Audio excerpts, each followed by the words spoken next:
안녕하십니까. 안녕하십니까. 다시 월요일이네요. 일주일이 한 번 더 시작되는 월요일.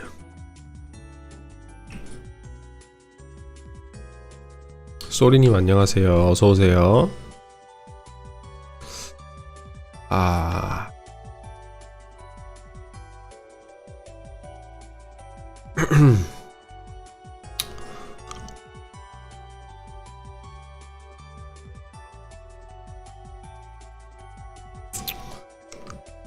오늘은 무엇을 해볼까요?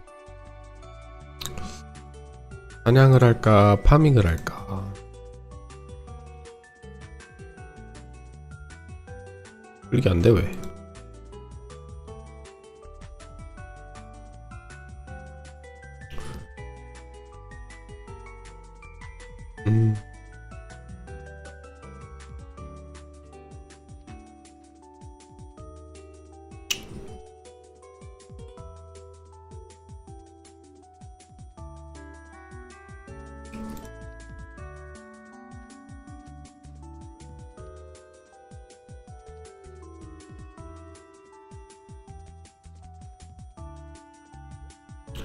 정리 좀 해놓고.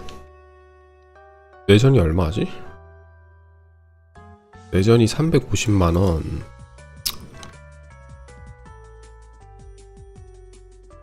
내가 어제 좀 쉬면서 생각을 해봤는데 불화둥을 한번 해볼까 하는 생각을 해봤거든요.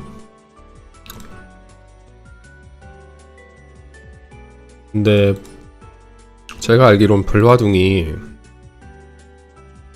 자리를 구매해야 할 수 있는 곳이라고 알고 있는데, 구매하려고 보니까 또 파는 것 같지는 않던데 좀 봐야 되겠다. 블루 와이번의 둥지 8만원, 5만원. 좀 파시는 분들이 좀 계시긴 하네. 한 10만원 정도?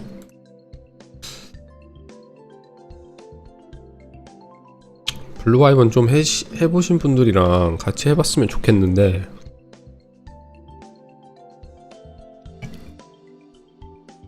처음 하는 거라 약간 소행이라 잘 모르거든요. 해보고 싶기는 해요. 경험치가 잘 오른다고 하니까.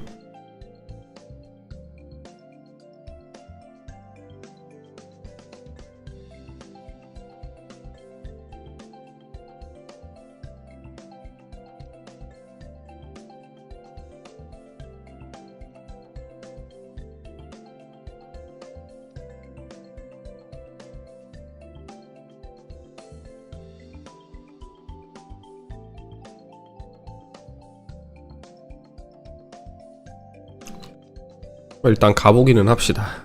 자리가 있나 없나?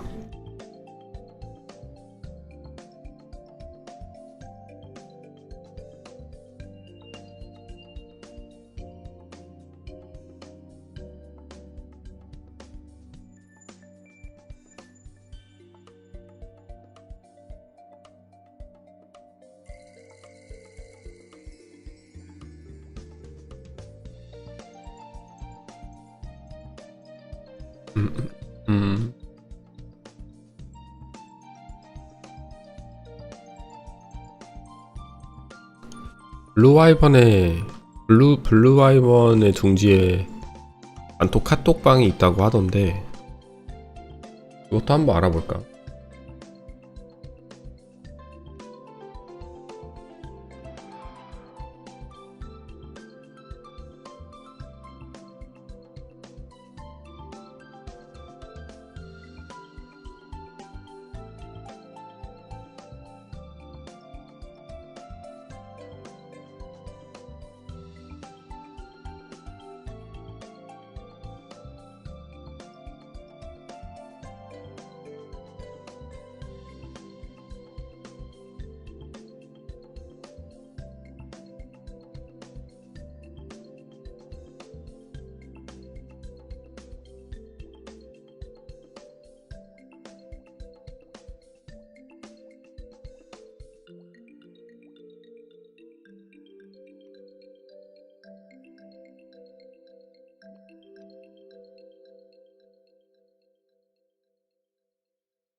여긴가?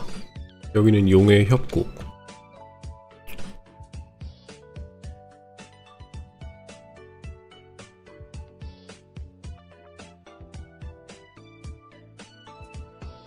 불화등 5인 가시는 거냐고요? 일단 한번 보려고요. 처음 가보는 건데 자리는 있는지 아니면 자리는 있는지 그리고 일단 어떻게 가는지 그런 것까지 다 몰라가지고 제가 히든맵인 것 같은데 일단 여기서 데미지가 뜨나 안 뜨나 이것도 한번 봐야 되겠는데요. 일단 지금은 블레스가 없는 상태라 안에 차이점이 있을 수 있지만 공중 10 올려보고 때려볼까?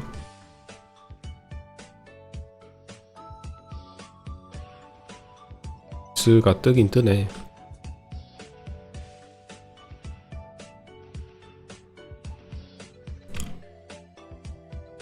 블레스 받고 메이플 무기 끼면 또 안 뜰 것 같기는 한데. 야, 볼 뻔했다.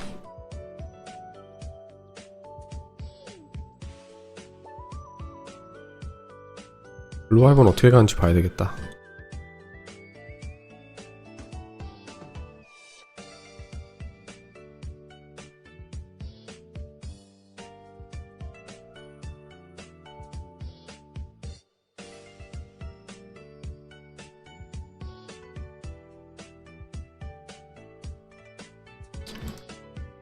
협동에서 오른쪽 맨 위 히든 포탈 타시면 된다.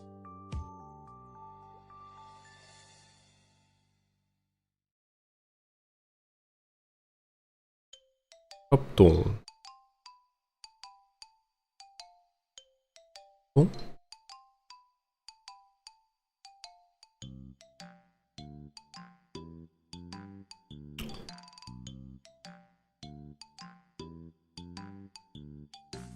협동이 안 보이는데요. 협동을 모르겠어. 잠시만요.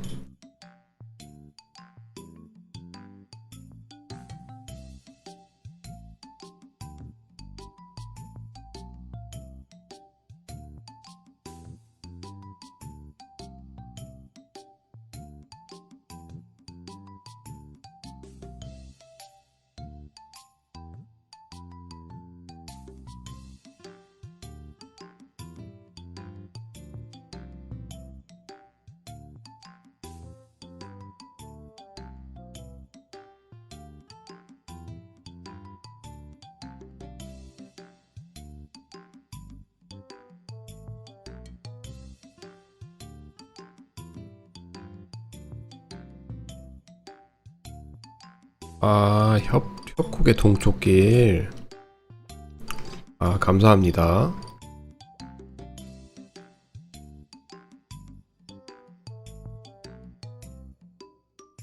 여기는 갈림길. 동쪽으로 가야 되는데 이네. 얘네들 무서워요. 너무 아파. 프리한테 힐 받고 안 하면 진짜 적자 너무 심하겠다. 여기서 오른쪽 맨 위에 히든 포탈.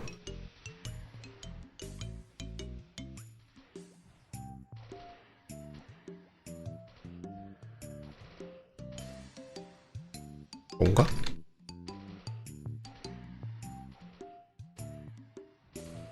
아, 여기구나. 아, 일단 여긴데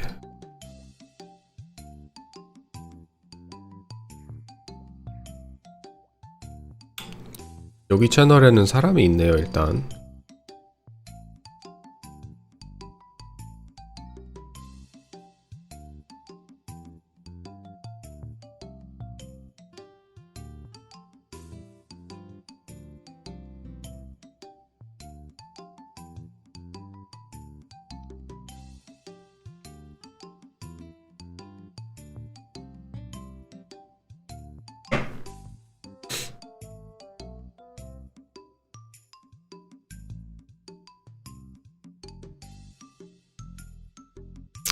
여기는 자리 개념이 어떻게 되나요?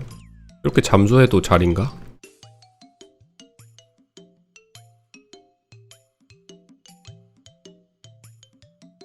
물약이 많이 들어서 프리스트한테 힐케어 받으면서 하면 된다.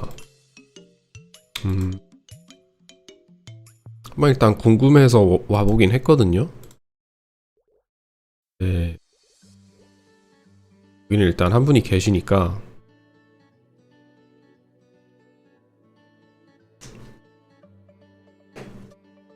고렙 사냥터도 잠수는 어떻게 되나요? 잠수하고 계시면 아직도 그 자리 주인이 맞나요? 레벨 낮은 사냥터들은 잠수하면 자리 포기하는 걸로 알고 있는데 고렙 사냥터는 어떻게 되죠? 오우 씨.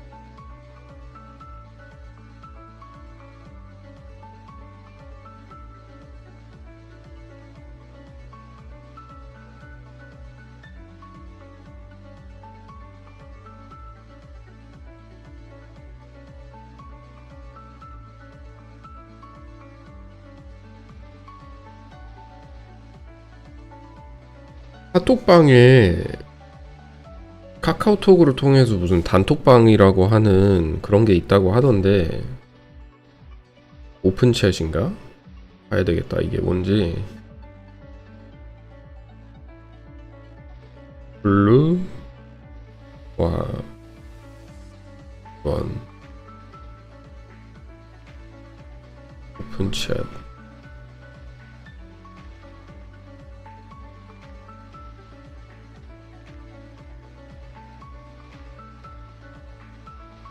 보인 오픈챗?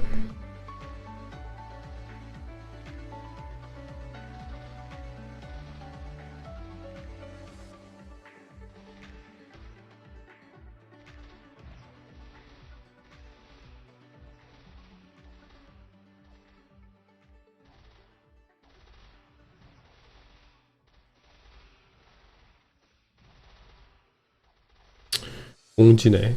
사항을 꼭 읽어주시고 서로 간의 분쟁을 최소화하기 위해 규칙을 정했다.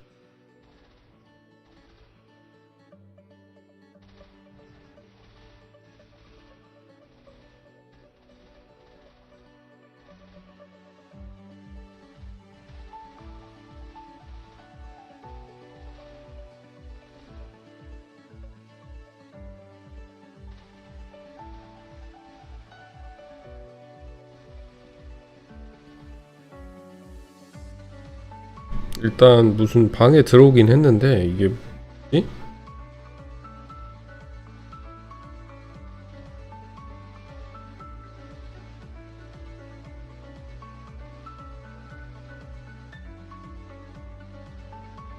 헷갈려.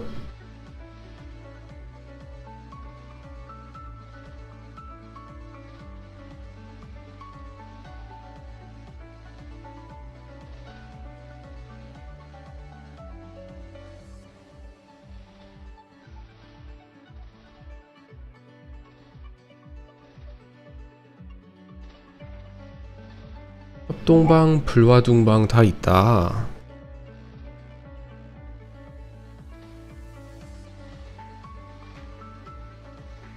이게 무슨 그 뭐냐 이름도 바꿔야 되고 해야 하는 게 많네요. 근데 이거 이름 바꾸면 카톡 전체로 바뀌는 거 아닌가?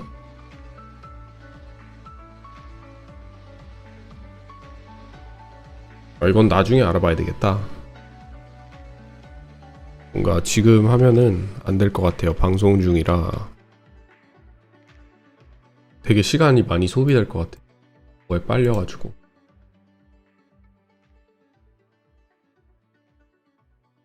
일단 디스코드로 뭐 보이는 게 있나 한번 볼게요.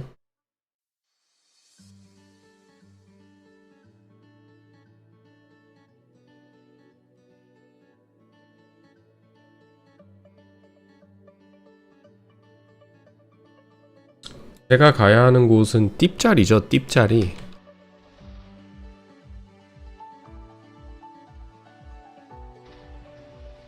굉장히 열심히 하시네 다들. 파티가 돌아가고 있네요. 여기 채널은 구경 좀 하고 싶은데 여기는 4인인가 보다. 좋게 맞았다.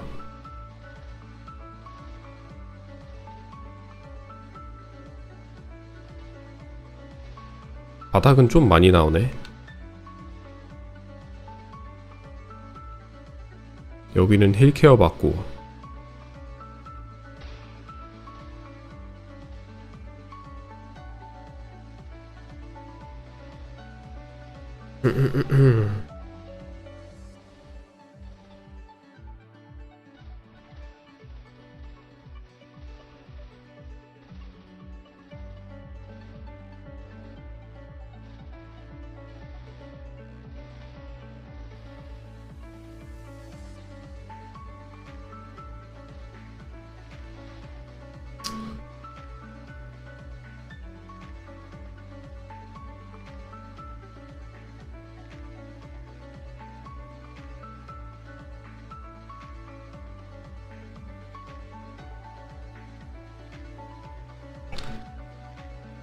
숟갈이나 가야지. 편한 데 갈랍니다.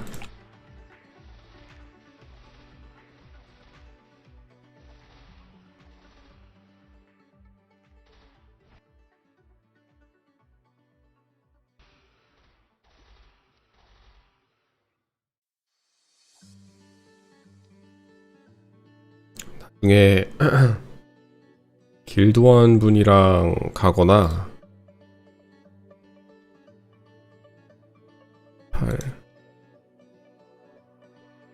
약간 지인분한테 부탁해가지고 같이 가는 게 좋을 것 같아요.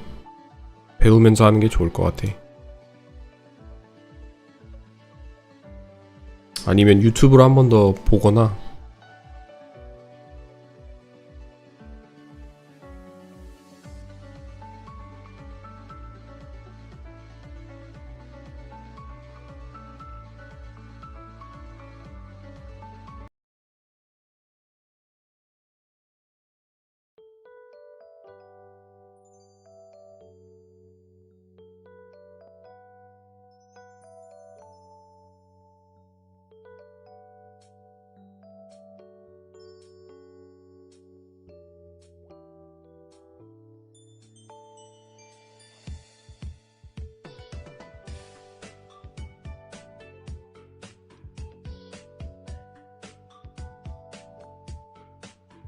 원자님 안녕하세요. 어서오세요.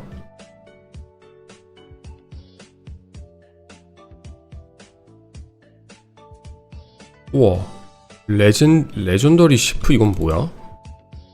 오, 200 찍으면 주는 건가 보다. 와, 200이다. 레벨 200. 대박이다.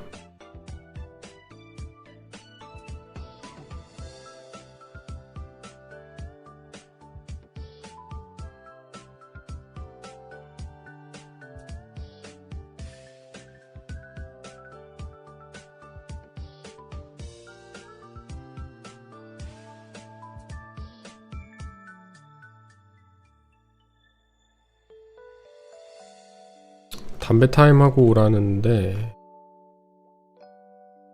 일단 여기 와서 단톡방에만 이름을 바뀌는 법이 있나 한번 알아볼게요. 소톡 방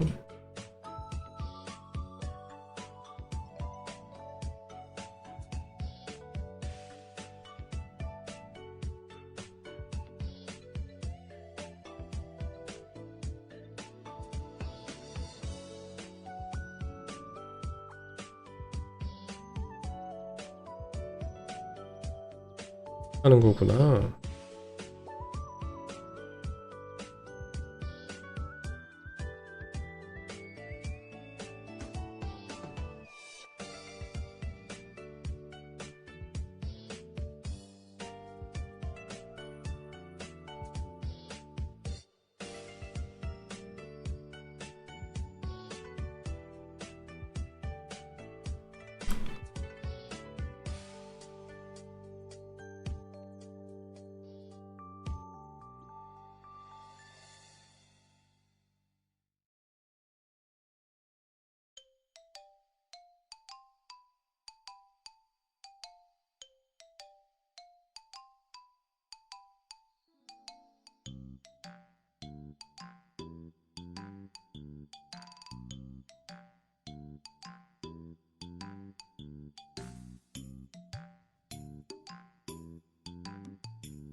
수공이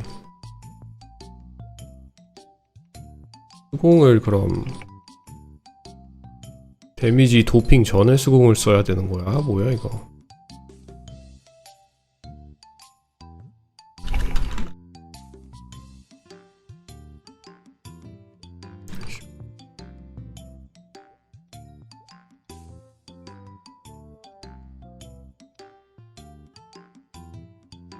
해놓고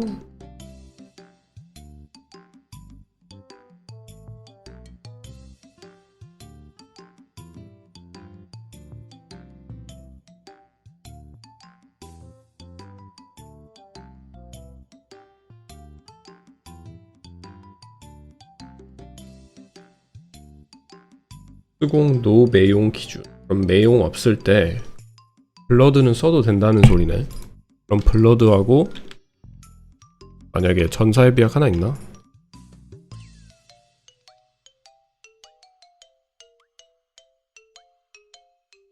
이거에다가 전사의 비약 먹으면 한 3857. 아이템은 다 꼈고 이 상태로 수공을 올리라는 것 같은데, 깨비망토 끼면 거의 3900 정도 나오겠네.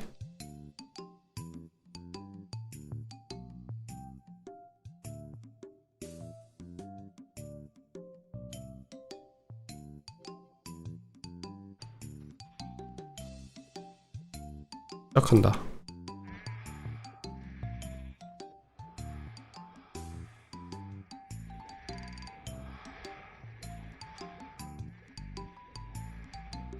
그럼 한 3900 정도로 올려야 되겠다. 이제 업도 할 겸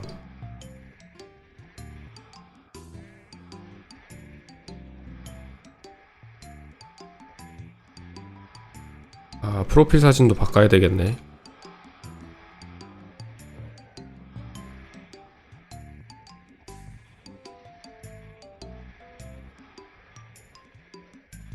블루아둥을 가보고 싶긴 한데, 근데 아이고,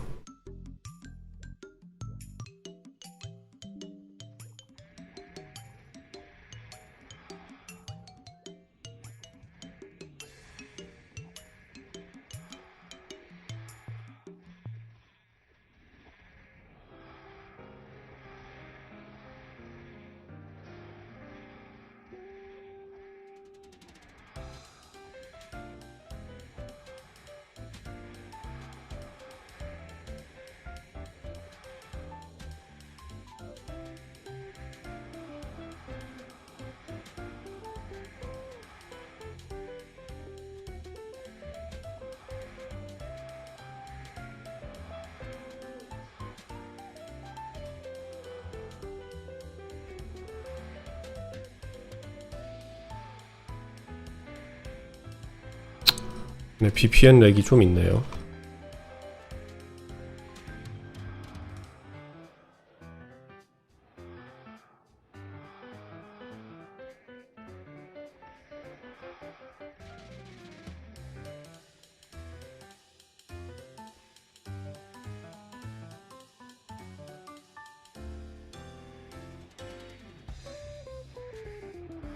이렇게 VPN을 가끔가다 껐다 켰다 하면은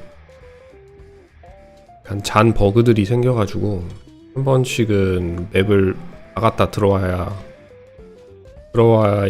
나갔다가 맵을 다음 맵을 갔다가 와야 할 때가 있더라고요. 귀찮긴 한데 뭐 사소한 거니까.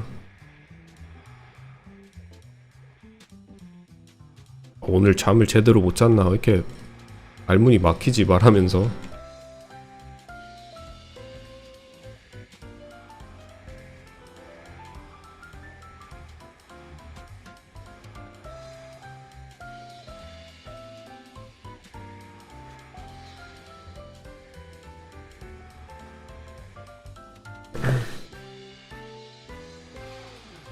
(92) 크루 레인저님이 랩이 높으시네.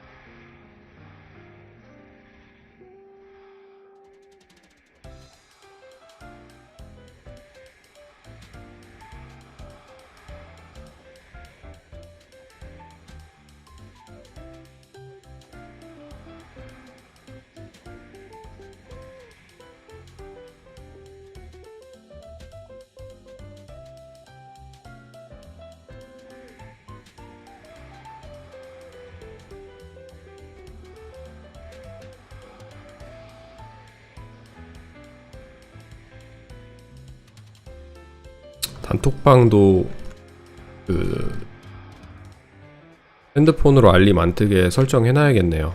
자꾸 옆에서 알림이 들어온다.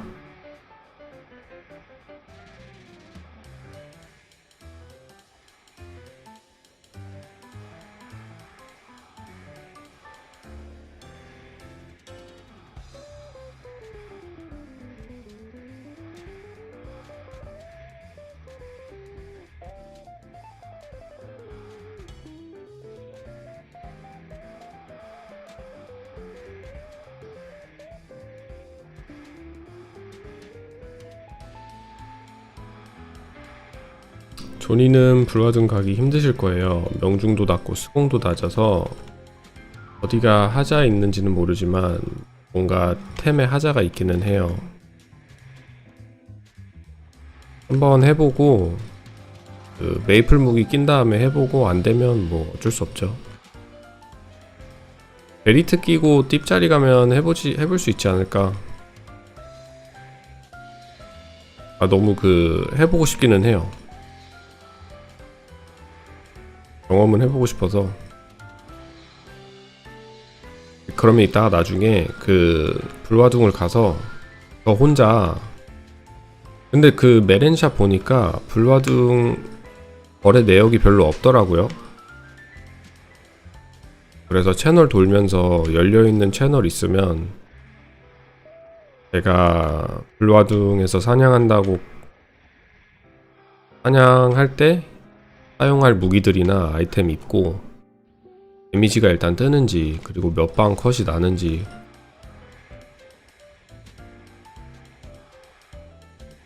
여기 한 타임 끝내고 한번 가볼까? 블레스 받은 상태에서 한번 가봐야 되겠다.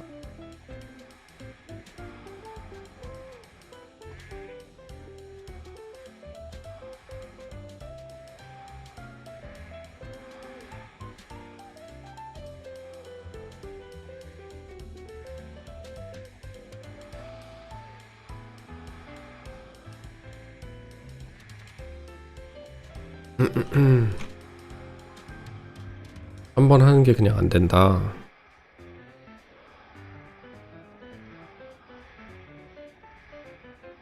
블루아이둥이 명중이 130 몇 아닌가? 필요 명중률이? 제가 메이플 베리트 끼면은 수공도 나 수공이 왜 이렇게 높지? 용사 받았구나. 메이플 용사. 엔방컷 계산기로 확인해봐라. 그래, 그거 해봐야 되겠다. 엔방컷. 이게 베리트 스피어를 끼면 명중률은 무조건 나오는데 수공이 좀 낮아지긴 하니까 몇 방 컷이 나올지. 거기 띠짜리는 한 마리씩 잡는 거 아닌가요? 한 마리는 충분히 잡을 수 있을 것 같은데.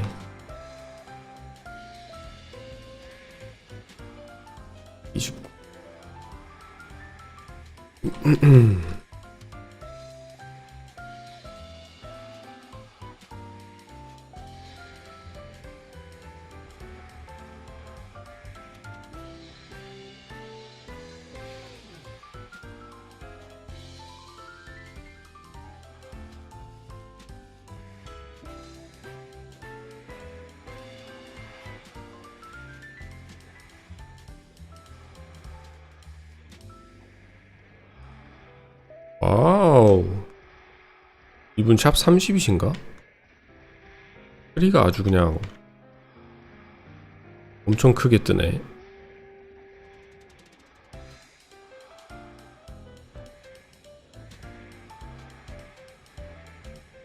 레벨 181 봄하시면 샵 30 맞으시겠다.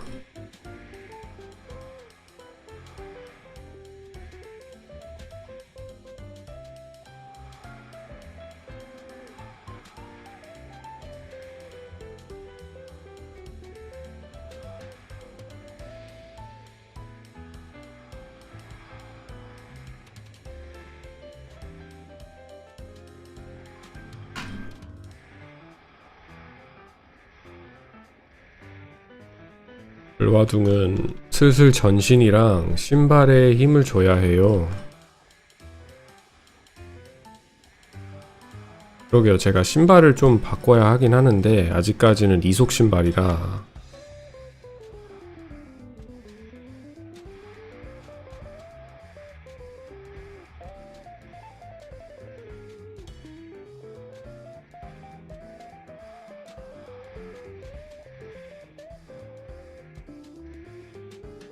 뭐 남한테 피해만 안 주면 되죠. 가서 이제 남한테 피해 준다 그러면 안 가는 거고, 남한테 피해 안 주면서 띠짜리 할 수 있다 그럼 가는 거고.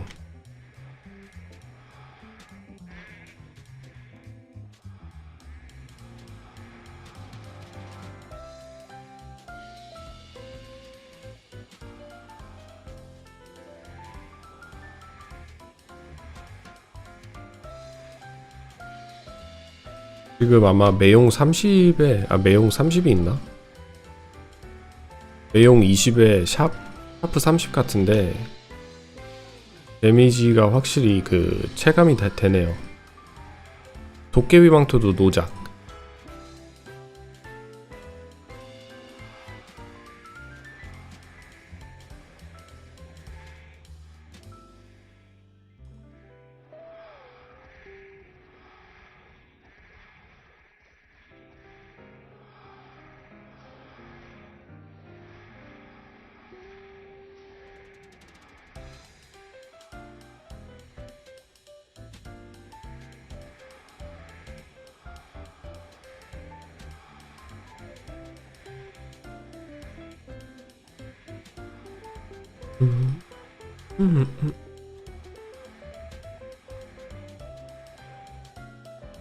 유튜브 플레이리스트가 또 말을 안 듣네.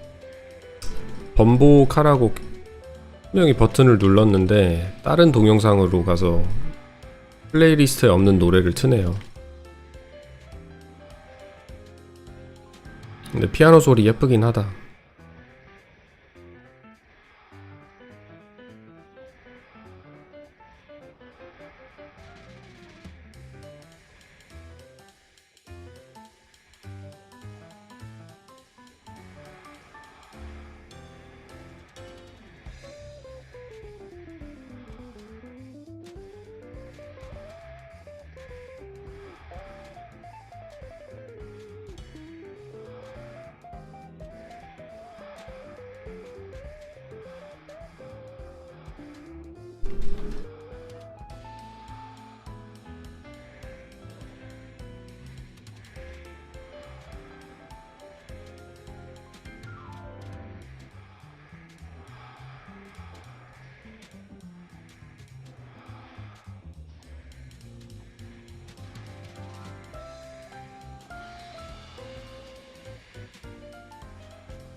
인첩성 떴네 또.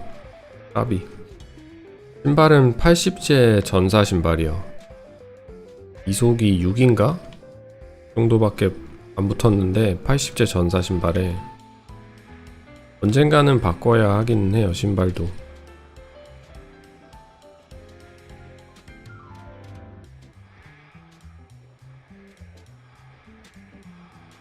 리버스 부츠 맞아요. 리버스 부츠. 아 4개 붙었구나. 이동속도 8, 힘이 103.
그린 크리센트 부츠가 많이 싸다. 1500 언저리에 살 수 있을 거다? 1500만이요? 1500은 비싼데 저한테는 아직 1500이 싼 값이 아니라 저한테는 굉장히 비싸답니다. 하하.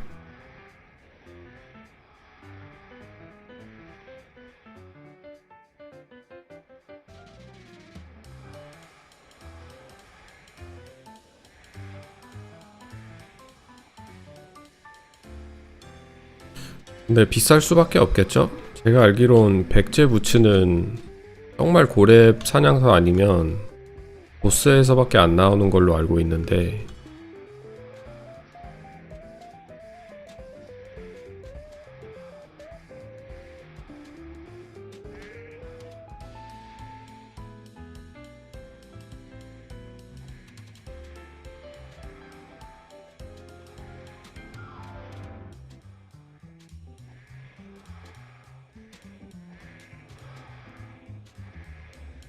그런 방법들이 있다.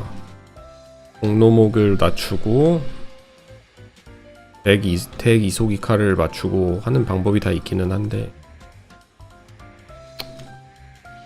조금 더 생각해봐야 될 것 같아요. 어떻게 할지. 숲갈도 아직 전혀 질리지가 않아서 불화는 그냥 경험해보고 싶어서 가고 싶은 건데 난 남한테 피해줄까봐 그게 제일 큰 걱정이죠. 괜히 갔다가 다 모집했는데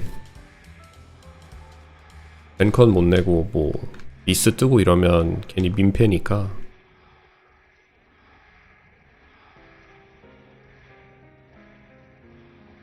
경험 삼아 모든 사냥터들을 다 한 번씩 돌아보고 싶기는 해요.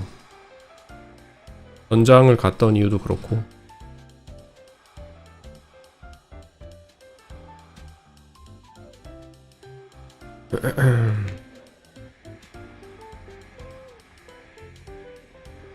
아니면 다른 방법은 그냥 알 혼목이라는 걸 아예 포기하고 지금 피나카를 맞추던 햄을 맞추던 지금 가지고 있는 돈으로 근데 피나카는 좀 오바겠다. 아니면 이 탐을 끝내고 뭐 파밍을 해도 되고 지금 한 일주일 정도 파밍하면 수민이나 뭐 1BK로 가가지고 그런 거 먹을 수 있을 것 같은데 먹을 수 있지 않겠습니까? 일주일 정도 하면 그런 거 하나만 나와주면 아주 좋기 때문에 도움도 많이 되고 어제 어젠가? 어제다. 어제 제가 길드 디스코드 잠깐 들어가서 길드원 분들한테 인사하고 그 찌링님이신가? 아크메이지 분 찌링님이 스파이더굴에서 사냥하시는 걸 감상하면서 메이플 하고 있었는데 가신지 한 15분 만에 1비를 드셨어요. 대박이더라고요.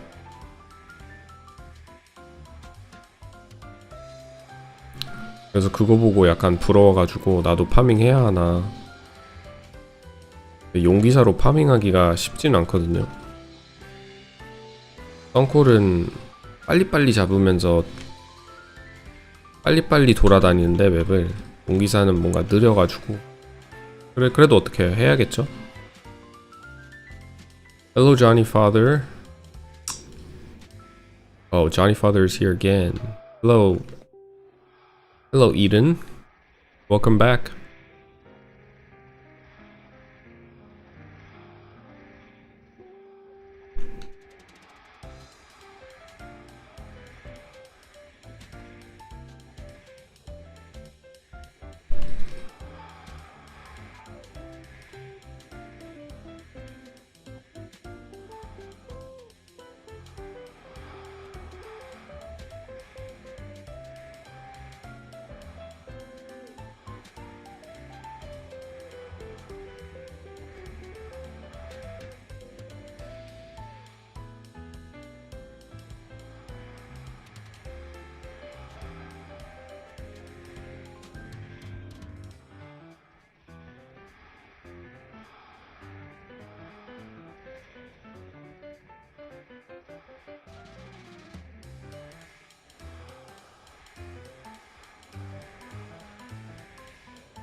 지금 신발이 덱스 3이요.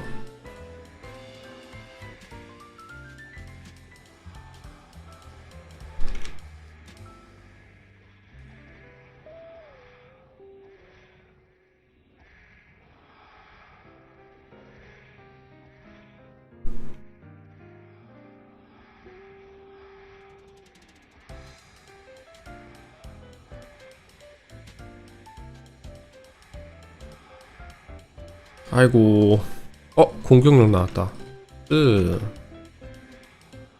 공격력의 루돌프 에코가 나와버렸네. 드디어. 이거는 좀 자기 잘 됐으면 좋겠다. 크리스마스 당일날은 어떤 이벤트를 할까요? 궁금하네.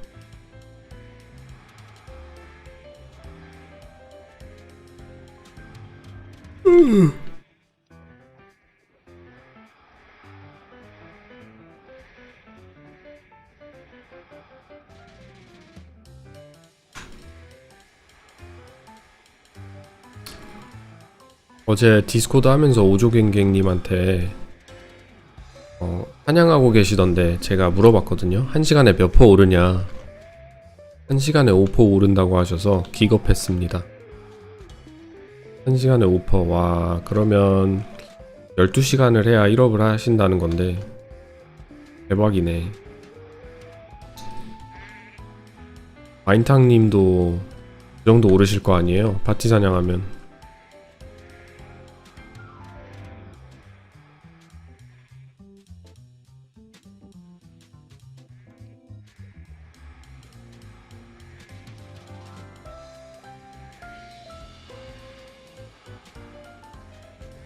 행운 버려야 되고 민첩, 힘, 공격력 반창고가 없네. 뭐야 주문서. 900만원에 지금 그린 크리센츠 부츠 105에 명중 6. 그게 레벨 100짜리 부츠인가요? 그린 크리센츠가?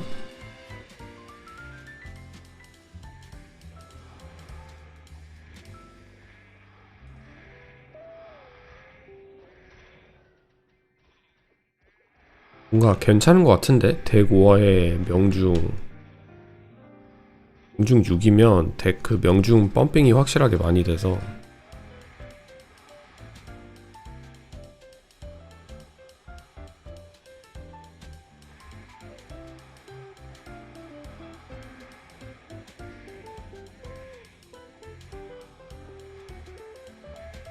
디스코드에 글 남겨봐야 되겠다. 괜찮은 거죠? 그 정도면. 그거 끼면은 모든 사냥터? 모든 사냥터는 다 갈 수 있을 것 같은데 다크와이번도 그 정도면 갈 수 있지 않을까?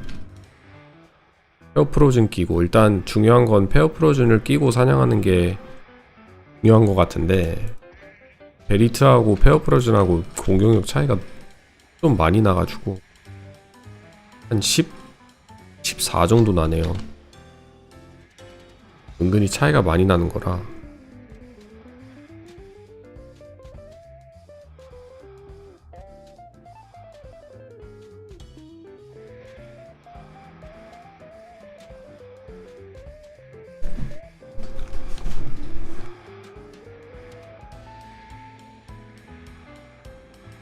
반갑이요?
I also get a Nexon account in Korea and start Mapleland. Do it.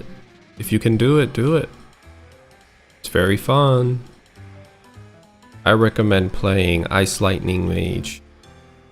I feel like the more I play this game, the more I think Ice Lightning Mages are great classes. Or a great class, sorry.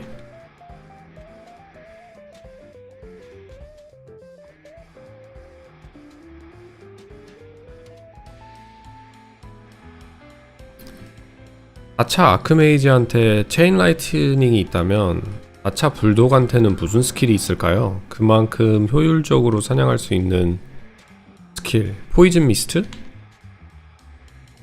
미스트가 더 좋나요? 파밍하기에? 아니면 4차를 한 썬콜 아크메이지가 더 좋나요? 파밍하기에는 둘 다 진짜 좋은 것 같은데 그래도 그래도 썬콜이 더 낫지 않을까? 근데 마법사 계열의 직업들은 꿀풀하기 정말 좋은 것 같아요, 진짜. 파밍하기.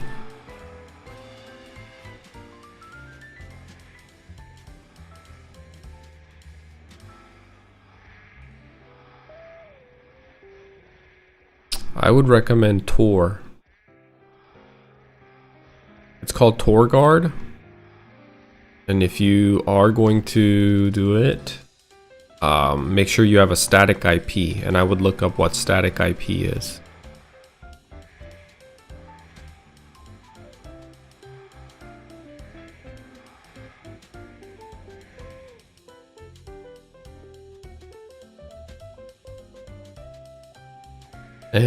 And the person that's I don't know who it is that's giving you the account, but you're gonna need to do a verification process, most likely through a phone. But once you're logged into your account, you can go to your profile and designate your PC as a PC for that account. And next time you log in, you don't need to do a verification process. I will say one thing though, if this person isn't like your family or friend, it's kind of dangerous to play. Well, I wouldn't recommend playing because they can always take the account back.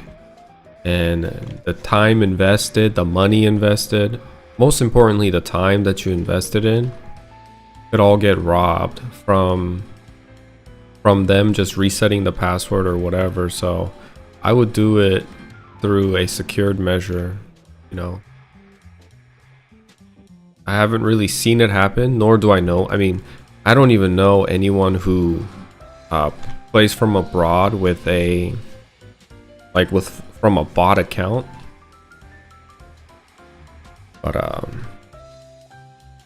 I just heard that could happen. So just be extra cautious.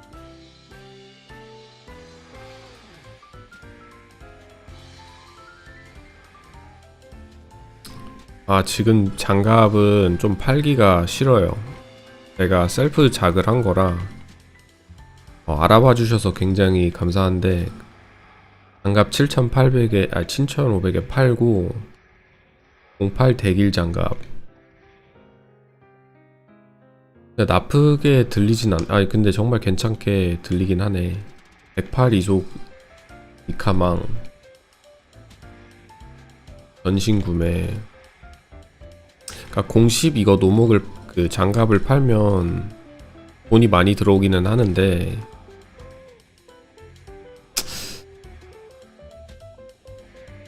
조금만 더 생각을 해볼게요. 제가 셀프 작을 한 거라 약간 감성팔이라 뭔가 동생이랑 같이 작한 것도 있고 해서 팔기가 좀 팔고 싶지가 않거든요. 아직까진 많이 쓰다가 나중에 보내주고 싶은데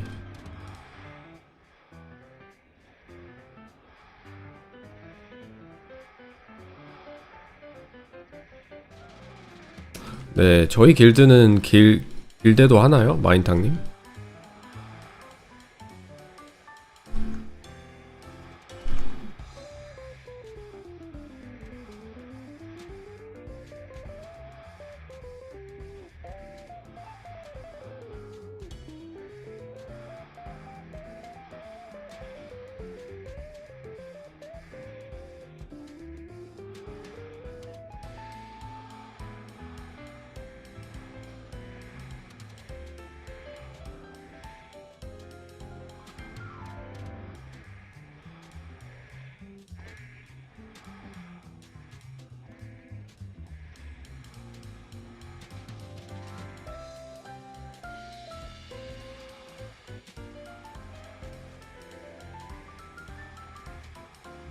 저랑 시간대가 안 맞는다.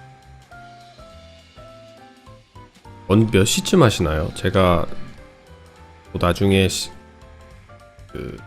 시간을 맞춰서 들어올 수 있기는 해가지고 그냥 궁금하긴 한데 몇 시쯤 하는지.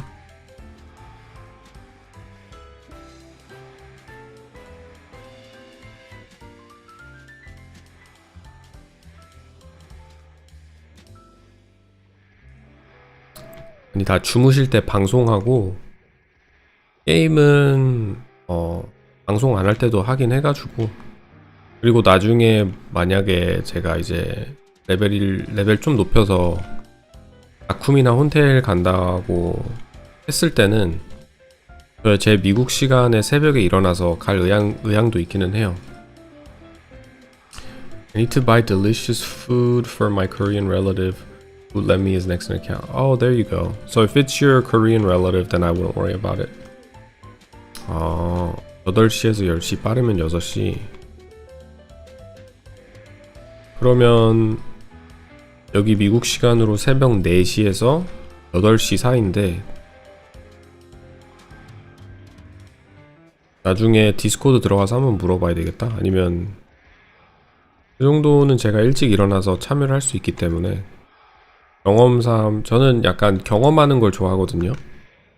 뭐 고정 멤버로 간다는 게 아니라 일단 갈 수 있는 기회가 있으면 경험을 해보고 싶어서.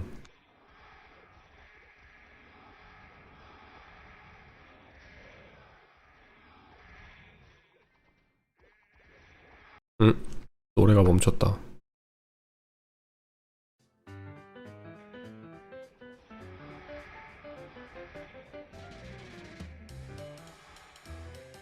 마인탕님은 최근에 업데이트된 팔라딘 버프 어떻게 생각하세요?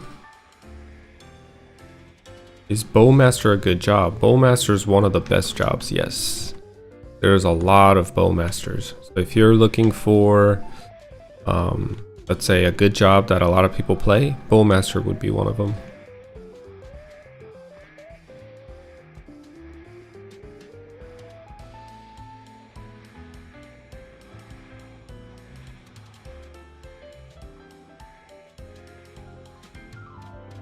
오, 작품은 110레벨 이상이면 다 참가 가능하다. 가보고 싶다. 그런 거는 누구한테 물어봐야 되죠? 참가할 수 있냐고? 공대 마스터라고 하나? 그런 분들이 계시지 않나요? 약간 파티를 이끄는 사람.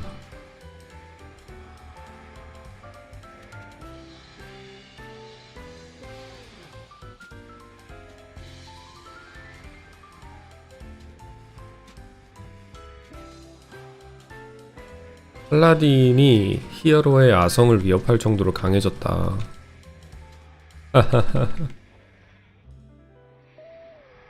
아, 마인탕님이 다 이끌고 가는 거예요? 마인탕님이 마스터세요? 저희 길드 마스터가 누구죠? 길드 원 마스터? 다 길드 원으로 돼 있어서 잘 모르겠어. 아우.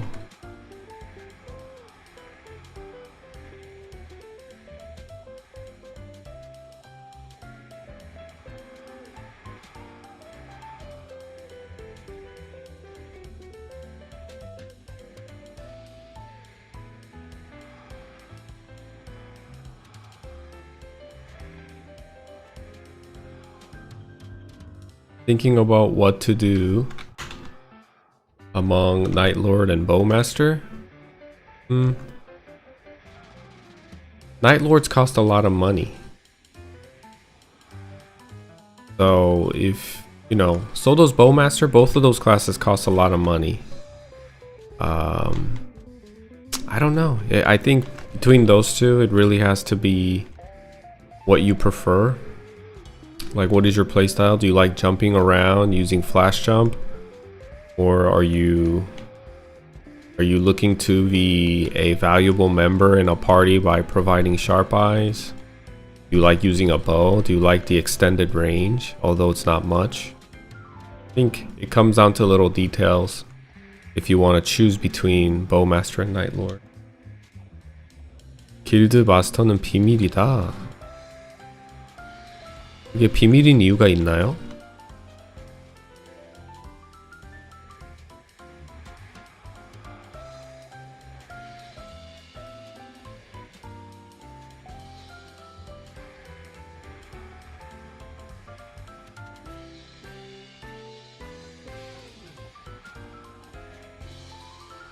아인탕님은 나이가 어떻게 되시죠?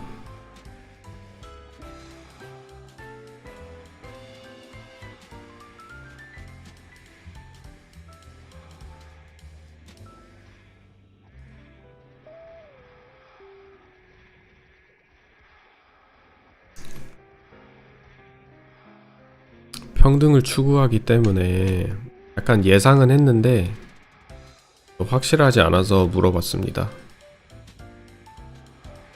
좋은 것 같아요. 그런 거 평등을 추구하고 이제 눈치도 안 보이고 신규 멤버나 뭐 이런 거 그런 거에서 좋은 것 같습니다. 96년생 96년생 딱 그 시기에 분들이 많으신 것 같아요. 90, 95, 96, 97 찌리님도 98인가 97인가 그랬던 걸로 기억하는데 갱갱님도 95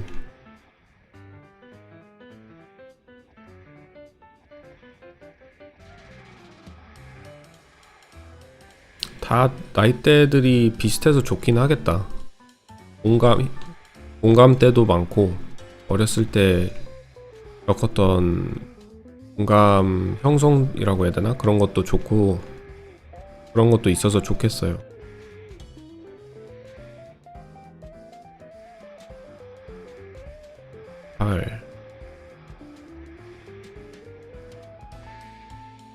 그럼 노랑젤리님이 제일 나이 많으신 건가요? 길드에서? 노랑젤리님은 88년생인가 89년생으로 봤는데 디스코드에서 아홍님은 92년생 그쵸?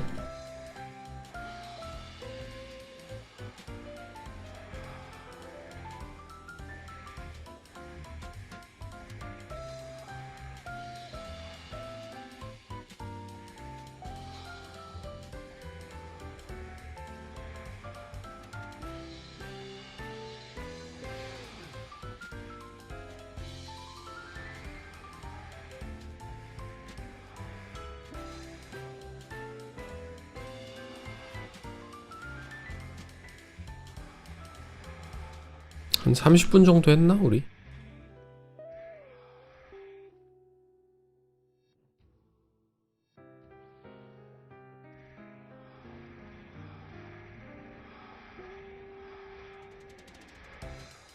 아 10분 했네요.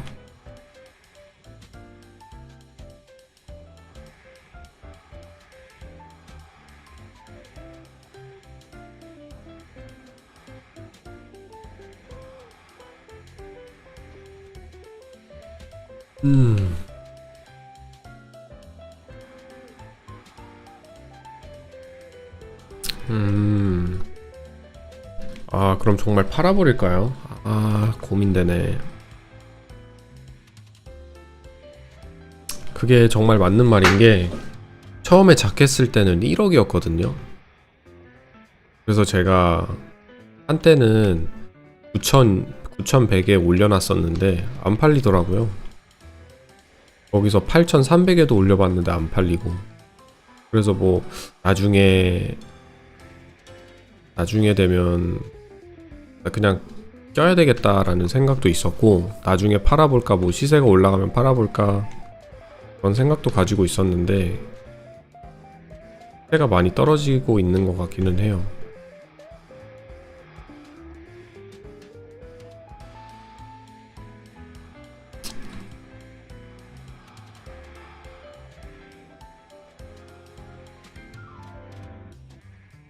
한 달 전만 해도 맞아요. 아니 제가 처음 작했을 때도 1억이었어요. 1억 1000? 그 정도의 그 거래 내역이 있었는데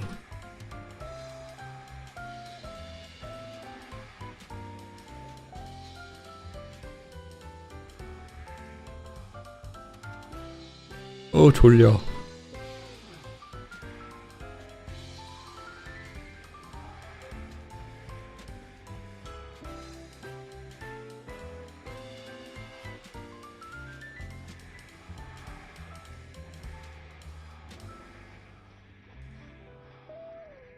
팔고 그러면 랩 100제로 한번 맞춰볼까요? 장갑을 08 정도로. 그러면 이제 힘이 그만큼 따라 들어오니까 100제 장갑이라 힘이 좀 붙어 있겠죠?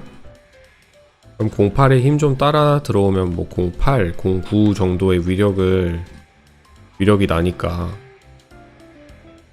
거기서 그 마인탕님이 말하셨던 뭐 신발하고 배틀로드도 각된 걸로 맞추고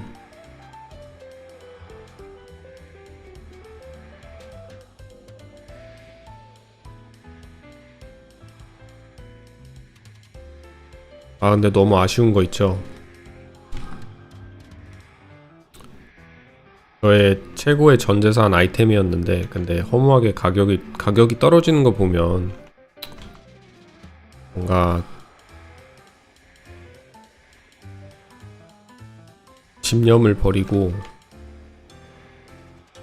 팔아버린 다음에 템 맞추는 게 맞는 것 같다는 생각이 들기도 하고 일단 레벨은 올려야 되니까 사냥터는 가야 하고 이거 템 다 맞춘 다음에 스탯을 한번 초기화해야 할까? 뭔가 그 전신하고 이제 그 장갑 말하셨던 그 신발 맞추고 나면 덱스가 남아돌 것 같기는 한데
노 절대느?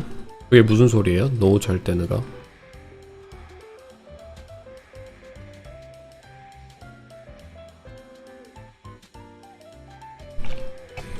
제가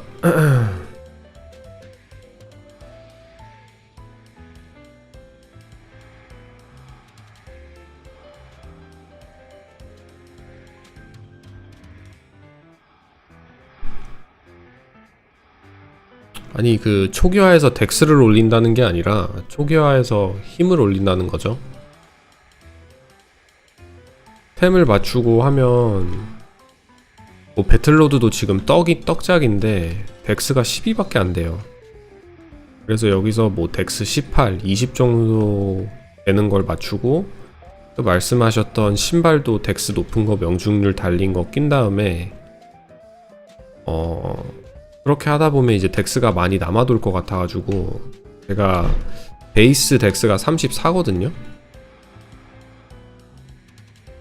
그렇게 높은 편은 아닌데 약간 더 낮춰도 되지 않을까. 어차피 블레스 받아가면서 사냥할 거. 전 잘 계산을 안 해봐서 모르는데 그렇게 해야 될 것 같기는 해요. 지금도 블레스 받으면 명중률 129인데 와이번이 139밖에 필요 없다면 다크 와이번도 다크 와이번 뭐 명중률 더해봤자 뭐 5 정도 더하지 않겠습니까? 그렇게 많이 필요하진 않을 텐데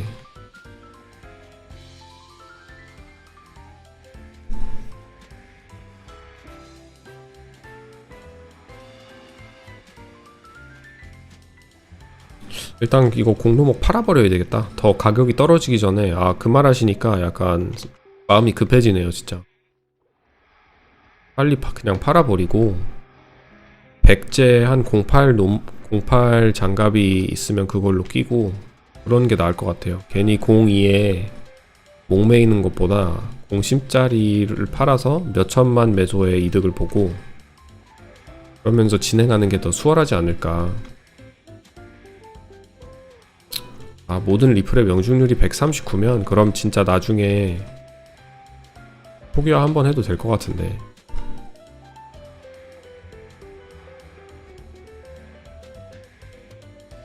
Maybe.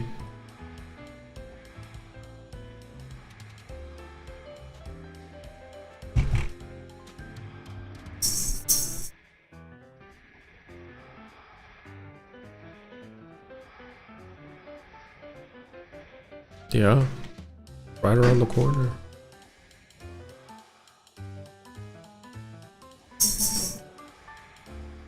How's your mom?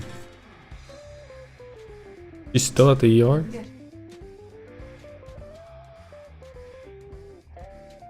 Why?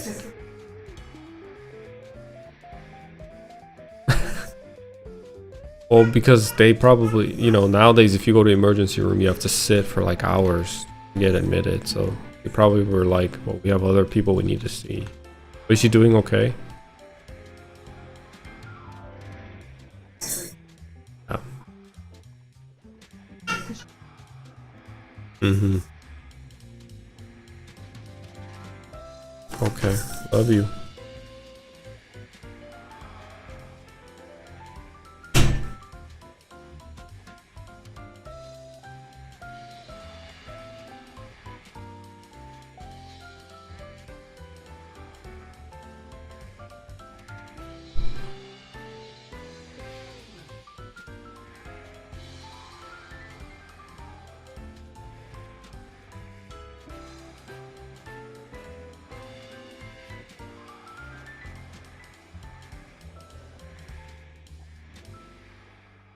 일단 템을 맞춰보고 태초기와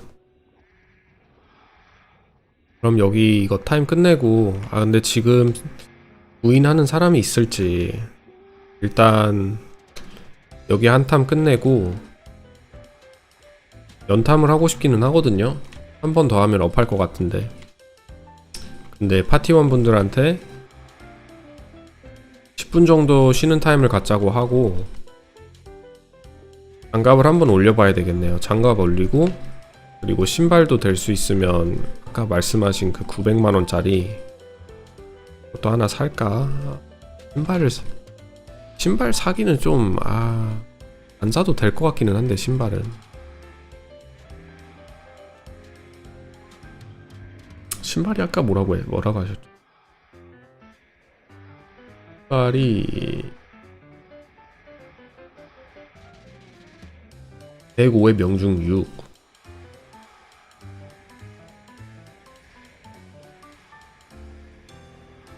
신발 그 배틀로드를 끼면 신발이 필요 없을 것 같기는 한데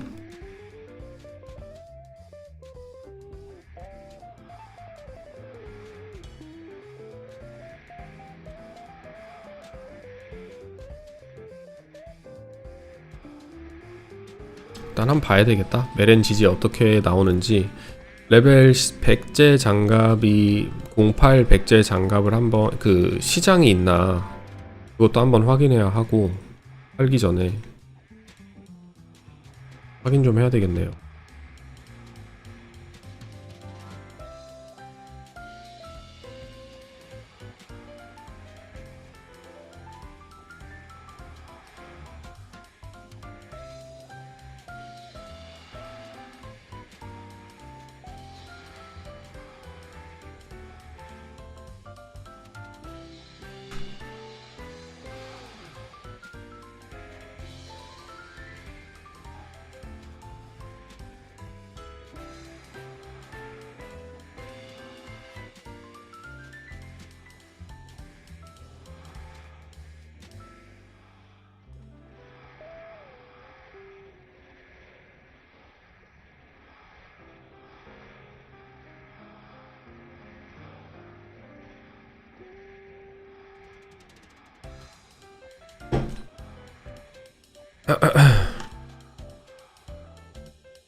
결국엔 오림을 찍게 된다. 어디서 들어본 얘기인 것 같기는 해요. 레벨업을 많이 하게 되면 오림을 찍게 된다는.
마인탕님, 저 작품 가서 피나카 먹고 싶어요. 페어프로즌 돌려드릴 수 있게 피나카 먹여주세요, 마인탕님.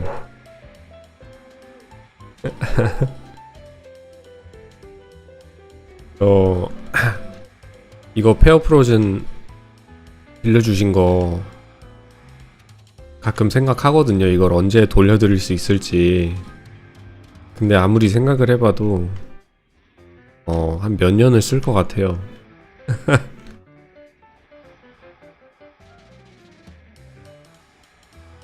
그때쯤 되면 거의 템값이 많이 내려가 있지 않을까. 몇 년은 좀 약간 농담 삼아 재미있게 말하는 거고, 한 몇 달 정도 쓸 것 같은데 그것도 굉장히 오래 빌려 쓰는 거라.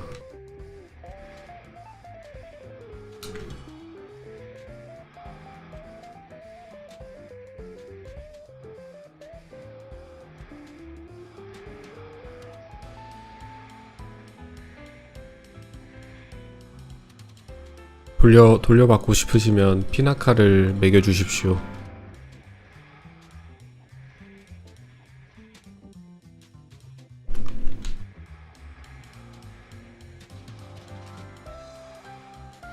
그 리버스 무기들은 혼테일에서 나오는 거죠?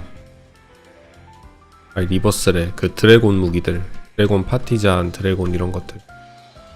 아니면 제작할 수도 있고. 막심이네. 20% 조금 안되게 오르네요. 19%? 18%? 19% 정도 오르네.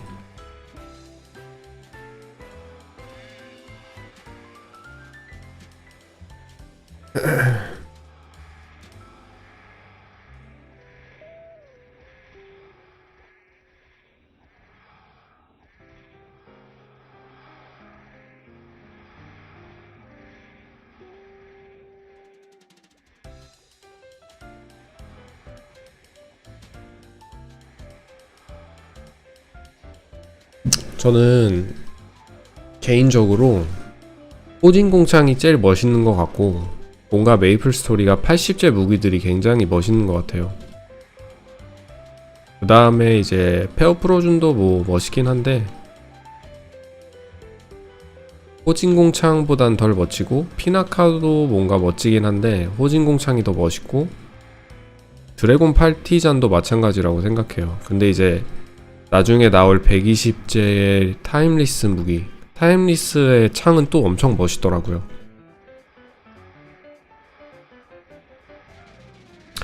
라투엔더가 90제인가? 80제가 청운검인가? 검은 잘 모르는데 크루세이더를 해보지 않아서.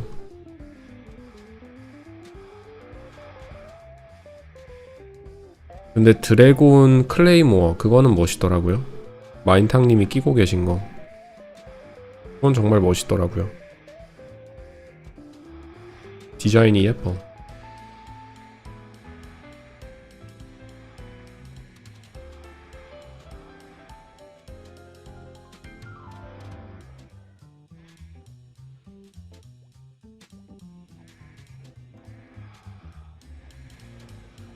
청운검 90 라투 70 아 맞아, 구륜 힐이 제일 멋있는 것 같아요. 라투 핸더도 멋있긴 한데 그 그륜 힐도 엄청 멋있는 것 같아요. 그륜 힐이 스페파는 정말 뭔가 파리채 같은 느낌 나서 별로 멋없고, 헤어프로즈는 약간 고드름 같은 느낌? 처음 꼈을 땐 굉장히 멋있다라고 생각이 들었는데 호진공창처럼 멋있진 않아서 골라야 한다면 1위 호진공창, 2위 히나카, 3위 팔티잔, 4위 페어프로즌 이렇게 매길 것 같아요. 리버스 무기 제외하고.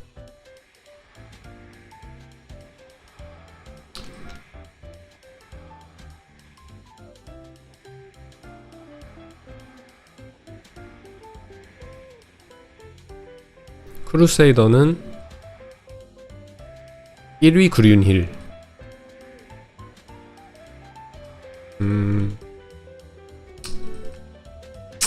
어렵네. 백제 무기가 뭐지? 두손검 백제.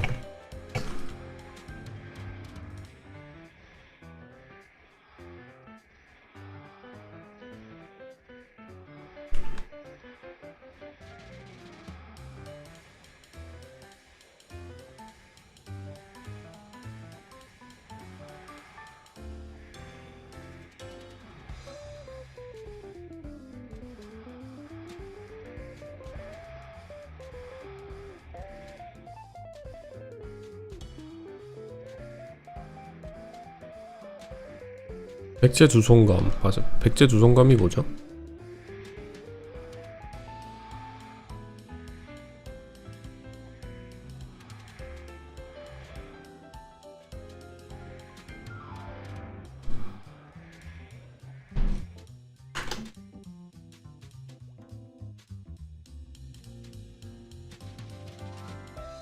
와, 많이 잡았다.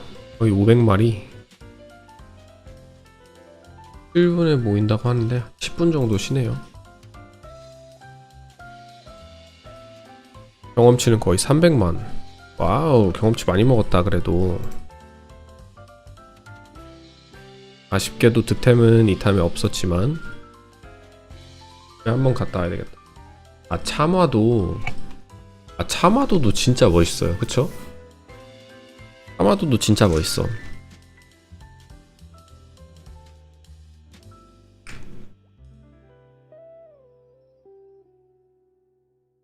여기서 골라야 한다면 일단 근데 그륜힐이 정말 멋있는 것 같아요. 아이템이 그륜힐 1위, 난 2위 참화도, 3위 라투, 4위 드래곤 클레이모어, 5위 청운검 이렇게 하겠습니다.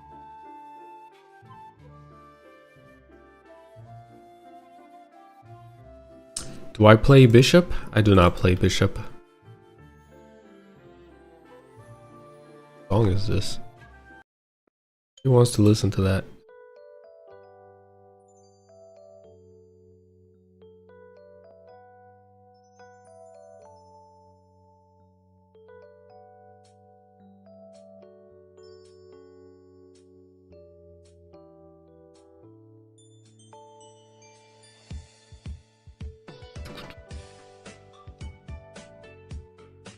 다음 메렌지지 한번 볼까요?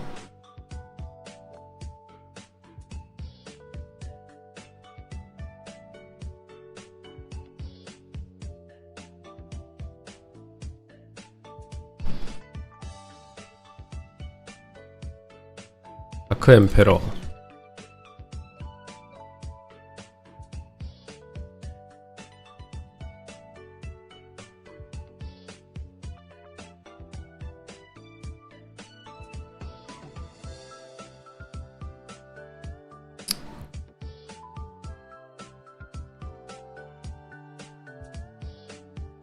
아삼 3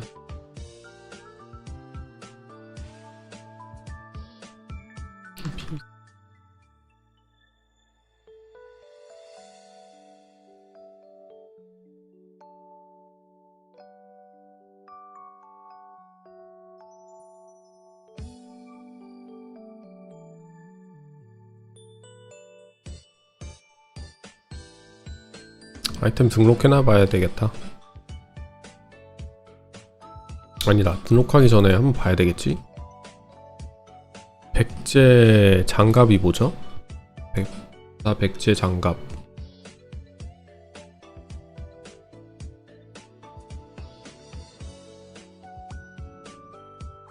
포르뱅.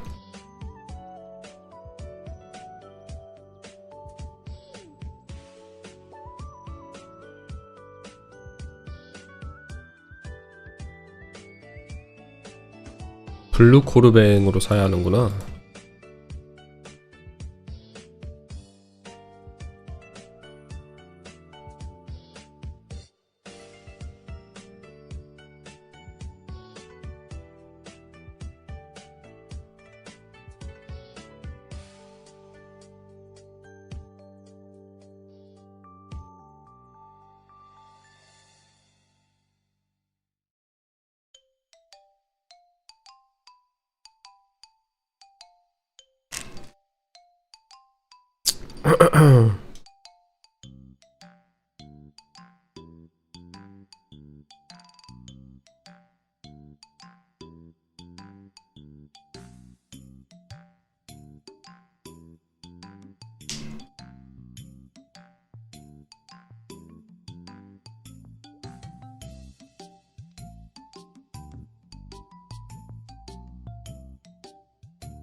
뭐야 이거 왜 안 나와? 5에서 7.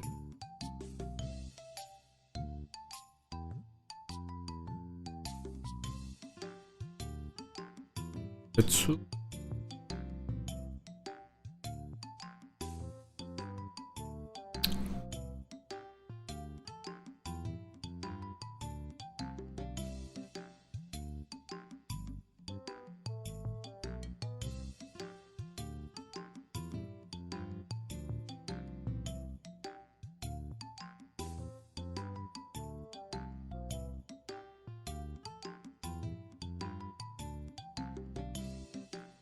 (08) 코르뱅이 1600 하네. 나쁘지 않은데요? 09짜리 있을까? 09는 없네.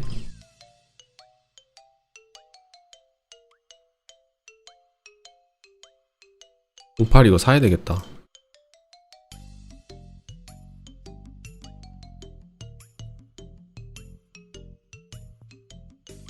(53) 내 거는 (43) 공격력 2 내려가고 힘 1 올라가는 그런 구도인데, 안 계시네.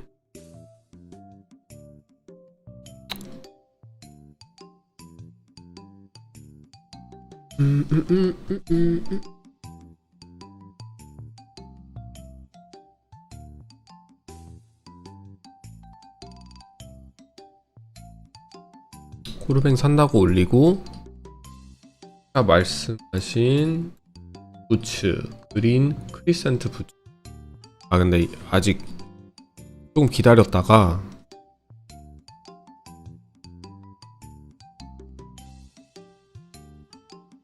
Yes, most maps you have to pay the bishop for HS. Oh, do you pay the bishop? Yes. Yes, you have to pay the bishop. It's low-key only way they can make money since they don't have any props. But some maps the bishop takes all the items.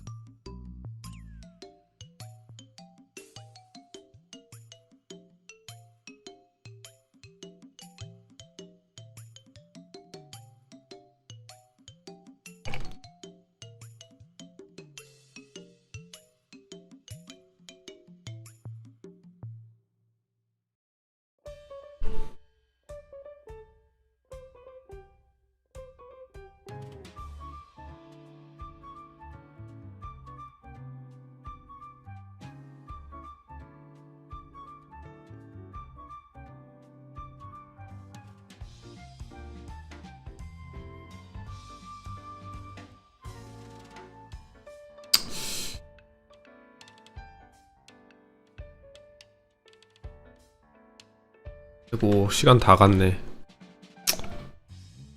검색하다가 시간이 다 가버렸네.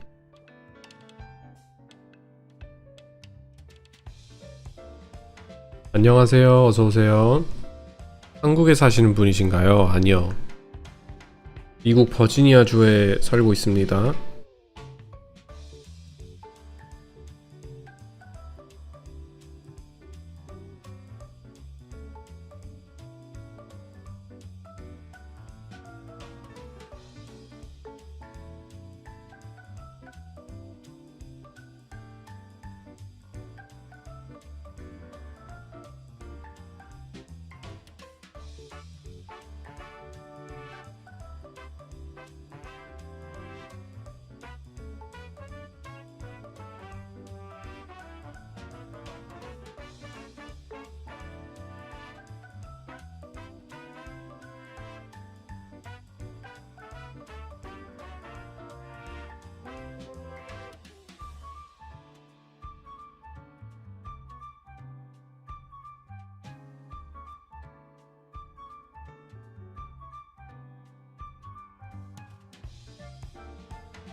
한 타임 더 달려보겠습니다. 이번에 업할 수 있을 것 같는데 업을 하면 레벨은 105.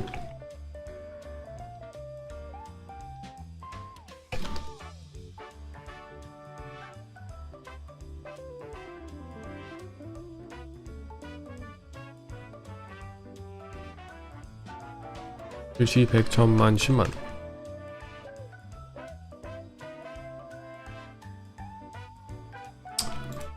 I have not watched the Kidor video. You know what? How about actually I'll get copyrighted. If you go to that video, or actually better yet, just link that. What's the video called? Just tell me. Watch it after the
I would watch that video live on stream, but I'm worried that YouTube will catch it and they'll force shut down my stream. It happened last time and I was just listening to music.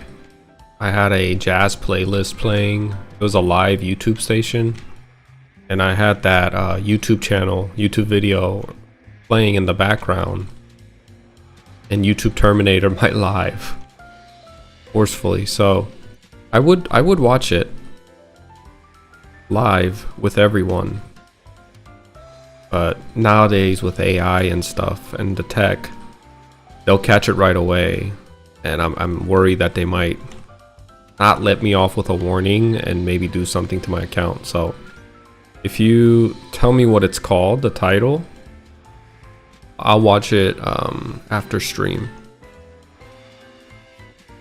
Maybe you know what? Maybe I'll watch it and record myself watching it, and then I'll upload it to YouTube as a reactionary video. if, I mean, it depends on what type of video it is. If she's doing an analysis, then I can do that. But if she's like, you know, if she's like playing a video game and she's like briefly talking about it, then obviously there's not enough content in the video for me to sit there and kind of do a deep analysis comparison of what my point of view is and what my perspective is compared to hers, or like if I agree or disagree with her and whatnot, and have a meaningful reaction video. So it kind of all depends on what kind of video it is that you're talking about with Kidor.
이번 타임에는 득템이 좀 나올까? Hopefully this party grind session of 1 hour I get some equipment drops.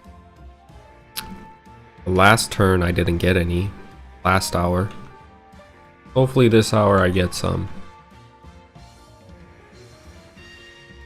이번 타임에는 하나도 못 먹었으니까 이번 타임에는 하나 정도는 나와주겠죠?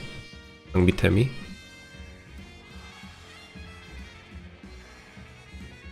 장비템이 하나 정도는 나와야 흑자를 보는데 I gotta get at least one equip drop to leave this place earning money. If I don't get any equips because I have to pay the bishop 400,000 meso, I kind of leave losing a little bit of money, if not walking away even. But if I get a decent equipment drop, even if it's NPC'd, I walk away with money.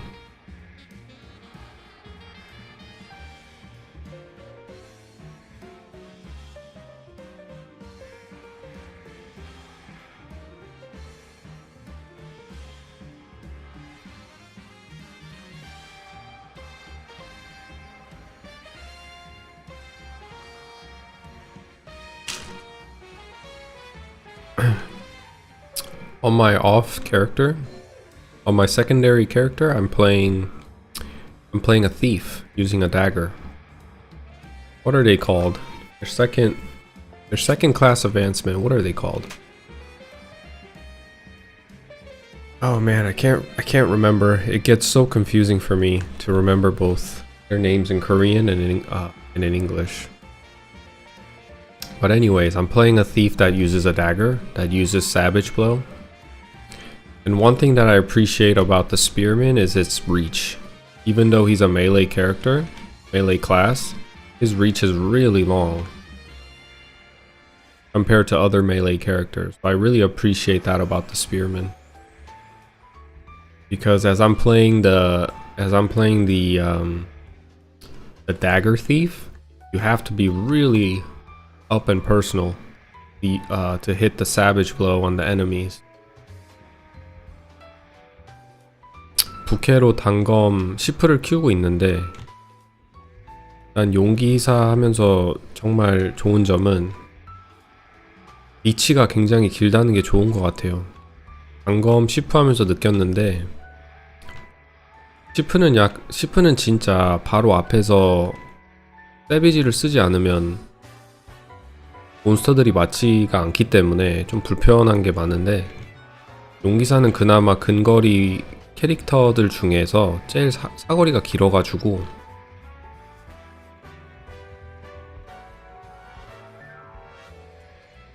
It's like a 30-minute suggestion video. Most of it is just general framework for class balance.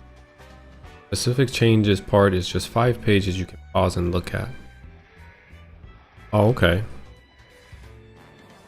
Do I just type in Keydoor on YouTube? Is it like one of his recent videos? I'll definitely take a look. I'll give you my word. I'll take a look. After the stream today, I'll go and take a look.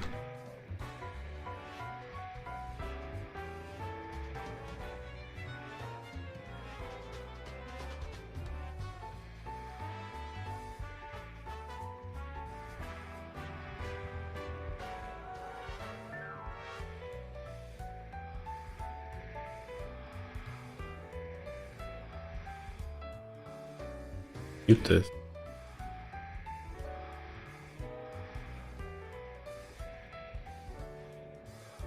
You only got 3 vids. Okay.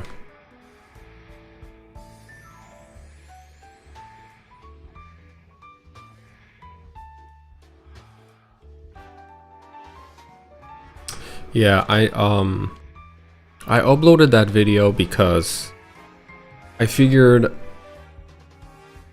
you know, I uploaded that video about the fire poison mage needing to be balanced or reworked to fit a certain type of framework.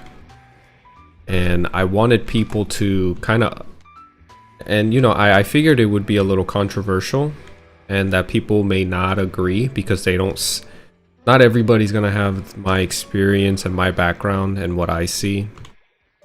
And even my understanding of how Maplestory Classic should be, or why Maplestory, the old school Maplestory, was so memorable and fun for most of us.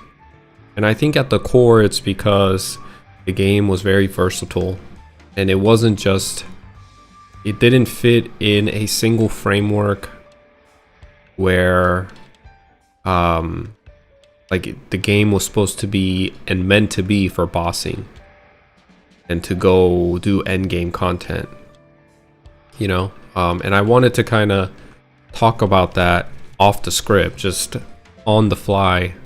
And I rewatched the video before I uploaded it, and if I had written a script out for it, maybe prepped myself to talk about that issue, it could have been done, you know. I could have said things a lot more elegantly, and I fumbled a lot and I repeated myself a lot, and those are just things because I had a lot in my head at the time and I wanted to get it out.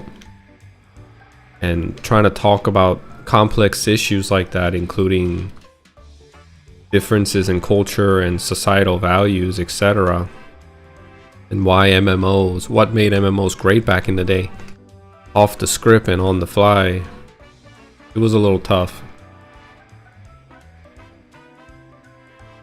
And I'm sure some people don't agree, you know. A lot of people are gonna watch that and not agree, and that's fine, you know.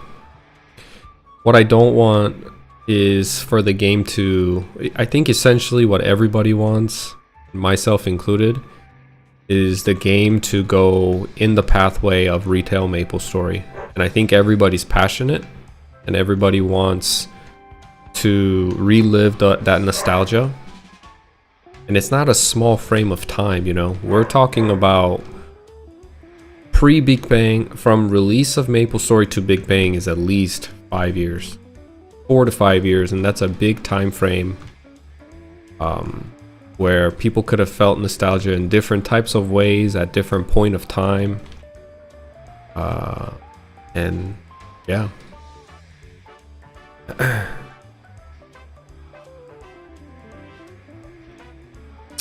just don't want the game to become retail Maplestory, you know?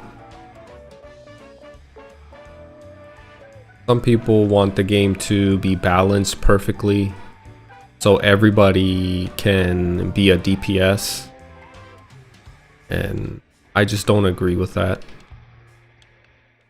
That's one thing I don't agree with. I don't agree with balancing every character so like I don't agree with balancing every character so they do all this, like essentially the same thing, so there's no broken or overpowered classes. I think it's good to have overpowered classes. Let people play overpowered classes. It's an identity, right? So, if you have classes that are kind of in the middle, like shadowers, snipers, whatever, then you have classes that completely are on the outside of the spectrum, like on the other end of the spectrum, which is like fire poison, and they are meant to serve different kinds of people who do not care about that stuff. And you know, we're all talking about in the framework of meta anyway.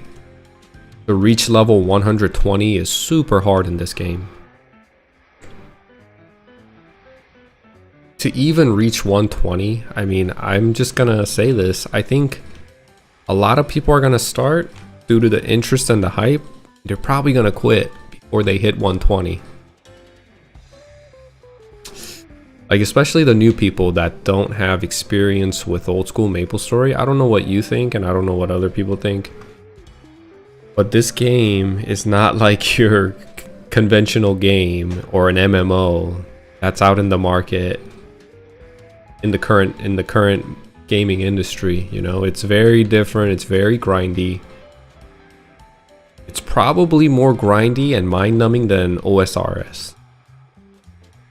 And RuneScape is very grindy as well. Once you hit level like 120, if you're not party grinding in this game, and people try to grind by playing alone and they're basically grinding solo, it's gonna take you so much time just to level up one time. I mean, we're not talking hours. If you're grinding by yourself, level 120 plus, it's gonna take you days just to level up one time. It's very mind-numbing. And I just don't see people having the patience or the willpower to push it through, especially if you're solo grinding, right? So, I mean, it in itself, we're talking about, like, we're so ahead of ourselves talking about, oh, we need to balance this class, make this class like more boss friendly. Let's first get to 120 plus. Let's first get there, and then we can talk about it. You know, and I'm sure there's gonna be, just like any other game, there's gonna be a group of people that get up there. Maybe like 10% of the population of the game will be 120 plus by summertime. If let's say the game comes out February, by summertime, fall time, maybe 10% of the population. I mean, I'm just assuming here. I'm just like taking a guess here. 10% of the population, maybe less, will be 120 plus. And that's with the that's assuming that a lot of new players are going to come, right? Because that'll inflate the numbers, and people that have played Maplestory like myself or other people are going to be the ones to reach 120 because they know how to get there, or they know an efficient training method, or they'll get their friends together and run a party training method like this. But most people are going to quit. And if you're a fire poison mage that made it to 120, you're gonna go to Zakun. I guarantee you. You know, you're gonna be invited because you're still better than a level 90 hermit who's hitting like 100 to 100 on a Zakun arm. You know what I mean? So I think we're still like very ahead of ourselves when and we need to stop talking about meta and all this. Every class, once you get to a certain level, they all do damage to the boss. You know, once a fire poison mage gets to level 125, 130, he's hitting that Zakun for a lot of damage. Oh, I had a guy that told me like, oh, I don't care about I don't care to be invited to a party or into bossing. I just want to play what I want to play, and that's fire poison mage, and I'm gonna have fun doing it. And I think that's the right mindset. You just gotta play what you want to play, you know? That's why I'm not playing a bowmaster and I'm gonna be playing a sniper. That's why, if not sniper, then I'm gonna play a paladin, maybe a one sword shield paladin. At the end of the day, it's a video game, and you really gotta treat it like a video game and just have fun, because that's the only way you're gonna reach higher level. You gotta have this sense of attachment to your character and identify with that character in one way or another, and feel this connection in order for you to level. I think that's the most important aspect, is that it's an MMO must simulate reality. You play to escape, you know. Current retail Maplestory is not an MMO. It's just an online arcade game. People don't sit around and chat, people don't grind together, and it's essentially a instance-based boss arcade, I guess. I think it's more like an arcade more than anything. But old school Maplestory should be an MMO. And why were MMOs so fun back in the day? Because it simulated, it gave people that didn't, you know, I hate to say this because, you know, I was one of them, but it gave people like me and a lot of others who did not have a lot of friends in real life a place to be, a place to fit in with other people and chat and hang out.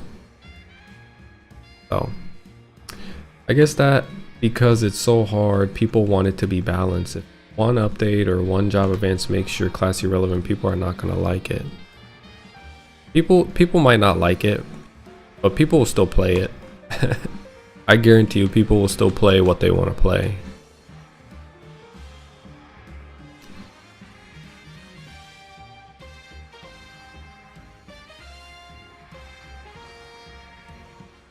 Yeah, and I think to wrap it up, it goes back to, I think balancing a game is toxic for a game. There's no game that really is truly fun when it's too balanced. When everything's balanced and it gets it gets balanced, and it feels like you're playing the same character even if you switch characters. Yes, you're using a spear. Yes, you're using a bow. Yes, you're using a claw, but everybody's essentially doing the same thing. I just think maybe this issue's minute right now, and people will say, well, it's just, you know, you're overthinking it. You're getting way too ahead of yourself. I'm just saying, a fire poison mage could get a damage buff or a tank buff or something like that. Well, it's a ripple effect, in my opinion. You drop that little bit of an update, or you change a little bit of that, it causes a ripple effect for the game to be altered, and then now other players and other people who played, I don't know, let's say paladin or a sniper, are gonna say, well, you know what, Bowmasters have been topping the charts for 20 years. Me as a secondary archer class would like a buff. And what do? That's another, you can argue that's a small update, but they give a buff to a sniper, and now it's almost indistinguishable from a bowmaster.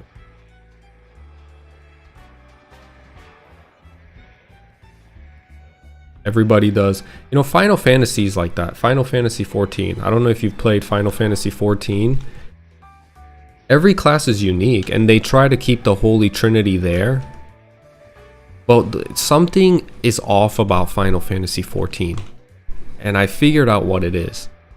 Final Fantasy 14, I've played it for a long time back in the day, right? And I was able to play for a long time because it had elements to the game that I liked.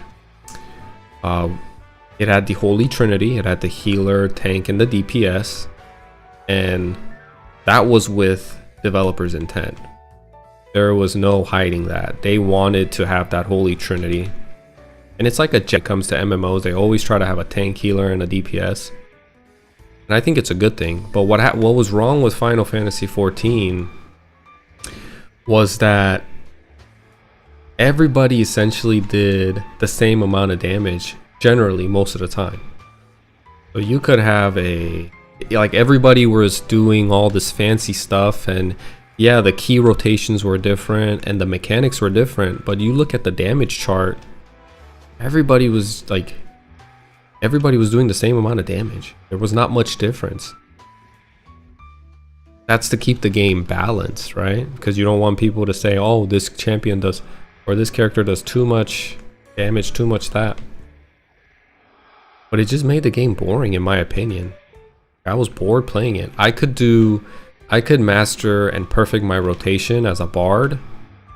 Or let's say I was also playing, you know, because you can play multiple jobs. They call it jobs. Multiple jobs in that class with one character. I would play a bard. I would play like an assassin, ninja, whatever. And yes, bard would be at the lower third because they were kind of like a support class. But when you played a like a damage class, everybody was essentially like being neck to neck in damage. Nobody really stood out, and people like standing out, you know? And I think that's what makes Maplestory great, is that if you put in the time, although this game isn't super mechanic heavy, it's not balanced at all.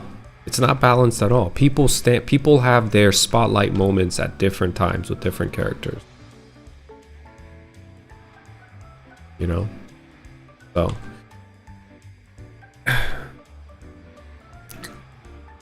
and people want to stand out, man. People want to be acknowledged for their character. People want to feel important. People want to be an essential member because they bring a certain type of uniqueness.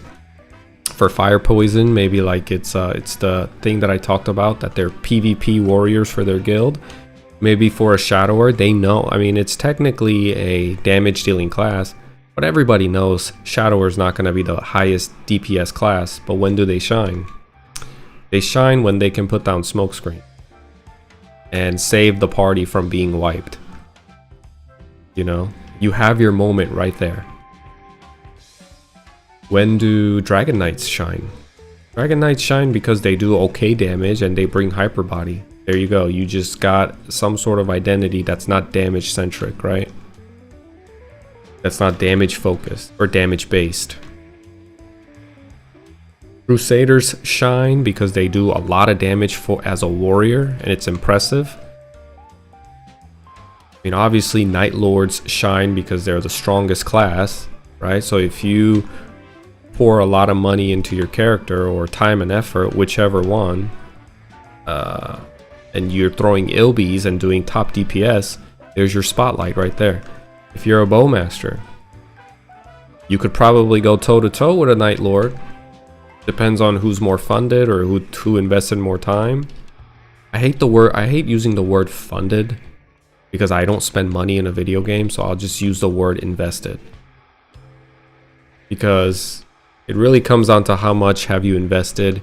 You can beat a funded person. Someone can spend thousands of dollars, hundreds of dollars in this game and top the charts for DPS.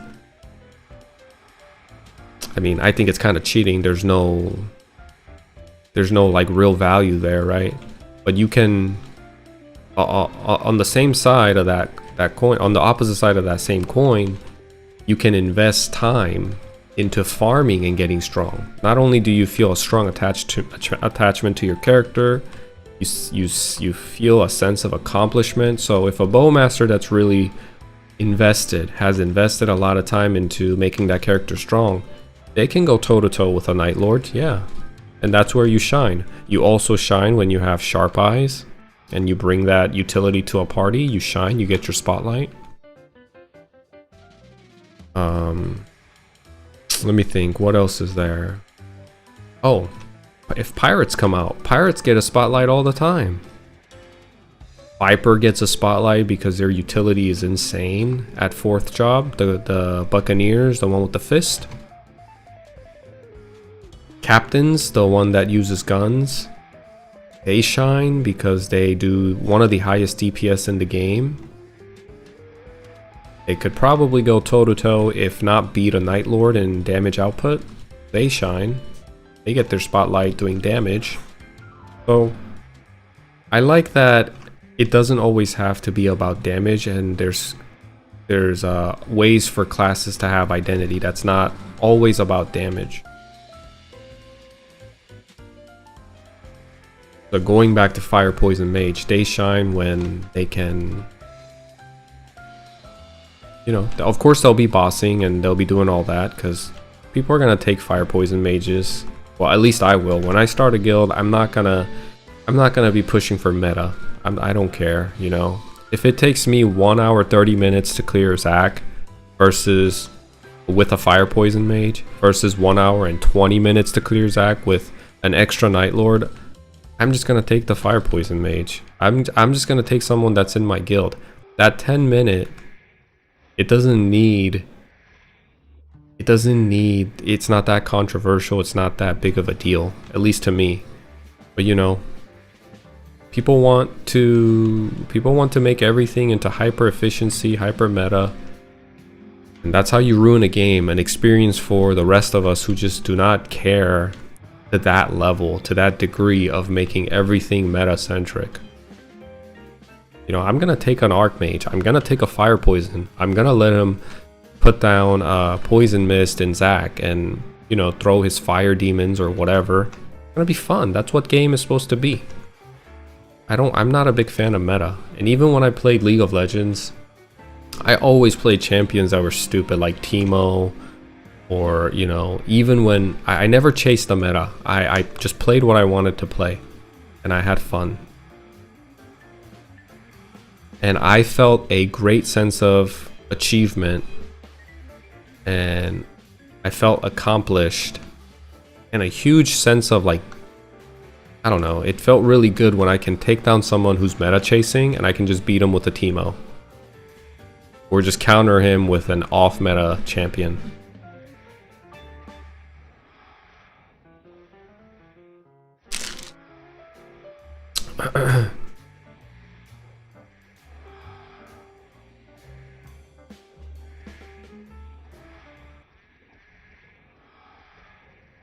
Yes, finally an item, and it's a lower.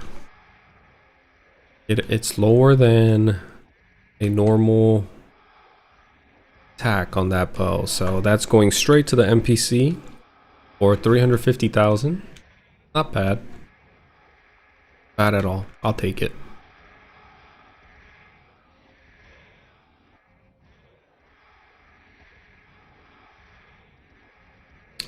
I think that's really cool though. I will say that. I think for Classic World, they will make the bosses more complex. So it's not all about damage and how much HP you have. So classes might get interesting skills. I don't know about the interesting skill part, because like I said, you're talking to someone who has a pretty cemented mindset about what Maplestory Classic or Maplestory should be. So, and you already know that about me after probably talking to me for about few hours. I'm very much like, let's stay on the let's keep the game how it is, but I do really think making bosses more complex is a good thing. Because the thing about Zakum and Horntail is that once you learn, like, it's essentially a sandbag, right? And after a while, it gets mind-numbing to just be in there for an hour or two to just press one button and maybe dodge one mechanic. But to switch it up a little bit, and I hope they can make it so, you know how, okay, so perfect example, right? Looty Party Quest. You need a mage, you need a thief for haste, or else you can't complete it. You need a damage dealer, you need a cleric to heal you.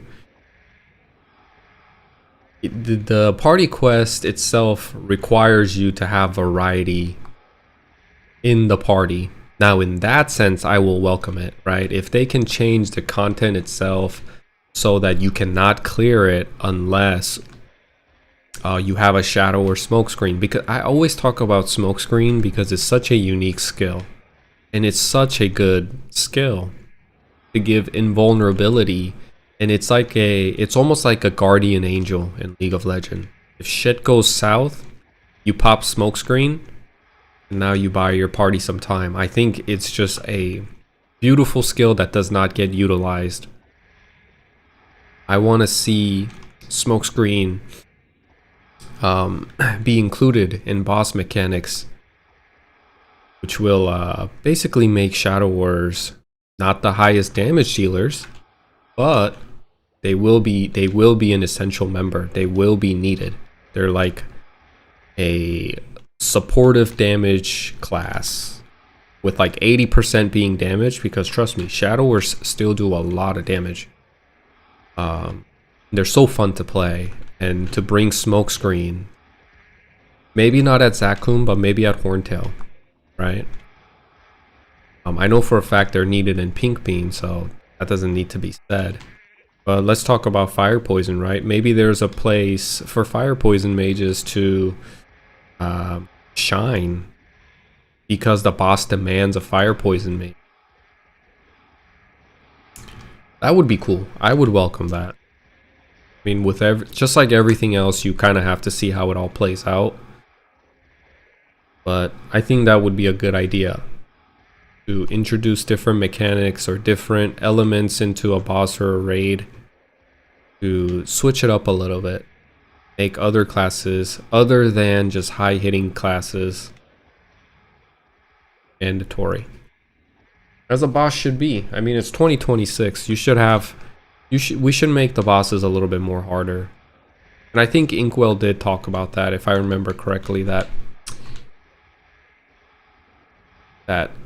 I think he said he's going to revamp the bossing in Maplestory Classic.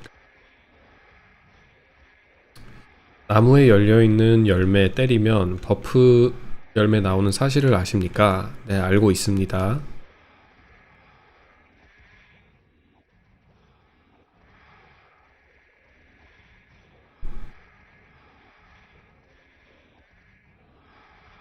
If you're ever up to it, my friend got me Arc Raiders. Really good. Oh, I'd be down. I'd be down. I probably could get my friend to play it too. Is that cross-platform? Can a PlayStation player play Arc Raiders?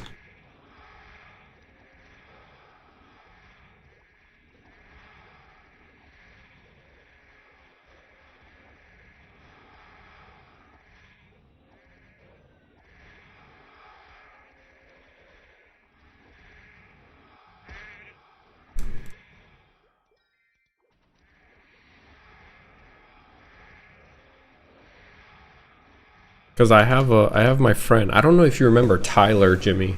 You probably don't remember Tyler. You were a baby. But Tyler and Dwayne, we keep in touch, especially me and Tyler. And he plays on PlayStation. I know he'll get it. He's been wanting to play some games with me, but I've been too hooked on Maplestory. And I'll tell him like, hey, you want to try Arc Raiders? This is a party of 3, right? I think you're in a party of 3 in Arc Raiders. I could probably play when I'm not doing my streaming.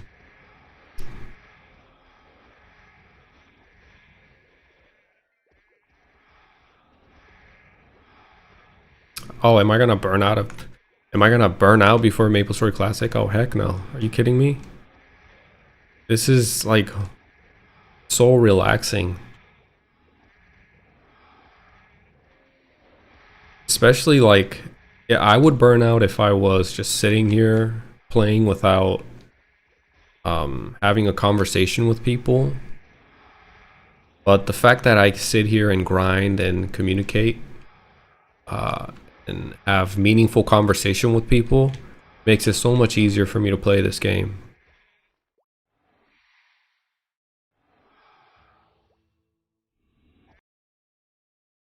It stopped. Why?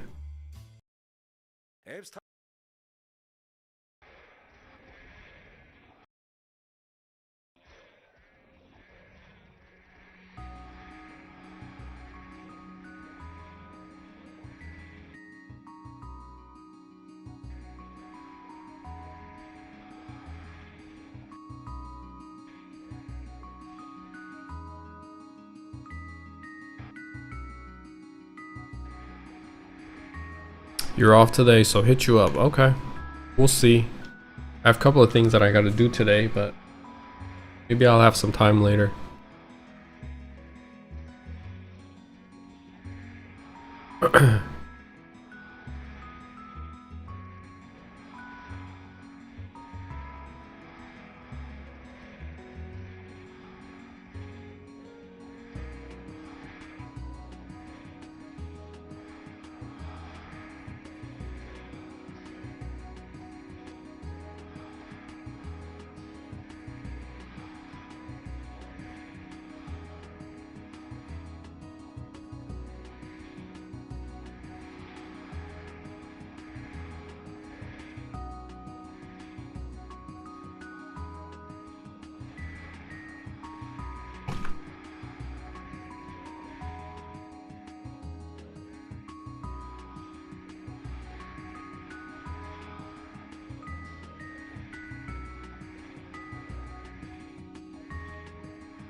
Hey Johnny, are you going to be playing Maplestory Classic when it's released?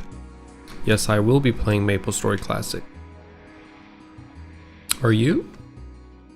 Welcome to the stream, by the way.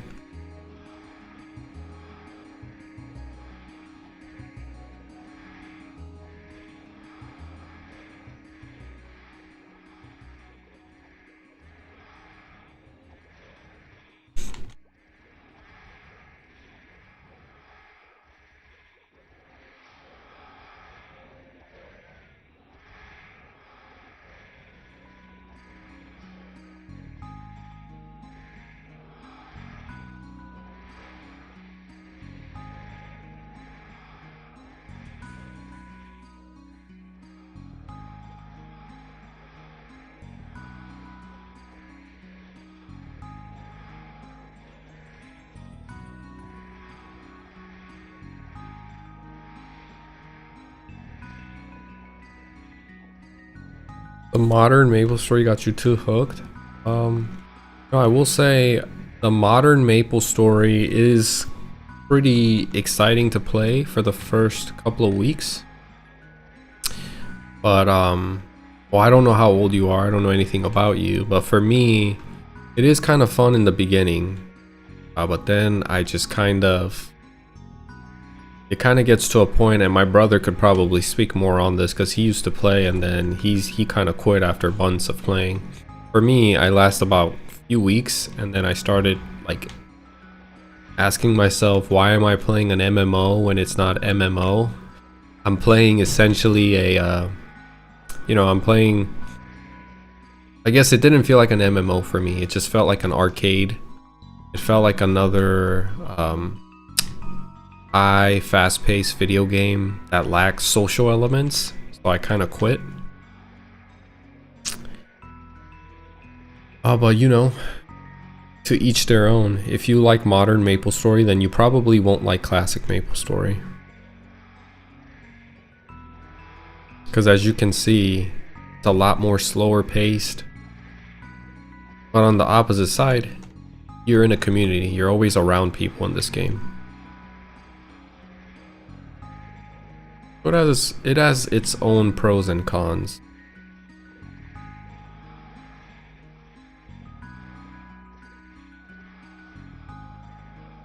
Ooh.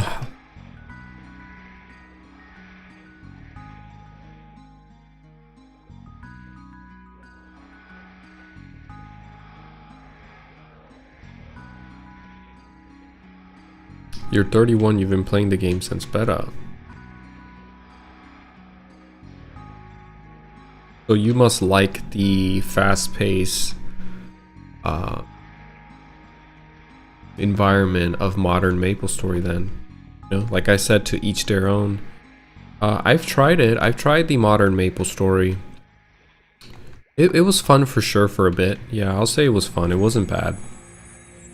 I haven't played recently. I think the last time I played might be like 2-3 years ago.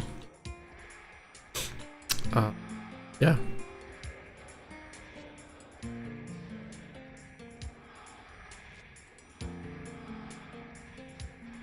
There you go. That's my brother, and I kind of agree with that too. I don't like having to do chores in a video game, and a lot of MMOs nowadays make you feel like everything, like you have to do something. I'm not a fan of that. I don't like when a game tells me where to go or what to do.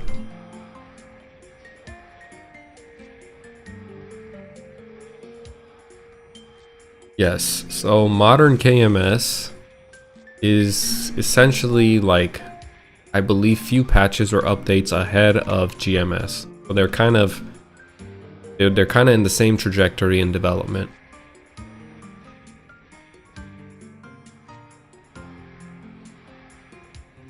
But I'm pretty sure Mapleland has more players, because if you look at you know, you guys are not going to understand it, so you guys probably have never seen it. There was a update released for Korean Maplestory, the modern one, the retail one, and they're showing off all this like new classes, new content, new bosses, new items, and you have a crowd of very small people in front of them presenting it to them. It's probably the whales, you know, that spend a lot of money and spend a lot of time into the game, but it's like it just seems so desperate to get people to come back to that game, whereas this game, everybody's always talking about, oh, people are leaving, but I go in even at what time is it in Korea right now, 2 a.m. and it's so lively. Look at all this, look at all these people chatting, you know. And I'm not sure if retail modern Maplestory in KMS even has this.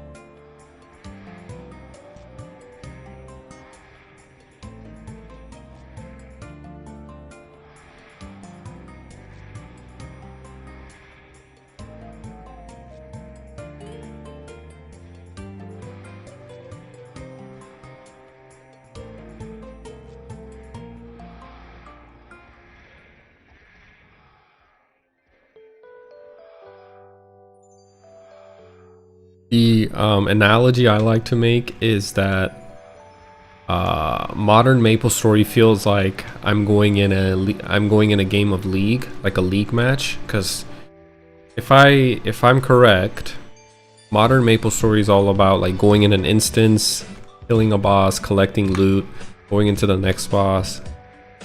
There's hard mode, whatever, and it requires your attention, right? Like you have to be on your toes. You can't kind of like sit back and just relax and talk to people. You have to be kind of locked in, right? So I like to compare modern Maplestory to League of Legends, or a game of, I don't know, a game of Valorant, where you're locked in. You have to be on your toes. make sure you're not dying and you don't make mistakes. Whereas classic Maplestory is more of a relaxed environment. You're just kind of slowly grinding away. And then you get to a point where you go to a boss and then you lock in. So I think that's what I liked. That's how I would compare it.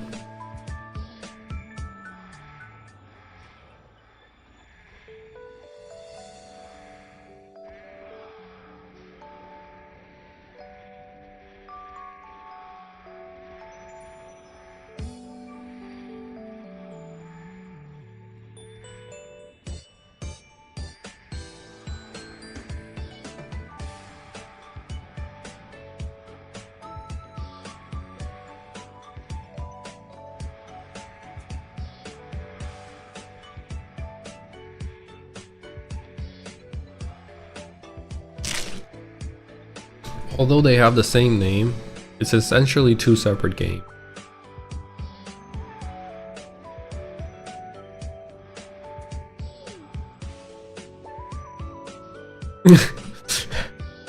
There's a clip of a dude playing League of Legends. There's a clip of dude playing League of Legends while he's getting a penta, tapping in and out of Maple. Oh my god, that's crazy. That is literally ADHD behavior right there.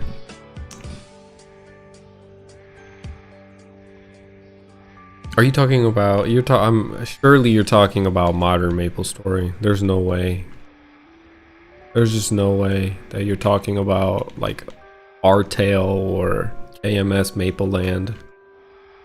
But man, that's crazy. I know a guy here in this server actually, and he's a cool guy, but he runs 3 accounts and he's moving 3 characters with 3 keyboards. I don't know how he does it. I think he has those like mechanical keyboards that are half the length of an original keyboard, but he's playing a Night Lord, Dark Knight, and a Bishop all at the same time. And he's just going around the map farming. And I'm just like, dude, that's crazy. Do I play any other type of games? I used to play a lot of games. I used to play Sudden Attack. I was really good at Sudden Attack. I played League of Legends. What else did I play? Dang, what else did I play? Man, it's been a while since I touched other games. Those 2 were probably the most recent. And then I play a lot of single player games. I love games like Silent Hill. Not a big fan of Resident Evil, but oh my god, I love Silent Hill 2. It's like one of the creepiest games. I would just take like, I would just sit back and relax, maybe take a sip of alcohol, and play Silent Hill all night in the dark. And it gets you in your head so much. It's a masterpiece of a game. You guys like psychological horror? You gotta play Silent Hill 2 on the remastered version. The graphics is beautiful. It's just awesome. I play a lot of single player games before I played Maplestory. What else?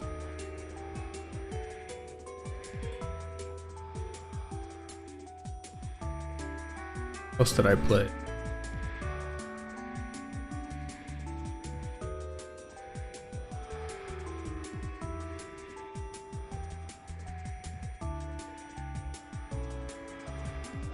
Yeah, I think that's about it. I mean, other than a lot of single player games, like I played Dark Souls, obviously.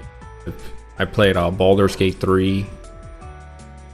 I could go down a list of all the games I've played, but when it comes to online games, Valorant, Sudden Attack, League of Legends, and then there's these games that you guys probably haven't heard about, like Get Amped or Crazy Arcade.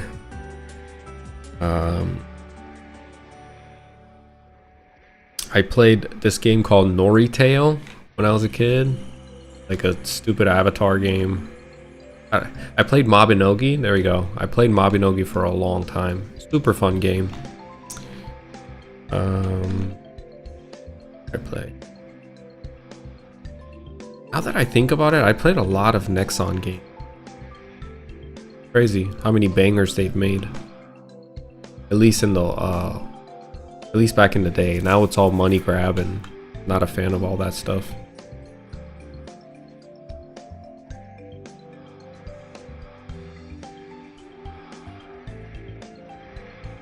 But yeah, I'm a huge gamer. I play games as a hobby.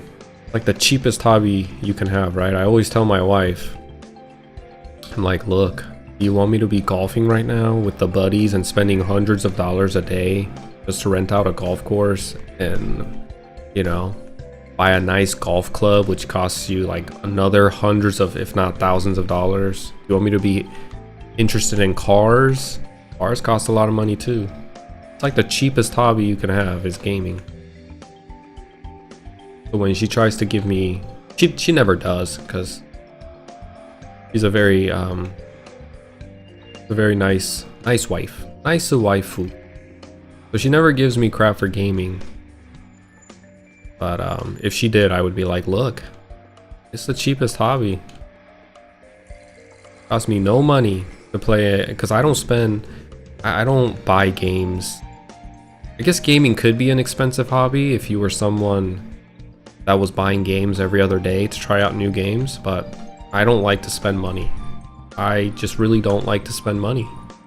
So if I'm gonna buy a game, I'm gonna buy something that's either really like grabbing my attention, or it's already been proven that it's a good game. Like Baldur's Gate 3, I've never tried Baldur's Gate series or whatever, but everybody was talking about it, hyping it up, so I tried and I loved it. Player Obscure Expedition 33. It looked cool, so that's a W. I didn't buy it right away. A lot of people were talking about it. I tried it out. It was a good game. W.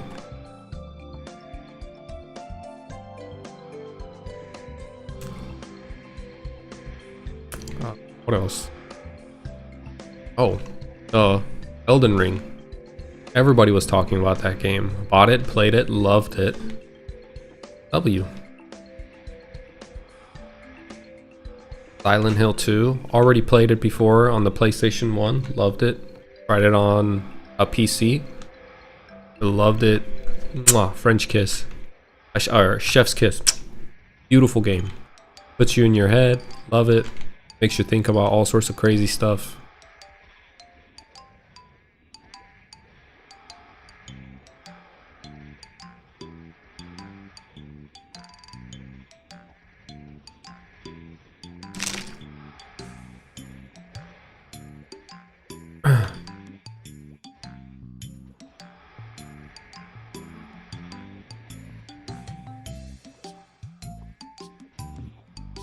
Bum, bum, bum, bum. Bum, bum, bum.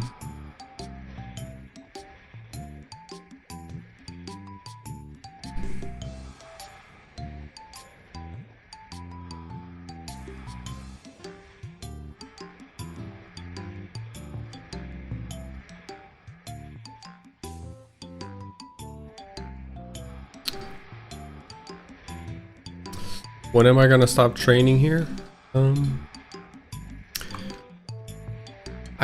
Technically I could go to the Blue Wyverns right now, but one of my guild members, who is a level 160 hero, was telling me that my accuracies are still... These guys are called Burks. They're called Burks. But one of my guild members, a level 100. This dude said yes. He doesn't even know what I said. You know, this is the beauty of, right, playing with other people. This guy's just being a clown with me. He said yes. All I said was Burke. Anyway, the hero was telling me that my accuracy might be too low to go to the next training ground, which is the Blue Wyverns, and I want to go to the Blue Wyverns. I want to try it out. But I don't want to go there and form a party, start it, and not able to kill the wyverns because I'm missing too much or I'm too slow at killing the mobs, which becomes an issue for the rest of the party. I just don't want to become problematic. So maybe, I mean, I'm level 105 now, so it shouldn't be too big of a deal. I think I can put on my maple spear, which gives accuracy, which has an accuracy stat attached to it, and go there and kill the wyverns with a party. They give almost double the XP at an hourly rate compared to the Berks here. But the issue with blue wyverns is that I don't think I get the priest's heal, right? I don't have a priest next to me healing me. So it essentially costs a lot of money and potions to train there. Somebody was telling me that I do have a priest next to me, kind of giving me heal intermittently, which will help a lot. But other people were telling me that I don't, so I have to kind of go check it out for myself.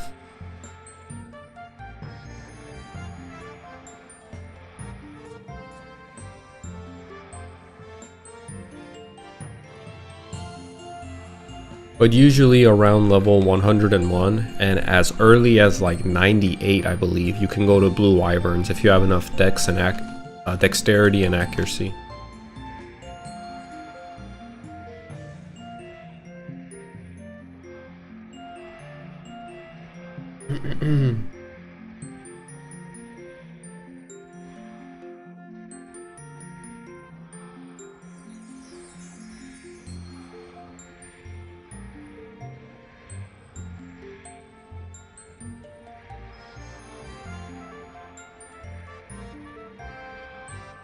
Jimmy, did you watch the video that I made about Fire Poison Mage?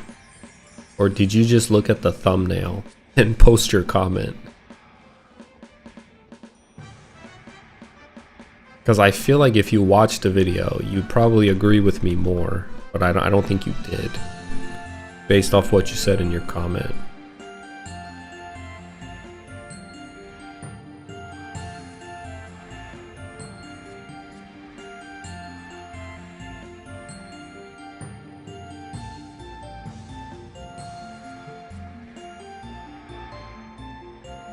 You actually watched the whole thing and you don't agree with what I said? That's kind of shocking. I figured you would agree.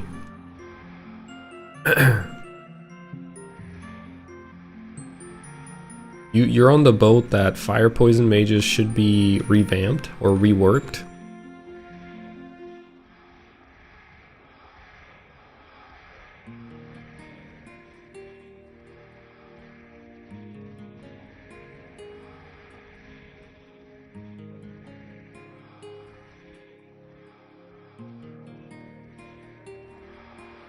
We got about a minute left. Maybe after this I can try to find a wyvern party.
Do, do, do, do, do, do, do.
Is this like the Korean version of our tale? Sort of. It's more... It's a better... It's a little better than our tale, in my opinion. What's the word I'm looking for? It imitates the old school Maplestory experience like at least 3 times better, if not more. It's less buggy. Less buggy, that's for one, and then I believe our tale has some quirks that isn't true to old school Maplestory, so it's more true. This is called Mapleland. You can only play this in Korea, and it imitates the old school Maplestory a lot better than our tale. And I've played both, so kind of have an idea.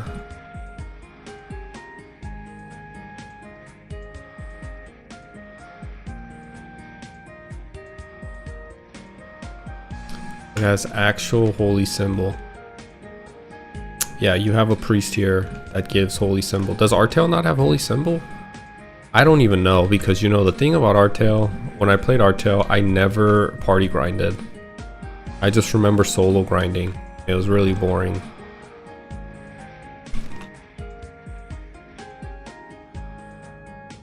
And that's it, Chief. That is an hour in a party of 6. That was fun, right? We are 15 levels away from 120. Everybody's saying, hey, nice work, good job. People are being friendly and all nice. I love it.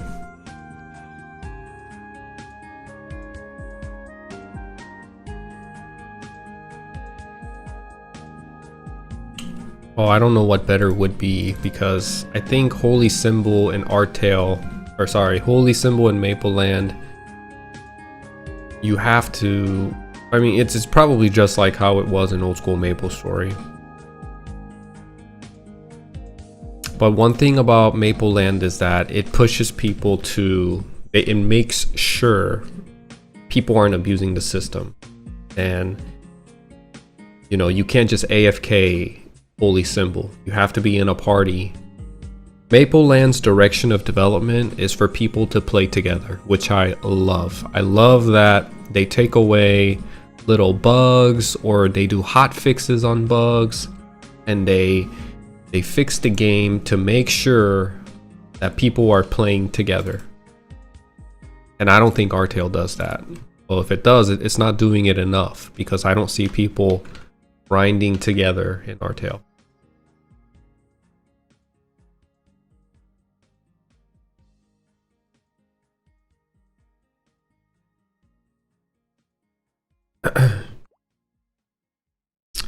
It acts differently in Artale. You get a different experience multiplier in SM.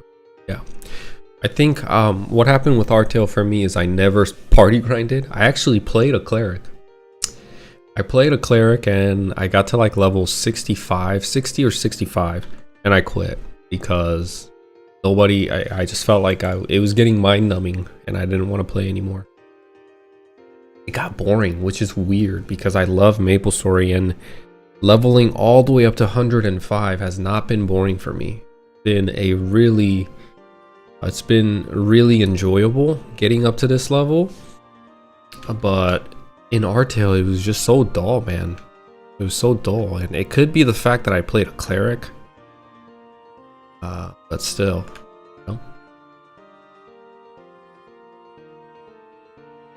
Let's see if there's a different party that I can go to. Let's see what there is.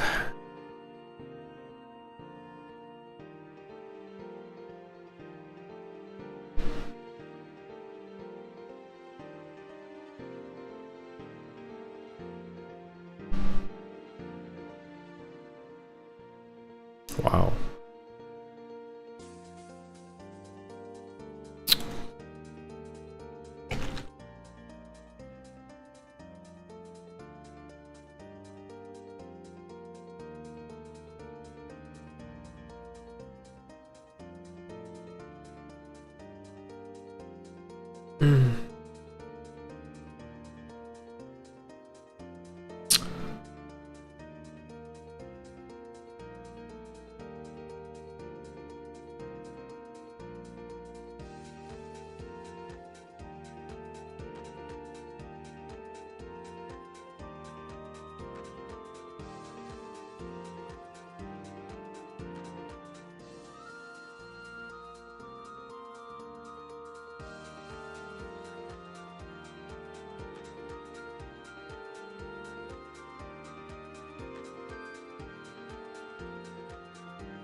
Let me just make an announcement in Discord to see if anybody will take me. I'm essentially saying, hey guys, I'm a level 105 Dragon Knight. First time going to Blue Wyverns. Can someone help me or teach me? And this guy said there's no spot for me at his party, so okay. Okay.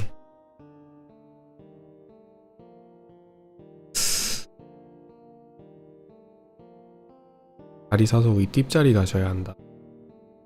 근데 지금 이 시간에도 이 사야 하나요?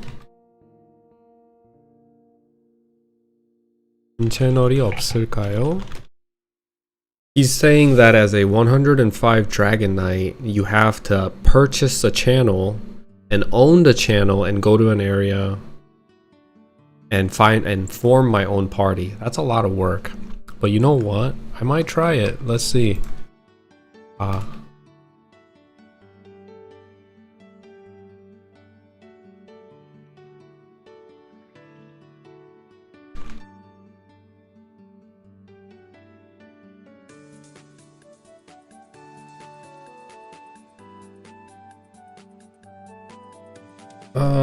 didn't realize it was a 20-minute video. Let it play. Yeah, basically, I go into talking about how Fire Poison Mage doesn't need too much of a change. That they're kind of perfect the way they are, and you know, I go into the social aspects of Eastern and Western hemispheres and all that stuff. What changes did Mapleland do compared to the original old school Maplestory?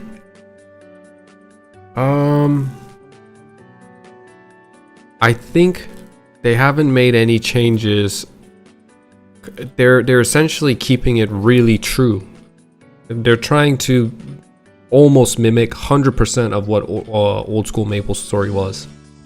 So any changes that are new, that's intentional, there is none, I don't think.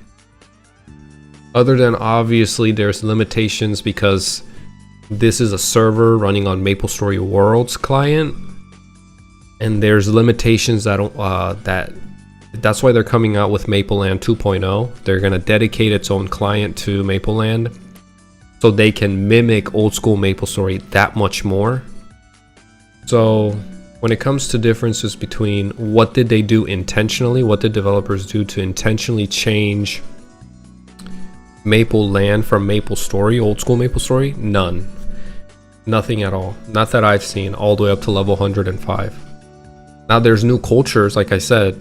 I always talk about this. Maplestory is a canvas that developers push out, and KMS is notorious for bringing in like intuitiveness and being lucrative, figuring out how to maximize efficiency, party grinding. So there's new party grinding spots that I've seen as I'm leveling that I did not see growing up playing old school Maplestory. So there's those little differences, but when it comes to changes that the developers implemented and made, I don't see any. I haven't seen any.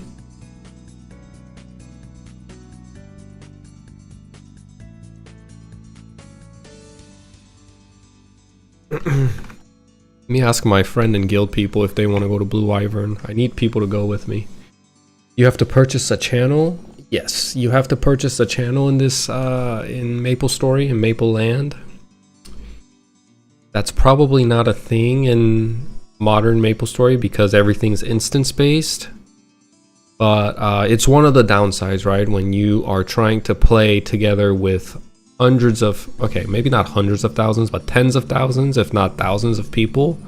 What happens is when people get to a later level, like a higher level zone, and people reach like level 120, 30, 40, there's only Leaf Ray right now is the highest level continent, and in this continent, these areas here are where people usually form a party and grind. I mean, you're talking about 1, 2, 3, 4, 5, 6, 7. Actually, that's like the entrance to Horntail, so that doesn't count. 1, 2, 3, 4, 5, 6.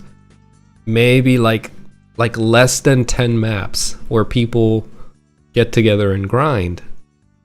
And there's how many channels? Let's see.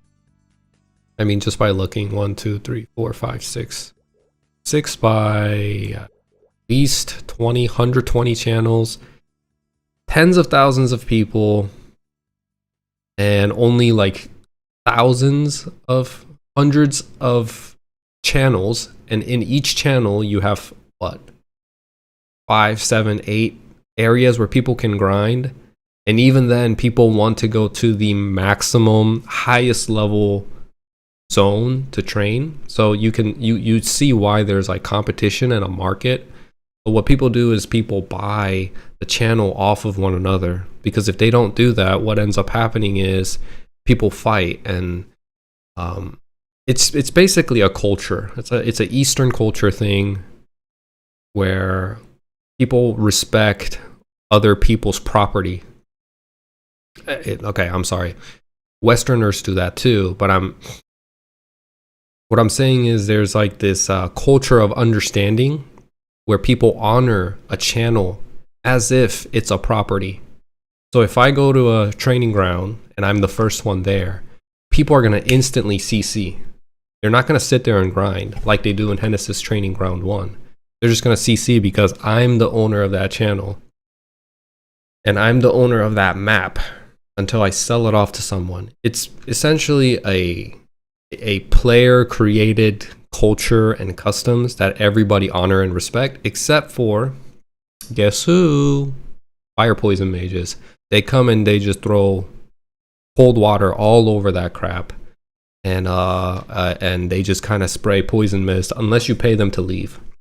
And that's where their identity comes from. People play fire poison mage in Mapleland so they can have some character to go to a clan war, go to a guild war. And trust me, that's what makes this game so fun, because there is a PvP, a player created PvP element that the developers never intended. But because the game is so populated and developers could fix it by creating mini dungeons and instance based maps. But what happens? What happens then? It becomes I don't know. I feel like it will be that small ripple that creates the game to eventually end up being a single player damage output type of game where people don't feel the need to communicate, party together, and play together. But anyway, now I'm going off topic.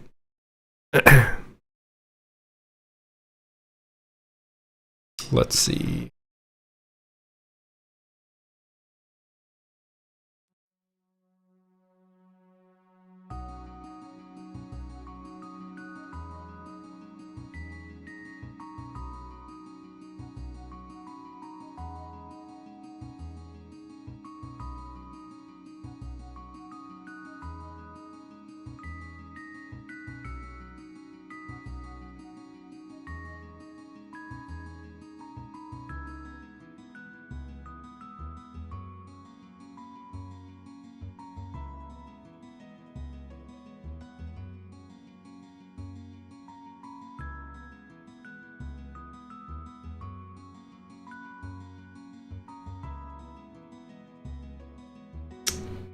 Go here.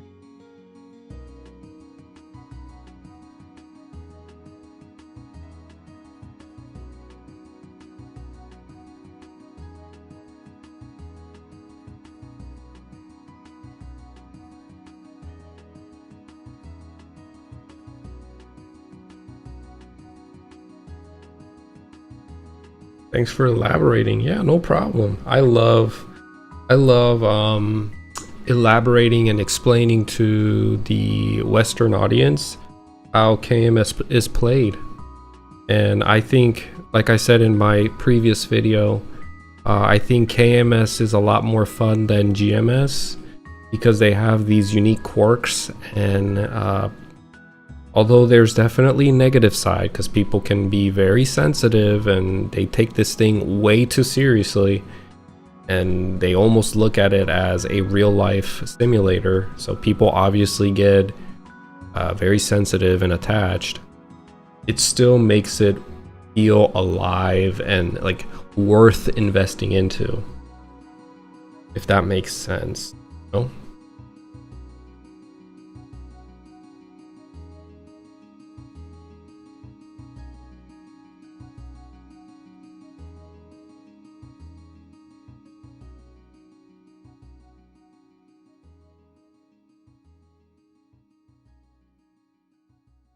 Change that.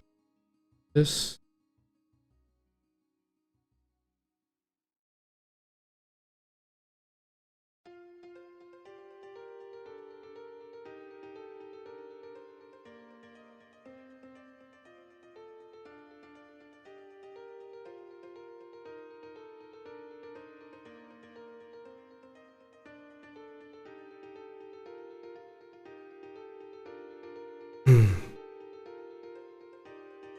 Let's see. Ooh, what is this? I want to go here. Wait. Oh wait, let's try here. There's a party for red Kentaruses. Maybe I can go here and train for an hour with a different party. Gonna be interesting if they take me. Let's see. I don't know if they will. Maybe they will. I submitted my application to see if the players and the people will take me. So essentially, like, I'm on the Discord server right now and I'm submitting my application to a bunch of people that are looking for people to party grind with. And they can either, it's like almost applying, it's almost like applying for a job. We'll see if they take me. If they don't, then they don't. Then I just keep applying until somebody takes me.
So he got back to me. The guy I sent my application into to go kill the red Kentas. He's like, you're too high for this place, man. Look for somewhere else. I was like, okay. Okay. Apparently I'm too high of a level. You know what? Instead of trying to look for a party, let me see if there's an open channel. Let me buy some potions and try blue wyverns. I think I can do it. I think I can do blue wyverns, so I'm gonna try. I'm gonna buy a lot of potions and see if I can do it.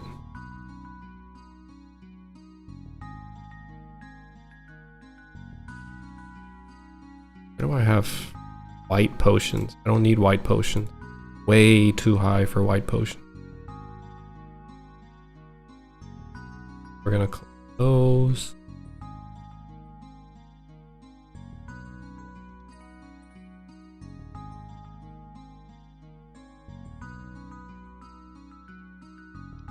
So expensive, man. I don't like Discord. I hope they just give people free megaphones. Yeah. You have to pay for megaphones in this server. I do think, like, if they need, I don't mind the game charging money for megaphones. If they're, you know, because the game needs to make money in order to keep the servers running. Instead of releasing gachas or other type of pay to win elements, I don't mind the game selling megaphones to players. Pretty OP. At least in this server, use a megaphone. I mean, you're gonna get what you're looking for. So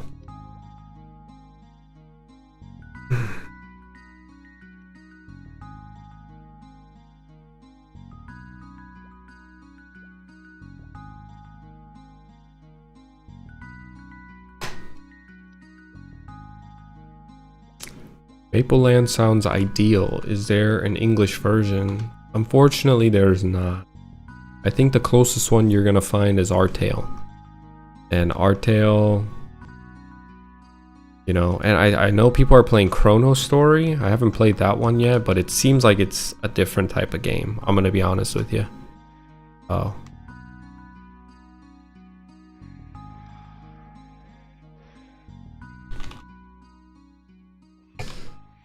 But Artale might be the closest one that you're looking for, which I don't think they have a party grinding system like they do. Like, I don't think it's as established as Mapleland.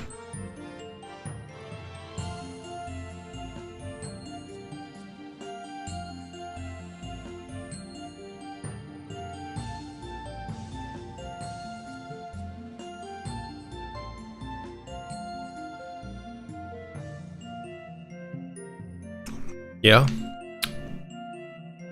That's your sign to learn Korean. Yeah, man. Go ahead and get on that Duolingo and learn Korean and hop on in. The water is nice. Which way is it? Here, here. Okay. Let's see if we can find an open channel. Or maybe, you know what? Maybe I should just go grind some rashes. Let me just go farm. I'm just gonna farm. I have about an hour left anyway. I'm gonna farm for an hour. Hopefully we can get some scrolls. Hopefully we can get some steelies, because they also drop steelies there. I think that sounds fun. I think that's what I'll do.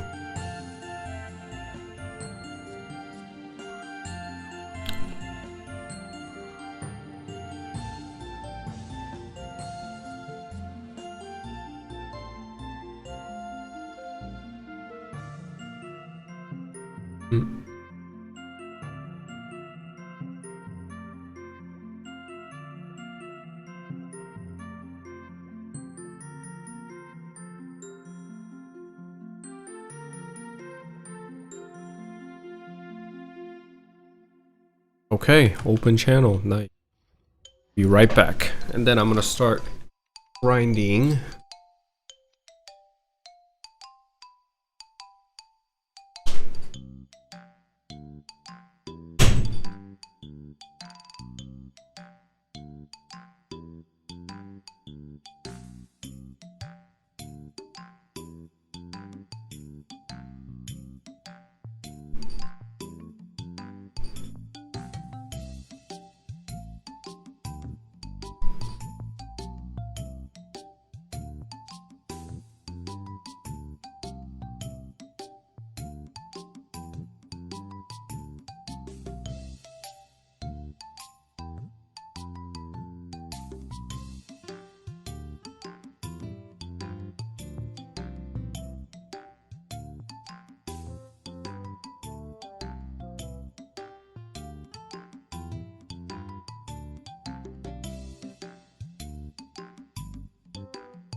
Alright, let's get it. Get this started. Phillies, here I come.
What is this?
Yes, please.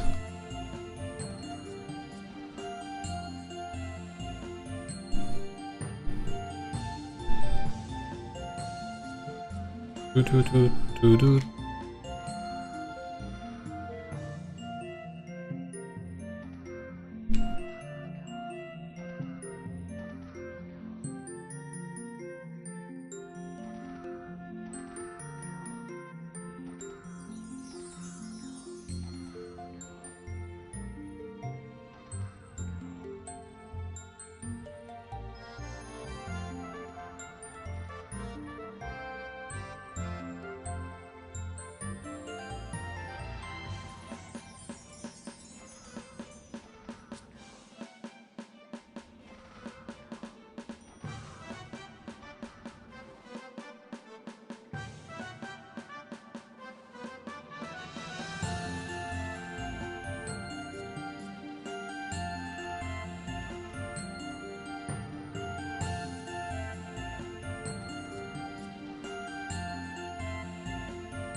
Oh no. Seed.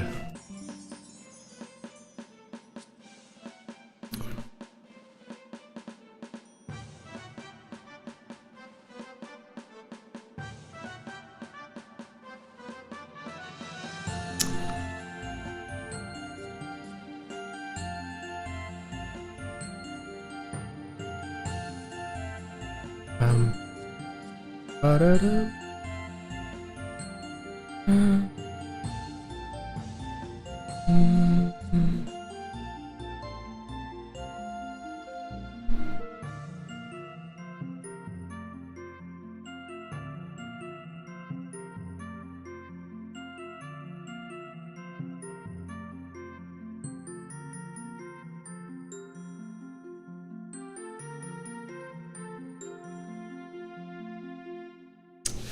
Sometimes the game kicks me off because it's running on a not the most optimized client. Sometimes while you're playing, the game just kind of kicks you off. Pretty unfortunate. They're working to fix this, so.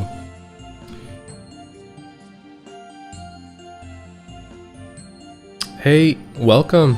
Thank you very much. I will try to be consistent and continue to make more content. I appreciate it. I'm sure you're staying very warm in California.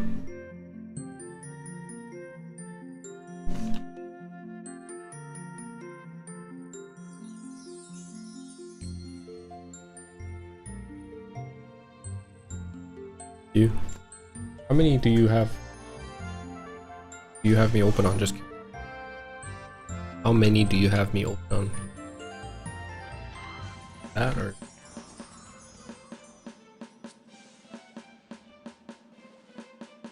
Gotcha.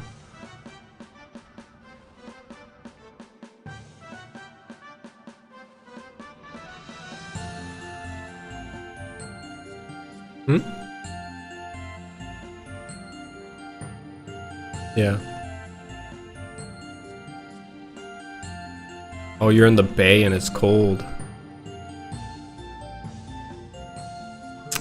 Well, California is still beautiful. I wish I could trade places with you. I wish I could have California, but not the cost of living of California. I wish I could have California weather. The geography of California, but not actually live in California. Living in California sounds miserable.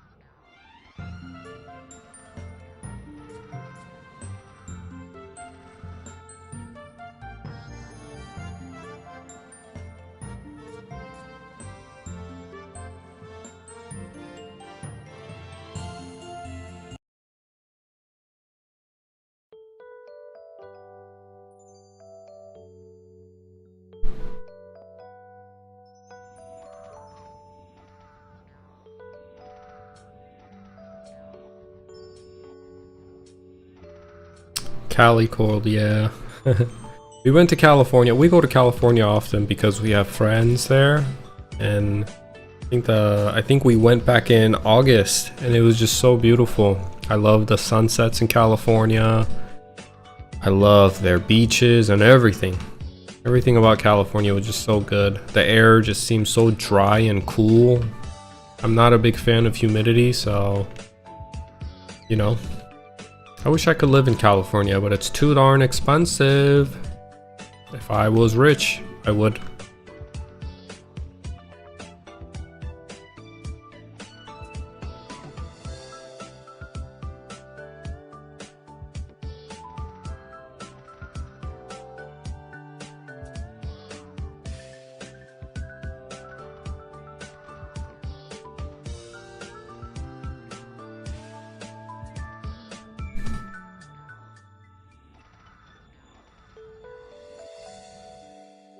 $80 degrees in LA. Wow. It's a warm day for us when it's 47, 45 here. Like this past few weeks, I'm on the East Coast by the way, and this past week it's been around 40s, but the week prior to that it's been in the 20s. So, you know, it was really, really cold. And at nighttime it drops sub freezing all the time. So at nighttime it's just can't go outside here. California is amazing during the winter time.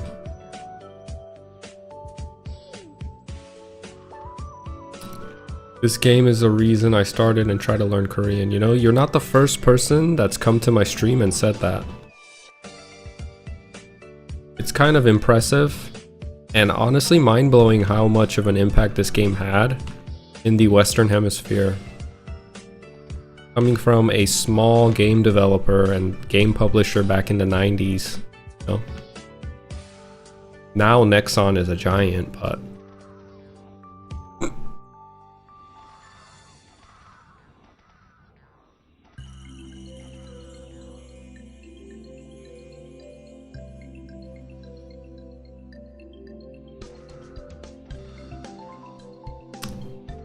kind of crazy that you want to move to East Coast. I guess this is where they say grass is always greener on the other side. I would love to go to the West Coast. My wife also wants to go to the West Coast. She loves Arizona. She likes Arizona, but I think it's too hot. She likes the dry heat. Yeah, back in the day, it was not K-pop, it was not K-drama, it was not K-Netflix. It really was anything to the Western Hemisphere. The gaming aspect, a lot of gamers. Tried Maplestory and fell in love. And here I am, way into my adulthood, still playing this game, because it had that much of an impact in my life. Well, it's not just prices either. We have family here, so I've already tried to take our family down south towards Florida, but it didn't happen ultimately because we have family here. Do I think North Korea will attack soon? No, I don't think so. North Korea isn't gonna do anything. They'll continue being a little country, little hermit kingdom. Cyber attacking and hacking and stealing Bitcoin and whatnot, doing whatever they do. Being a rogue country that they are.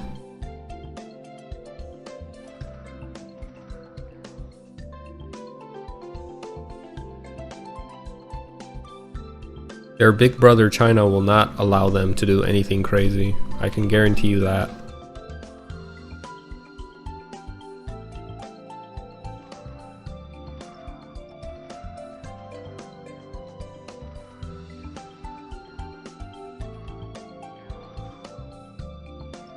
Your wife is trying to get to grad school at UPenn. Oh, that's awesome, man.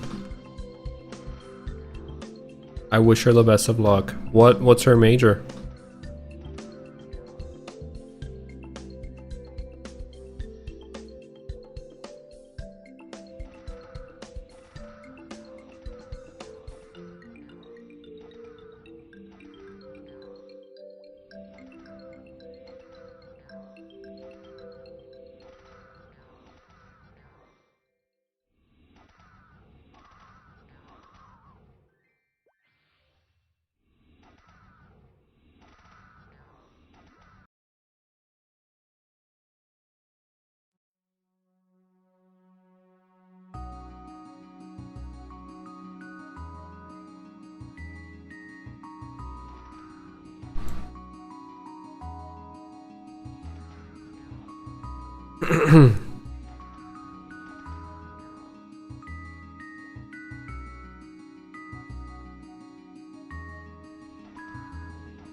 She wants to go into consulting. Exciting.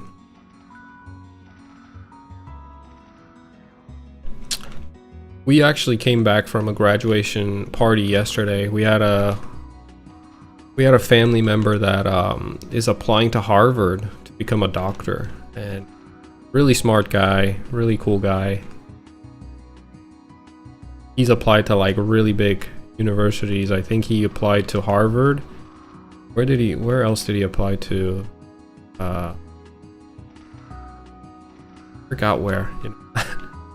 I have terrible memory, but one thing that stood out to me was, oh, you applied to Harvard? He's like, yeah, I'm hoping to get in. I was like, that's amazing, man. Admirable, really. The kind of like opposite direction of where I went in life. I joined the military and then I started a business after I got out. And my experiences kind of end at the military and a couple of community college to get my associates. That's about it. Really cool that people out there chasing their dreams, pursuing education.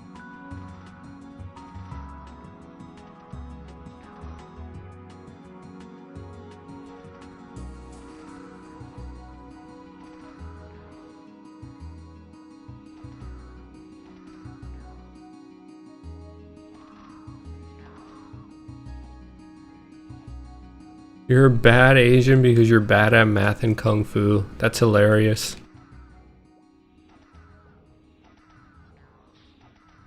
What Asian are you? Are you Korean, Chinese, Japanese? Are you Eastern Asian or are you Southeast Asian? Technically, apparently Australia is also part of Asia, so are you Australian? I didn't know that.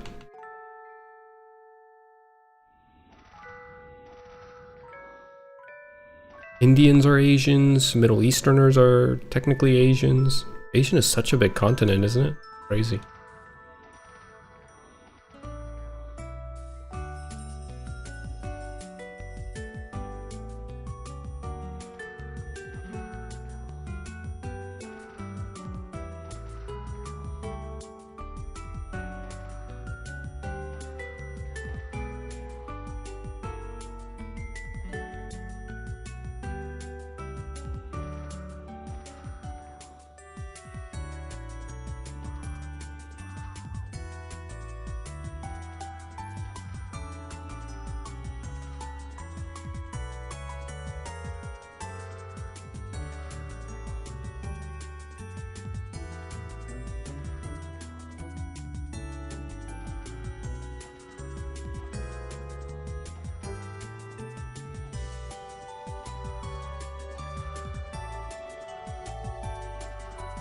Hmong? Southeast Asian. Hmong. Never heard of Hmong, man. And I kind of take pride in being a world traveler and knowing my geography, but I've never heard of Hmong. Never heard of him. I kind of feel like I let you down a little bit. Where is that? Is that... Never heard of it, man.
What kind of business did I start?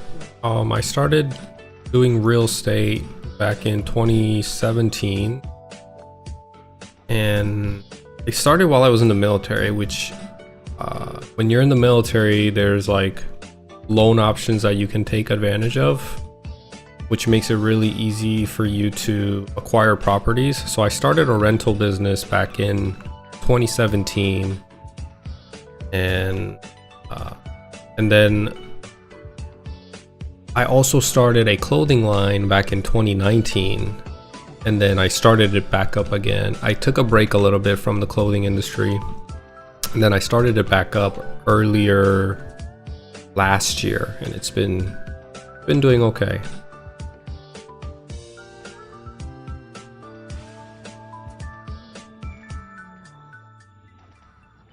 Long story short, we are a small group in the southeast. Oh, okay. Are you guys like an indigenous group in a country? Because Hmong, I don't know if I'm pronouncing that right. It's not a country, right? I'm assuming you guys are a group of people.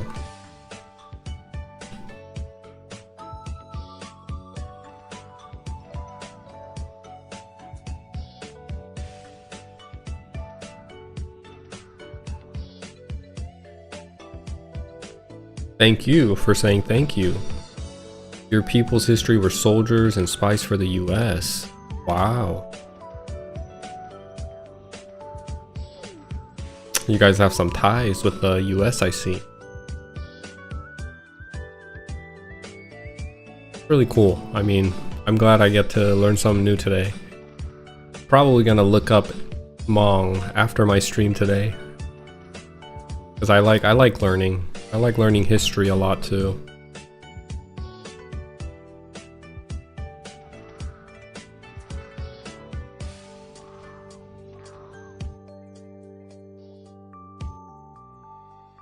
Indigenous in Laos, Thailand. Oh, gotcha. Okay. Interesting, man.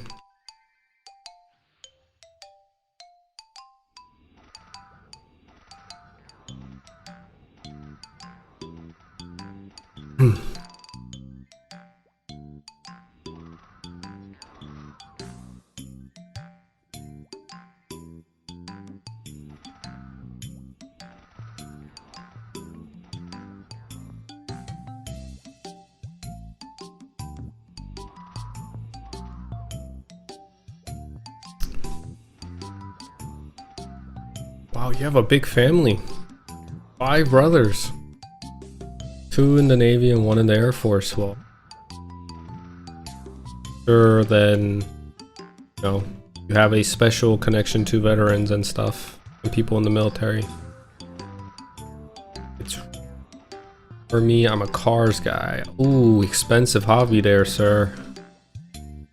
An expensive hobby. It can be, depending on what type of cars and what you like to do with cars. I know guys that are into cars that spend a lot of money. My hobbies are relatively cheap. I used to love to play soccer and go to the gym before I hurt my knees. I still go to the gym, but I can't play soccer anymore to the extent that I did. And my biggest hobby, obviously, is playing video games. Doesn't cost me a lot of money.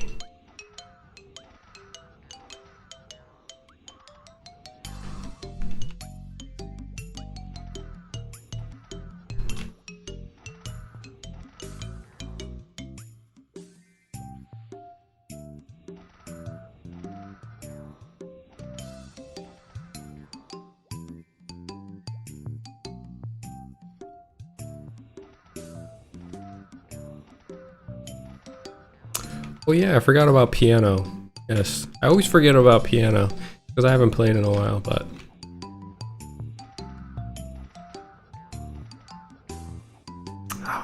you know what's amazing? Well, so same, had to change into Legos and Hot Wheels because you have a kid coming in the way. Yeah, I hear ya. I have a 1-year-old baby, and you're gonna want to change your hobbies into something that's that's less expensive for sure, because they can get pretty expensive. And I think even myself having a 1-year-old, it's not even at the worst yet, you know. Once they get a little older, they want to actually play with toys. They want to play with Legos. Legos are expensive, by the way.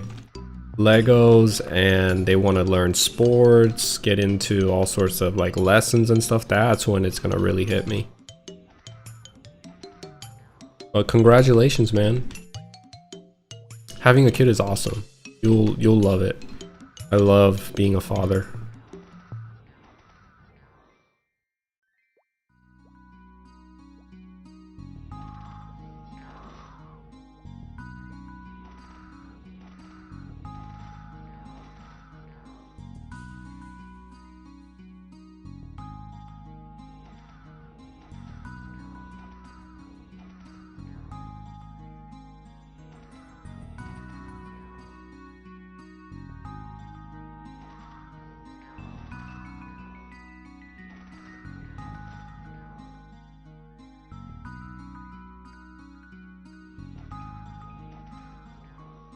Do I have any info on classic? Opinion on video games and kids? I think kids should stay away from video games as much as possible. You know, that's just my opinion. I don't know. I don't really know what the answer is, but just, you know, we can only speak based off our experiences, right? And I definitely had a hard time, and even now I have a hard time dealing with addiction to video games. It's like one of my, and it could be like my it depends on a person's personality too. And I just like to be alone a lot of times and kind of keep myself entertained on video games. And not only do I enjoy video games, it's kind of like it's really relaxing for me, and it allows me to, I can work while playing video games. I think I'm my best when I play video games and work and take turns being like going back and forth.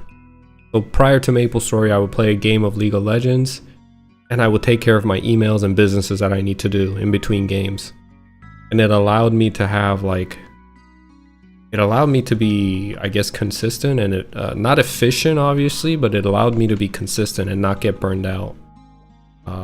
And I would take care, even now, like I'll play, obviously when I'm not streaming, I'll play video games and get things done throughout the day while I'm gaming, because while I'm gaming, I'm not like really playing anything that requires me to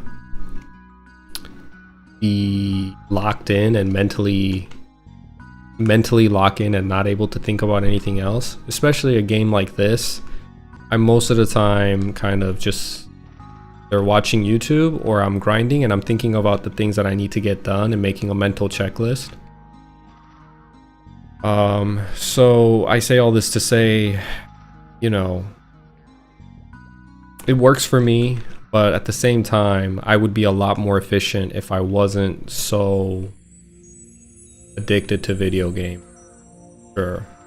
I figured out in my own way to make it work for me. But for my kid, for kids in general, I think it's best to keep them away from electronics, video games, as long as possible. Let them play outside with other kids, and once they get old enough, maybe 15, 16, then start introducing like maybe board games, an element of games, and then actually board games when they're 11, 12, and then online gaming to 13, 14, 15. I agree. I've seen most of my nephews and nieces and their technology, and I'm scared. Yeah, you know, I don't tell people what to do with their kid, but with my kid, I'm keeping him away from iPads, phones, anything. I've seen too many people who have kids in their youth at younger age, and all they do is just glue them to the TV and glue them to the iPad. That cannot be good for the kid. And it's so hard, I get it. You know, I'm very blessed and fortunate that, you know, we have the luxury of giving our kid the attention that he needs. But I've seen single moms and people in their early 20s who are so overwhelmed with life that they have no other choice to they have no other choice but to give the kid a distraction so they can get things done in their life. And it's kind of unfortunate that it has to be that way, because those kids will grow up with you know, I think they're gonna grow up with some issues, and you know, science backs that up. So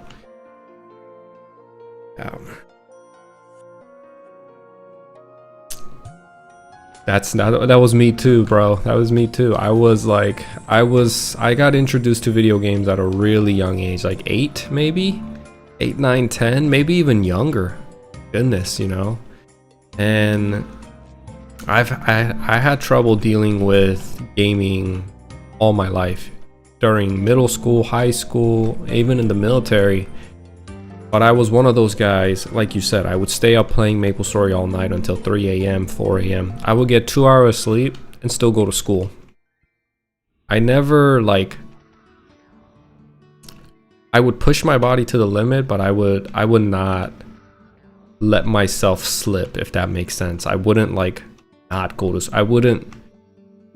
school. I would always go to school. Now, sometimes I skip school, sometimes I would fake being sick. I mean, what kid doesn't, right? But I still graduated high school. I still got through my military career.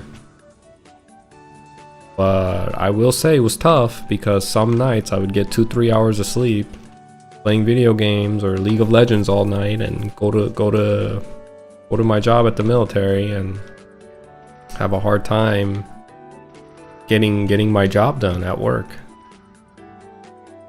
So you said, do I have any info on Classic? Well, the latest information on Classic is that they're going to do another beta test in January in California. It's something that you can sign up for, and hey, you're in California, so it's something that you could try.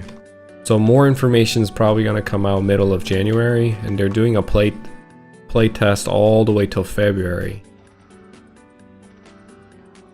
And you know, if that's information on the release date and like the state of the game right now, on where it's at in terms of like when it's releasing. If I had to make an assumption, I think they're going to release it in summertime when kids go on summer break. That's usually how things go in Korea. There's big updates, big releases, big events, and they match it up with the summer and winter breaks, so kids can kind of not have to worry about school and play.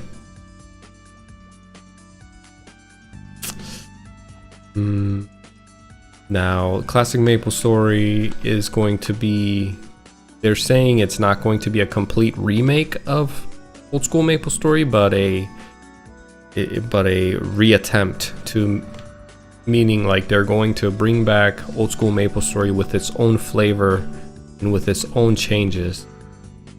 And I have a lot of videos talking about that in my YouTube channel, but essentially I'm on the boat of I'm very excited, but at the same time I'm very worried too on how it's gonna go. My favorite game right now obviously is Maplestory. I don't like console games too much.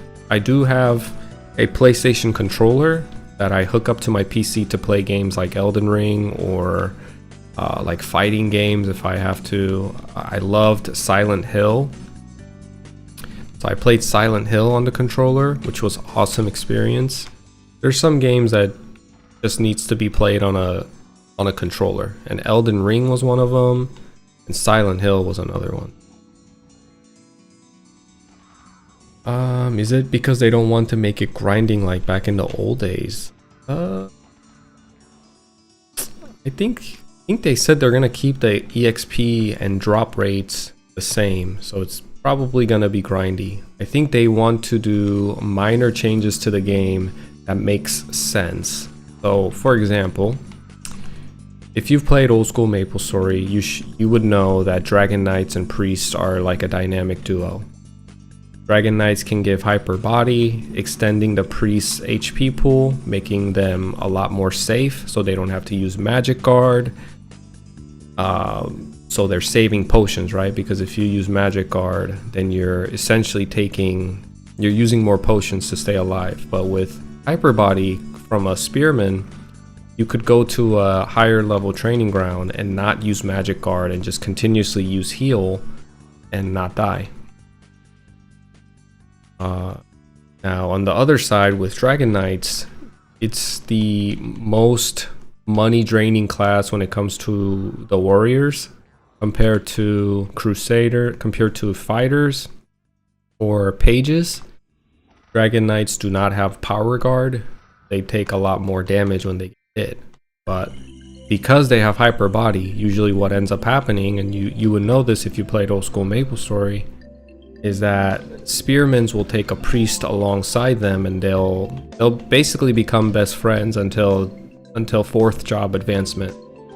Now, an issue with that, spearmen have a skill called Iron Wall, which is this. It's gonna be in Korean, but what it does is it's a party buff that raises 20 physical defense and 20 magical defense.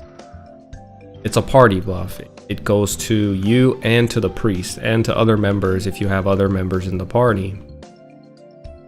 But the issue is priests also have this party buff called Bless, which gives everything that the Iron Wall gives plus more, like avoidability, accuracy. I think that's it. So essentially, what happens is you can only have one part. There's party buffs that are able to stack on top of one another, and it's listed that it can be, but Bless and Iron Wall do not stack. So if you use Iron Wall while the party has Bless, it essentially gets it basically washes out, and there's no buff. There's nothing to Iron Wall that's beneficial. Bless will just stay on there, and Iron Wall, it's just a waste of a skill. Unless you're playing by yourself or in a party without a priest, then it works. But because priests have a skill called Holy Symbol, even if you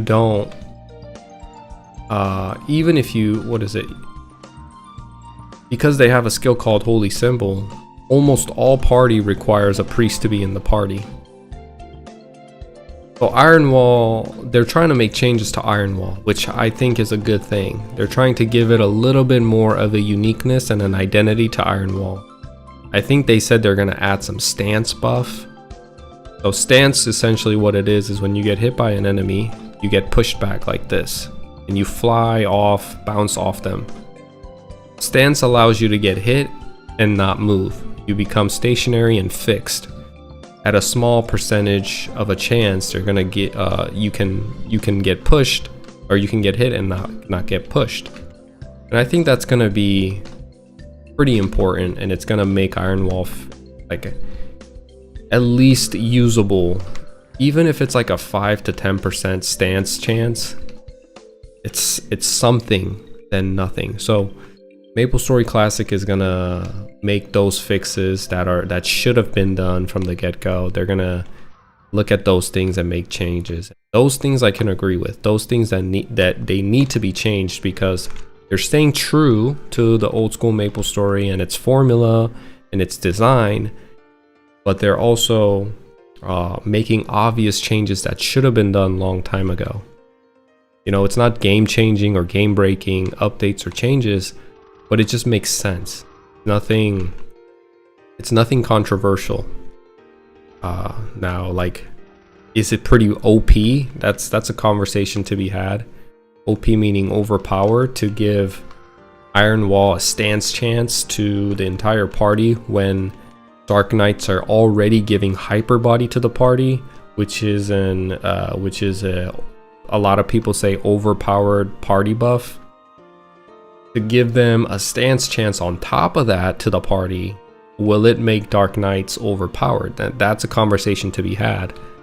But when you just look at through that spectrum, when you look at the specific issue of Dark Knights and Priest, Dragon Knights and Priest working together, Iron Wall still needs to give some benefit, because it does not. It's essentially doing nothing when you're with a priest who gives bless to the party. But little changes like that are coming to Maplestory Classic, and I think I welcome it. Just about anything I always say, you kind of have to wait until it's released to see how that small change can ripple. The ripple of that small change can cause a lot of changes into the game, and obviously people are gonna talk about it a lot, and fighters and pages are gonna make a lot of noise and say, hey, why is it that Dark Knights get 2 party buffs when we get 1? When pages don't even get any? Why is Dragon Knights favored? Stuff like that are gonna come up, and you know, we'll see what the developers do.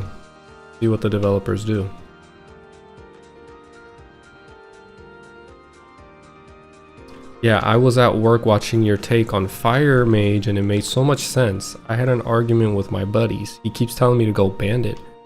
Oh, what do you want to play? I mean, Bandits are awesome, man. I mean, if you see my shorts, you can clearly tell, like, I'm a huge fan of Bandit. I think they're the most flashiest class. Obviously, they don't do the most damage, but they have a super overpowered utility that can be used in later game content. And Bandits, once they become Shadowers, 100 level 20 plus, oh man, they're almost invincible, you know. They have a really long iframe, invincibility frames, and they have a really high avoidability, just like the Night Lords, and they get a skill called Fake. So they essentially never get hit as they grind, and they're just a money-making machine. A lot of people kind of forego that part and that fact, and they say, well, Bandits and Shadowers suck because they don't do the most damage, and you know, why would you take a Bandit when you can take a Night Lord or a Bowmaster? You know, I guess if you're trying to beat world record at Horntail or Zac, sure. I'm not trying to play with those people anyway. Those type of people can go play amongst themselves and form their own community.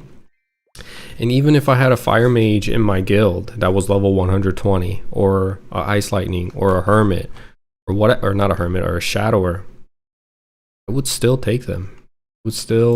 I would bring them with me. Because the thing about Maplestory is that it's already hard enough to get to level 120. And you know that, and everybody knows that, but people, just for the sake of conversation, like to talk about meta and what class is overpowered, or what class is best for boss and rating. And at the end of the game, it's just a video game, and that's why I like playing with people that are like-minded, also family and friends, because I'm not gonna care too much about that stuff. Like, it's not a big deal to me if I kill Zakum in 1 hour and 30 minutes versus 1 hour and 20 minutes because I took a Night Lord over a Fire Poison Mage. Fire Poison Mages can put down Poison Mist and use their 4th job skill and do a decent amount of damage, and that's fine, you know. That's fine. It's a video game at the end of the day. People should play what they want to play. If you want to play Bandit, if you want to play a Fire Poison Mage, you should.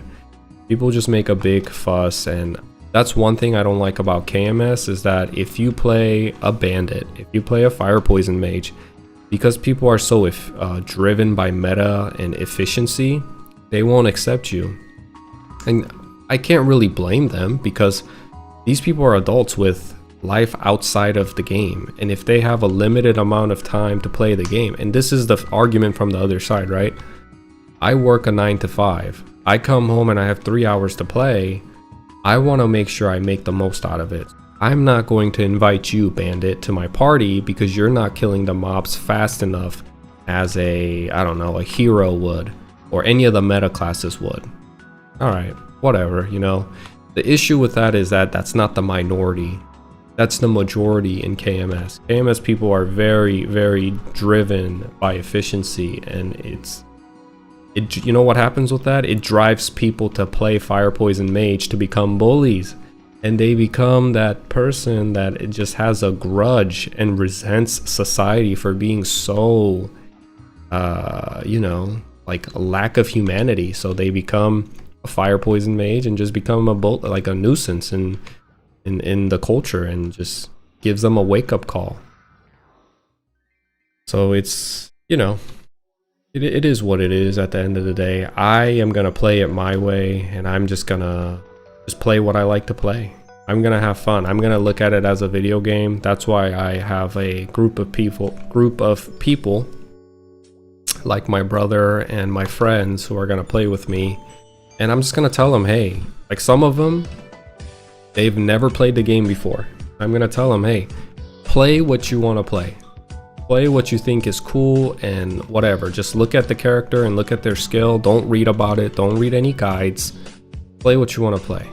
It's a video game, so just whatever your heart and your brain yearns for, play it, man. We're gonna get to high level together and we'll do bossing together. Have a great time. You have to make a second as a sin.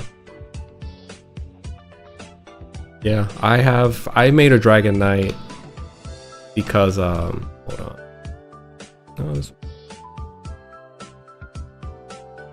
I made a Dragon Knight because my cousin was telling me, please don't play a paladin, please don't play like a bandit, just play Dragon Knight so you're not gonna suffer. And I was like, all right, whatever, dude, I'll play a Dragon Knight.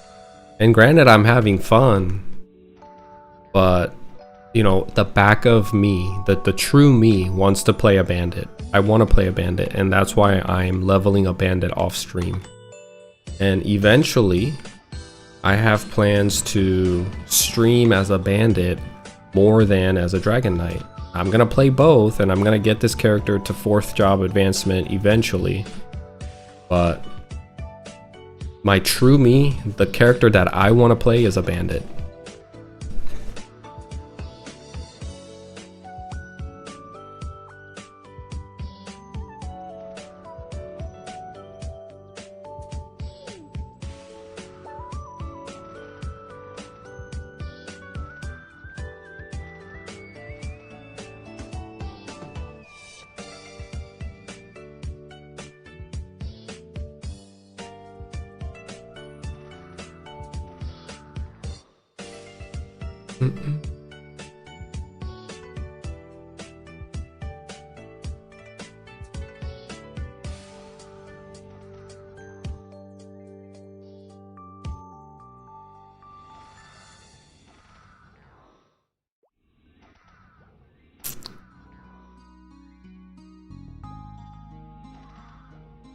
I need to go to Golem Forest one of these days.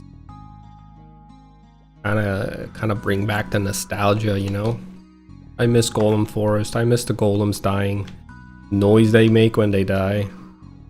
Crazy how these rash furballs are level 70s and the golems are like level 50s, but they look so much more intimidating. Do you think they will make a big changes to Meso Explosion Bandit 3rd job? No, I don't think so. I think if they make any changes, well, at least I think if anything, if they make any changes, I guess like change the damage amplification of Meso Explosion with make it a little bit higher with smaller mesos. So I'll tell you a little bit about the playstyle of bandits. Bandits, when you get to a certain level, they have this skill called Pickpocket. So when they use Savage Blow, right, the 6 hitting skill, when it hits 6 times, each time an enemy is hit, it has a chance of dropping a small amount of meso. It's called the skill Pickpocket. And it's awesome because you're hitting them and meso is just flying out everywhere. It's like so cool to see and so satisfying.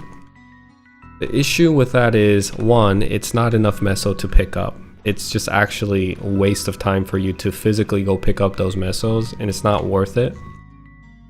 2, when you use Meso Explosion, and I get the combination, it's just so satisfying to use because after you've been mobbing for a bit, right, on a small platform, there's mesos all over the floor, like 10, 15, 7, 5, whatever, however many. And then you use Meso Explosion on top of all those small mesos, and it just goes doo doo doo doo doo doo. And the noise is just so satisfying. And this is me speaking as someone who leveled a Shadower up to 134. It's so fun. I mean, the class is so fun to play with the mixture of using Assaulter, Savage Blow, Boomerang Step, and then using Dark Sight, to avoid, and then if you hit the enemy from the back with assassinate, they have a final attack which always crits, and sometimes you'll get like 9999 crit damage even as a level 134. It's such a cool class and the design is awesome. The only downside, well, it's not the only downside, the class obviously has flaws and that's what makes it beautiful. Like, you can't make everything perfect. But one of the flaws with the class is that when I was using Pickpocket and Meso Explosion, the damage of the Meso Explosion, of those small Mesos that drop, is really underwhelming. Like, instead of using Meso Explosion, you would almost rather just use another boomerang step. It almost feels like it's a waste of time, because Meso Explosion as a timer, like when you use it, there's an animation time that kind of locks you in for like 0.23 seconds, and it just feels underwhelming to the point that it feels like it's a waste of time. And Meso Explosion does a lot of damage when you drop a lot of Mesos. The issue is when it's a small amount of Mesos, it's not doing enough damage for it to feel purposeful. So if they're gonna make any changes, I would, what I would do if I was the developer is that make the damage, because obviously the design is there. I mean, unless their intent was to drop tens of Mesos for you to loot and collect money, to me that's a bad design and it's flawed. But if Pickpocket was implemented into the game to kind of have it work off of Meso Explosion, then make the damage a little bit more stronger when lower Mesos are dropped.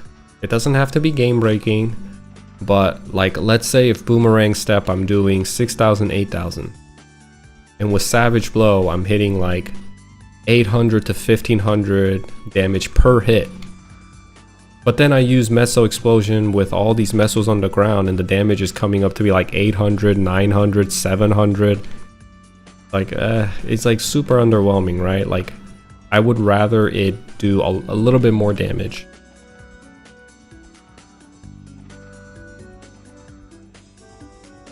Just my opinion, but I tried going into Maplestory now. I hate it. Quit after 1 hour. Well, it's a different game, you know? Especially if you're watching me play this game where I'm able to sit back and kind of enjoy the game in a relaxed setting, and you go into Maplestory. Oh my god, don't get me started on modern Maplestory. It's like you go in and they lock you into a story that you don't care about for like 3 hours. Why do I need to learn a background story of this game that I don't care about this character to know the background story? It's so narrative driven when I guarantee you 99% of the people just skip past that and don't care. Why? Like, I get it if you want to do it for like first 5 minutes. I think that's too much. I think first 5 minutes is too much already. But what happens is you go in a game and you pick a character, you're like, oh, this one looks cool. You start playing and then it turns into essentially a cinematic that you have to watch for hours and just click through. And they're really trying to sell you on how cool this guy is. He has a dark past, whatever. I don't care, bro. Like, it's just a video game to me at the end of the day, and I want to play the game. Do not lock me in and like make me do story-driven quests for 3 hours. Let me just get to the hunting ground and kill some snails. You know, that's what I'm here for. But that's one thing. It locks you into it. It has its own way of it wants you to play the game in its way, and I hated that. And then if you get through that mundane and dull and mind-numbing story of how, I don't know, how an angelic buster became an angelic buster, after 3 hours you go play the game and you're just flying through. There's like nobody that's moving. The community is essentially dead. There's nobody talking, there's nobody like moving around. You're jumping from instance to instance. The game doesn't feel like a world. It just feels like you're playing an arcade game.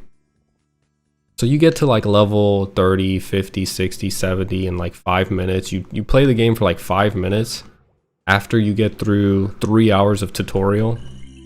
and now you're like level 100.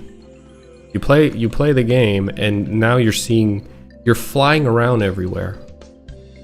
You're in this map that transported you into an instance, and now you're flying around everywhere, and you use a skill on this side of the map, and it hits a monster on the other side of the map. Well, what am I playing at that point, you know? I might as well just be playing like some indie game, like a mobile game. It really feels like a mobile game to me. It's a huge turnoff. I thought Meso Explosion was broken for some weird grinding strats. Meso Explosion is OP, don't get me wrong. It's one of the strongest skills, but you have to spend a lot of mesos. So let's say you want to go kill Pianus, right? The big old fish, or Papulatus, or Leviathan and Leafray. Like, you want to go kill the field boss. You can prep that field boss by dropping millions of mesos to get the HP down to 50%. But is it worth it? Yeah, maybe if it drops something valuable, but are you really gonna spend millions of mesos for it to drop nothing? Like, potentially drop nothing? I would say no. I mean, I don't want to do that. I don't like that mechanic of Meso Explosion personally. I don't like dropping a lot of money to do a lot of damage. Not a fan of that. I like the idea of Meso Explosion working in combination with Pickpocket, because I'm not the one spending money. I'm not sitting there like for 5 minutes in Zac Raid, because you see some Shadowers, what they do is they use Darksight and they start dropping like meso bags on top of meso bags on top of meso bags for 5 minutes, and they blow it all up in like 10 seconds. You just spent I don't know how many millions, if not hundreds. You just spent hundreds of thousands of mesos, if not millions of mesos, to do like an inch of Zakum's health. Makes no sense, right? At least for me. Plus, while you're dropping mesos, you're not doing damage. You're sitting there just kind of idle. So was it really worth it? In my opinion, no. There is, I think, one thing is they use Meso Explosion at gobies, those little fishes in aquarium, but even then, it's to expedite the leveling process. It's kind of not worth it to do it that way. It's a niche spell, it's a niche skill, and it has like its uses, I guess, in certain cases. But for me, I would only use Meso Explosion when there was meso that I didn't want to pick up, and I would just blow it up to hear the sound effect of the explosion, because the damage was really underwhelming. I wish the damage was more amplified so people would use it more often with like meso from pickpocketing. I think the idea was you are the only class who can easily solo bosses at early level. Maybe that was the idea, but that's true too. With Meso Explosion, you can go to a boss, and granted you don't die in a couple of hits before you blow up all the mesos. You are one of the few classes, right? There's an identity there, right? You can kill the bosses at lower level, but you're spending a crap ton of mesos doing it.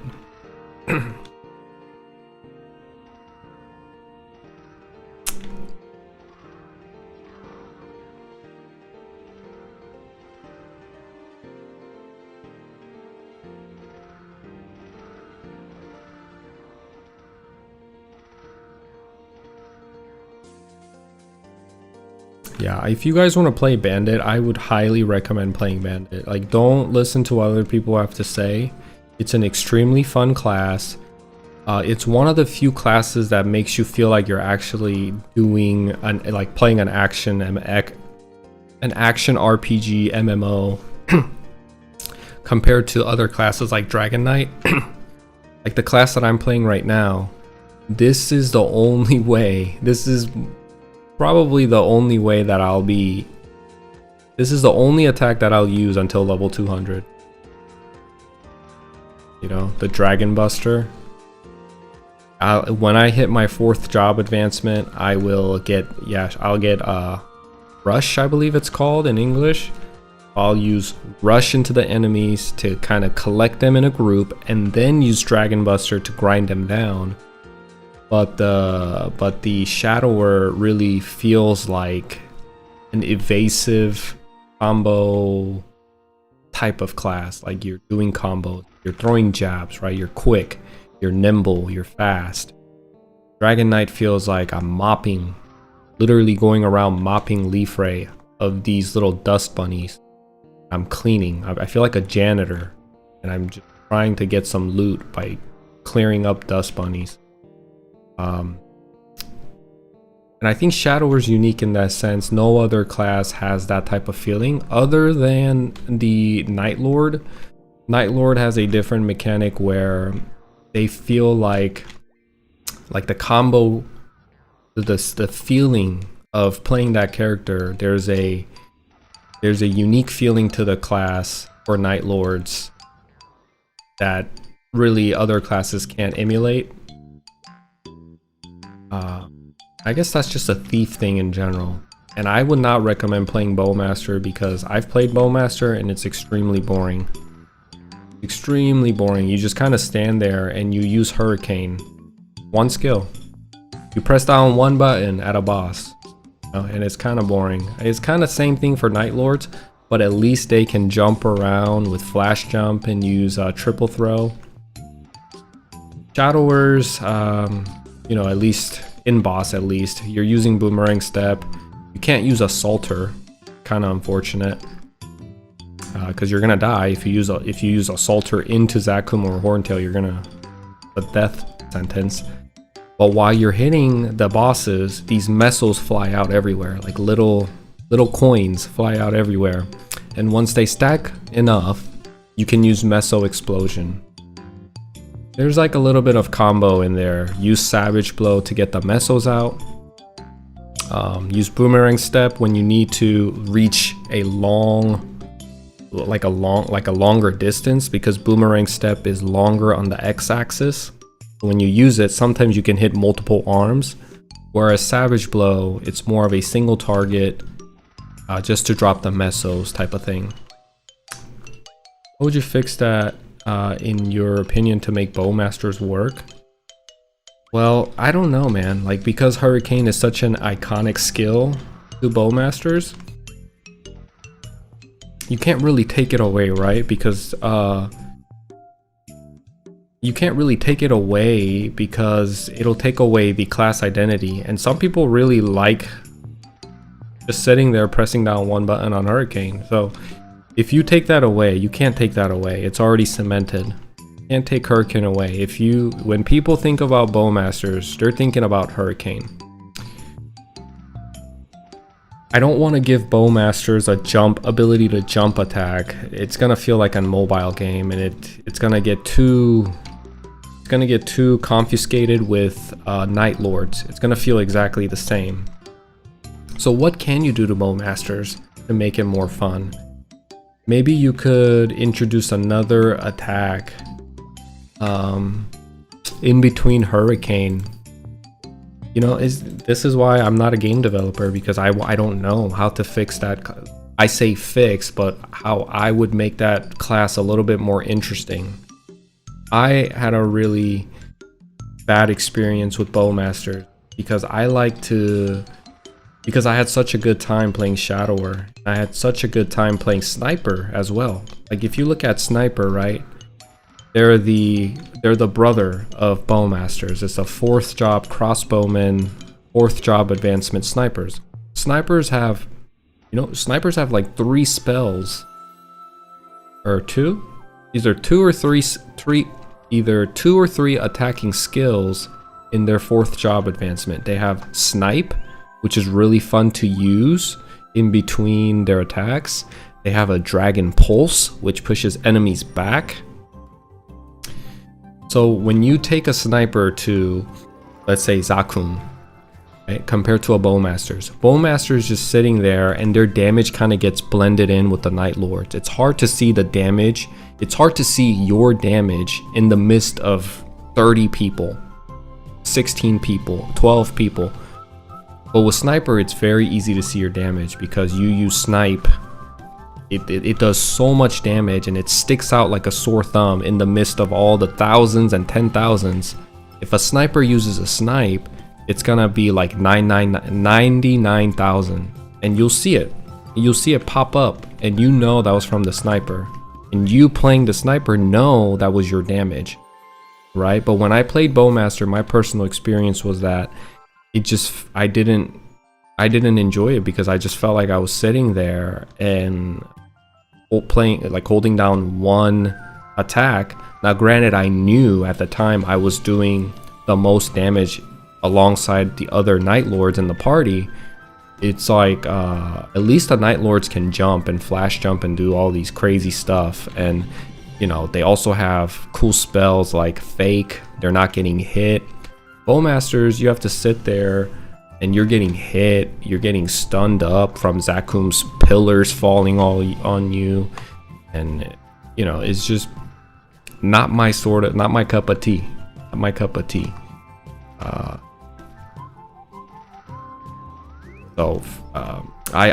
If I was gonna, that's why, like, when classic Maplestory comes out, I'm going to play sniper. If I play a bowman, I'm gonna play a sniper. I'm gonna use a crossbow. And a lot of people, it used to be an 80-20 issue. It used to be 80% of people used to play bowman and 20% of people would play crossbowman, because like I said, here in KMS, it's all like people were so focused on being efficient and following the meta. But now I see a lot of crossbowmans. And even my brother, not my brother, my cousin, who pushed me to play, who's the one that pushed me to play Dragon Knight, because he was like, please don't play Paladin, please don't play Bandit, you're gonna regret it. And me being silly and listen to him anyway, he's one of those guys like, oh, why would you play a Paladin? Why would you play a Shadower? Just play a Hermit, just play an Assassin, just play a Bowman. You're not gonna have fun later. Like, I guess his idea of fun and my idea of fun are very different at the fundamental level. So, and even him, he started playing crossbowman. So even it's the culture is changing between Bowmaster and snipers. A lot of people are playing snipers. It's almost like 60-40 now from what I see. I see a lot of people trying out snipers, which is really cool to see.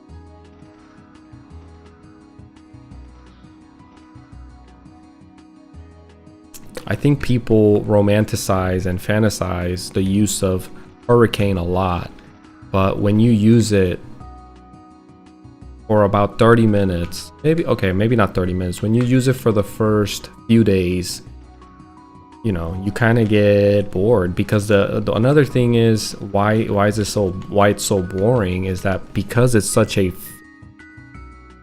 fires so quickly. Whenever you level Hurricane, the damage multiplier goes up very slowly.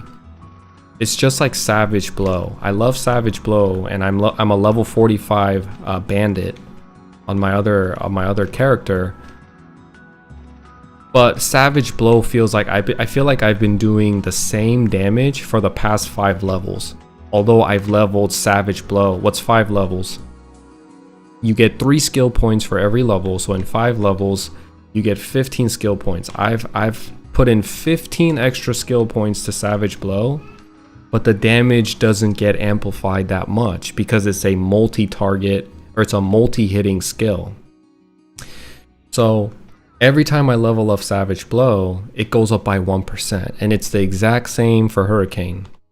And think about it, you're level 123 Bowmaster, and you got 7 points into Hurricane, right? And it doesn't even work that way, by the way. I'm just like, I'm trying to be nice, because Bowmasters first have to level up Sharp Eyes, and they have Bow Expert in there that they gotta level. So most of the time, Hurricane gets 1 point.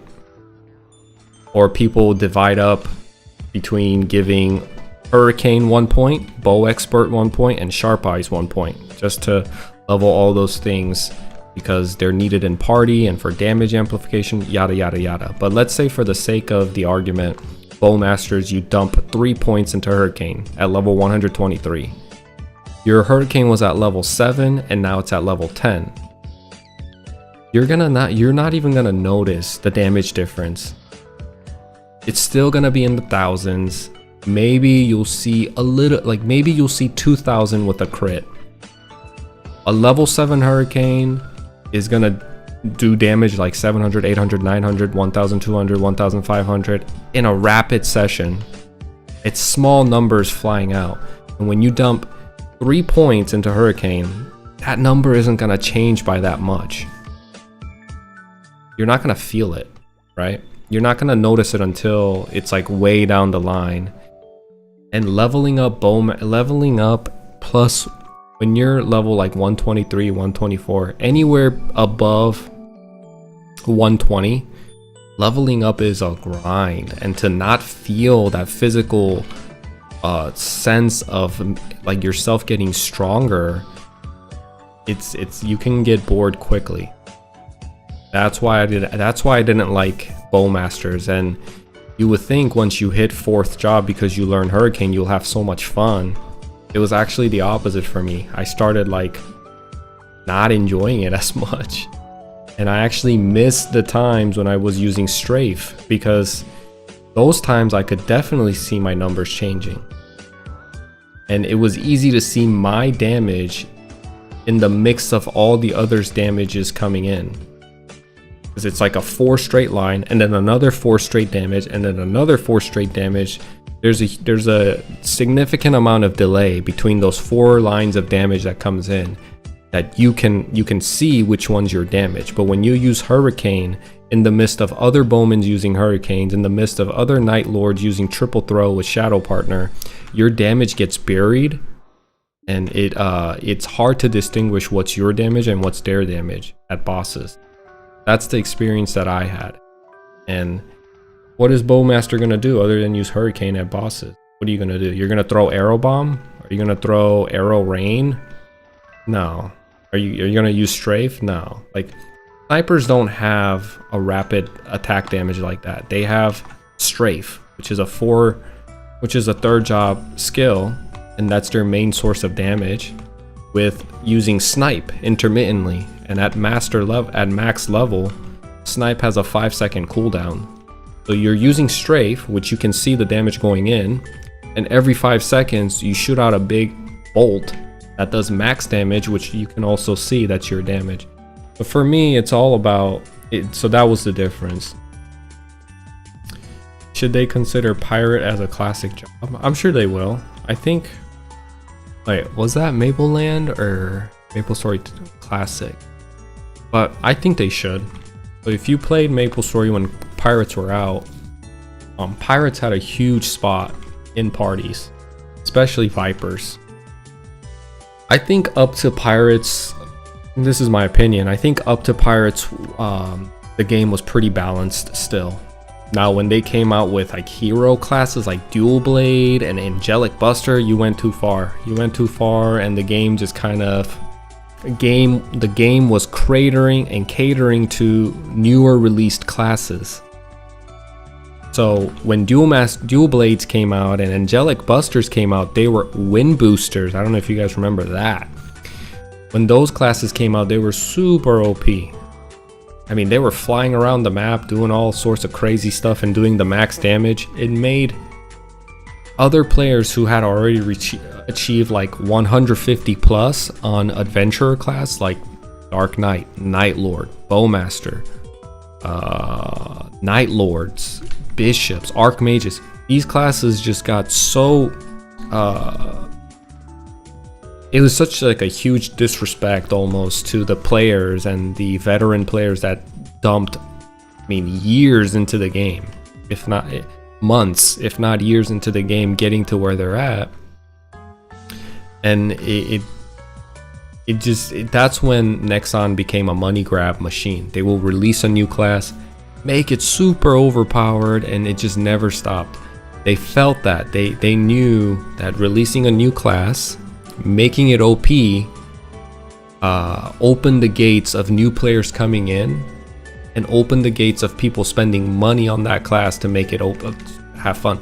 And that's where it all went wrong. Bowmasters can actually solo a lot of bosses at those levels. I think they are the best solo boster classes. They are. You know, Bowmasters are really good at soloing because they have the puppet with Hurricane, and they're very efficient and strong. Now, you have to be a certain level though, because the thing about bossing as a Bowmaster is like you don't have enough HP pool to even go kill Pianos until you're level 140, maybe 150. They'll one-shot you, you know. Papillades you can. That's the issue with classes outside. Not an issue, but that's the thing. I wouldn't call it an issue because I think it's there's no need for a change. But just to speak on it, if you're not a warrior class, you couldn't really do certain bosses because you just didn't have enough HP.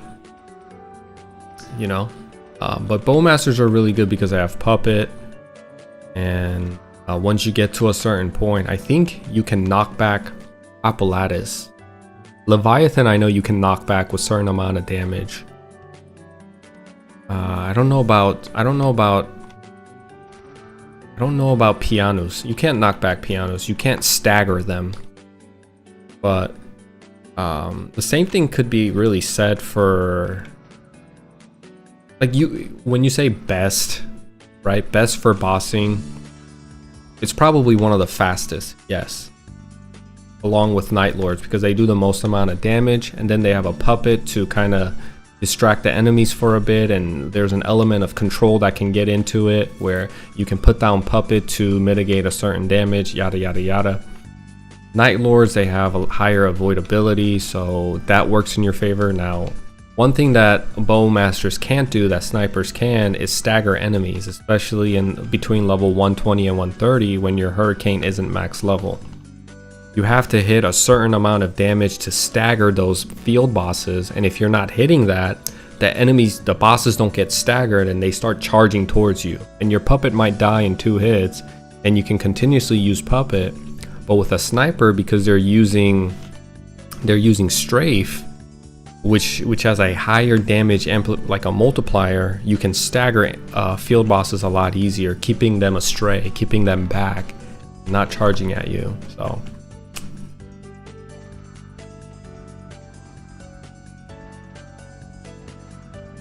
if you think about it, 7 people is like half classroom, not a college classroom. Yeah. Are you trying to say that I have a half a classroom full of people watching me? Yeah, sometimes like, yeah, it's nice. You know, when I first started, it was just one viewer, the guy that used to play this with me. I had a lot of Korean people watching me, but I have a lot of people that are getting interested in classic Maplestory, and because I'm pushing out content about classic Maplestory, people are coming to watch. So it's nice. People are coming in to socialize and chat and ask questions and have conversations. There's a lot of people that are waiting for the game. I think that's what it is. A lot of people are excited to play classic Maplestory. Most of the time when people come in, they ask me, hey, when is classic Maplestory coming out? And I'm like, you know, I don't know, but I hope soon, because you're not the first person that's asked me.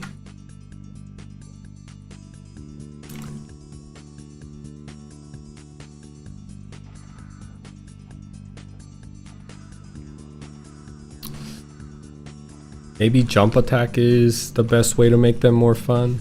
I don't want to give it. It's gonna feel too much like a mobile game. I don't think jump attack would be one. I have some ideas, but it's not really like you know, I haven't given much thought. This is just like off the fly ideas. But what can you do to a bowman to make them a little bit more fun than just spamming Hurricane? What can you do? You know, let's really think about this. Give me like few minutes to really think about how other classes are played, how you can do it by keeping their class identity. You give Bowman a jump attack. I mean, what's the difference between a Bowman and a Night Lord at that point, other than, like, I feel like you're robbing from Night Lords too much. And I don't want to do that to the Night Lords. Night Lords, I want to keep the Night Lords high DPS, mobile, nimble. A lot of people love Night Lord. I don't want them to lose that identity.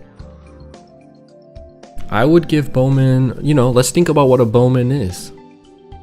A Bowman is longer ranged.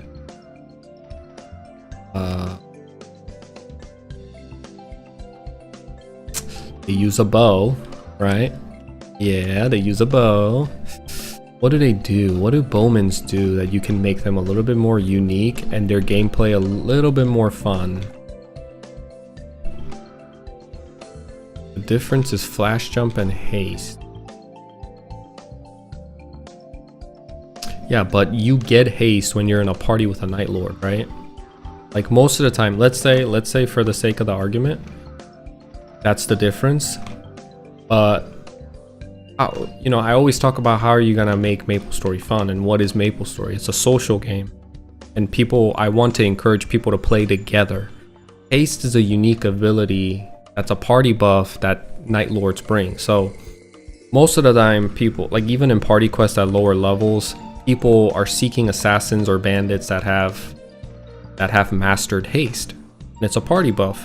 So you give haste to the Bowman. It already has max movement speed and max jump at that point, and you introduce an element of attack jumping or able to attack while they're jumping.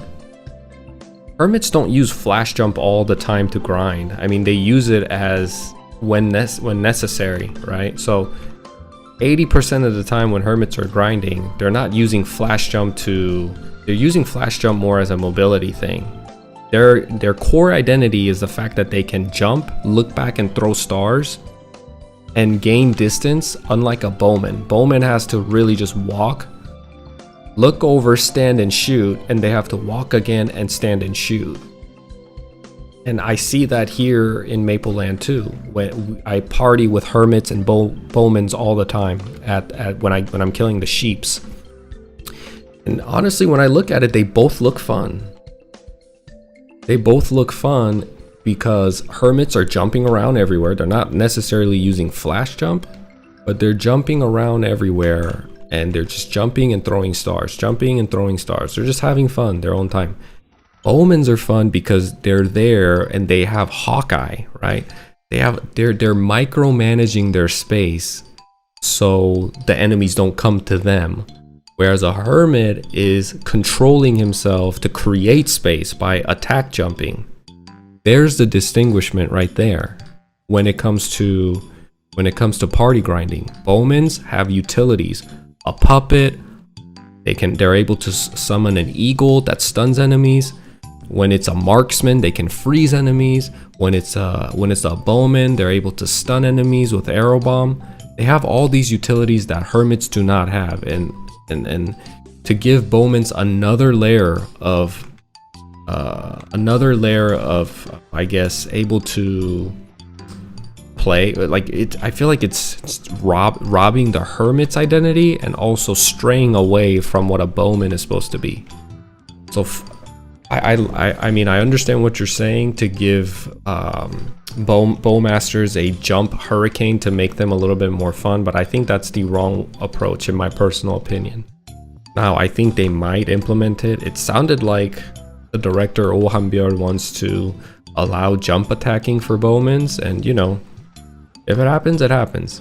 But I think the way to do about it is making changing hurricane or adding some other skill that you can use in between hurricane. Like, let hurricane stack some stacks, let it be a stacking thing, and then you have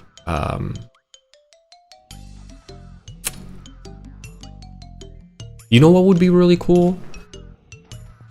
Because hurricane already is an identity in a sense that it's the fastest attacking skill, just like the name hurricane, right? So why don't we play? Why can't, you know, what I would do? It just kind of came to my head. Make it a thing. Make it more interactive. Because right now it's just too dull. It's one button pressing. You're sitting there. So give a slight bit of like steal from the action MMO just by a slightest touch. Let Hurricane stack some stacks, and then you have another skill, or a Hurricane can have a passive skill attached to it where after it gets to, like, let's say 1,000 stacks of Hurricane, you become enraged, and now you're shooting at double the speed of original fire rate of Hurricane. I mean, that plays straight into the identity of what Hurricane is, what Bowmasters do. You're in the back. You're literally just like a machine gun way in the back. But the thing is, triple throw from a Night Lord with a shadow partner almost does.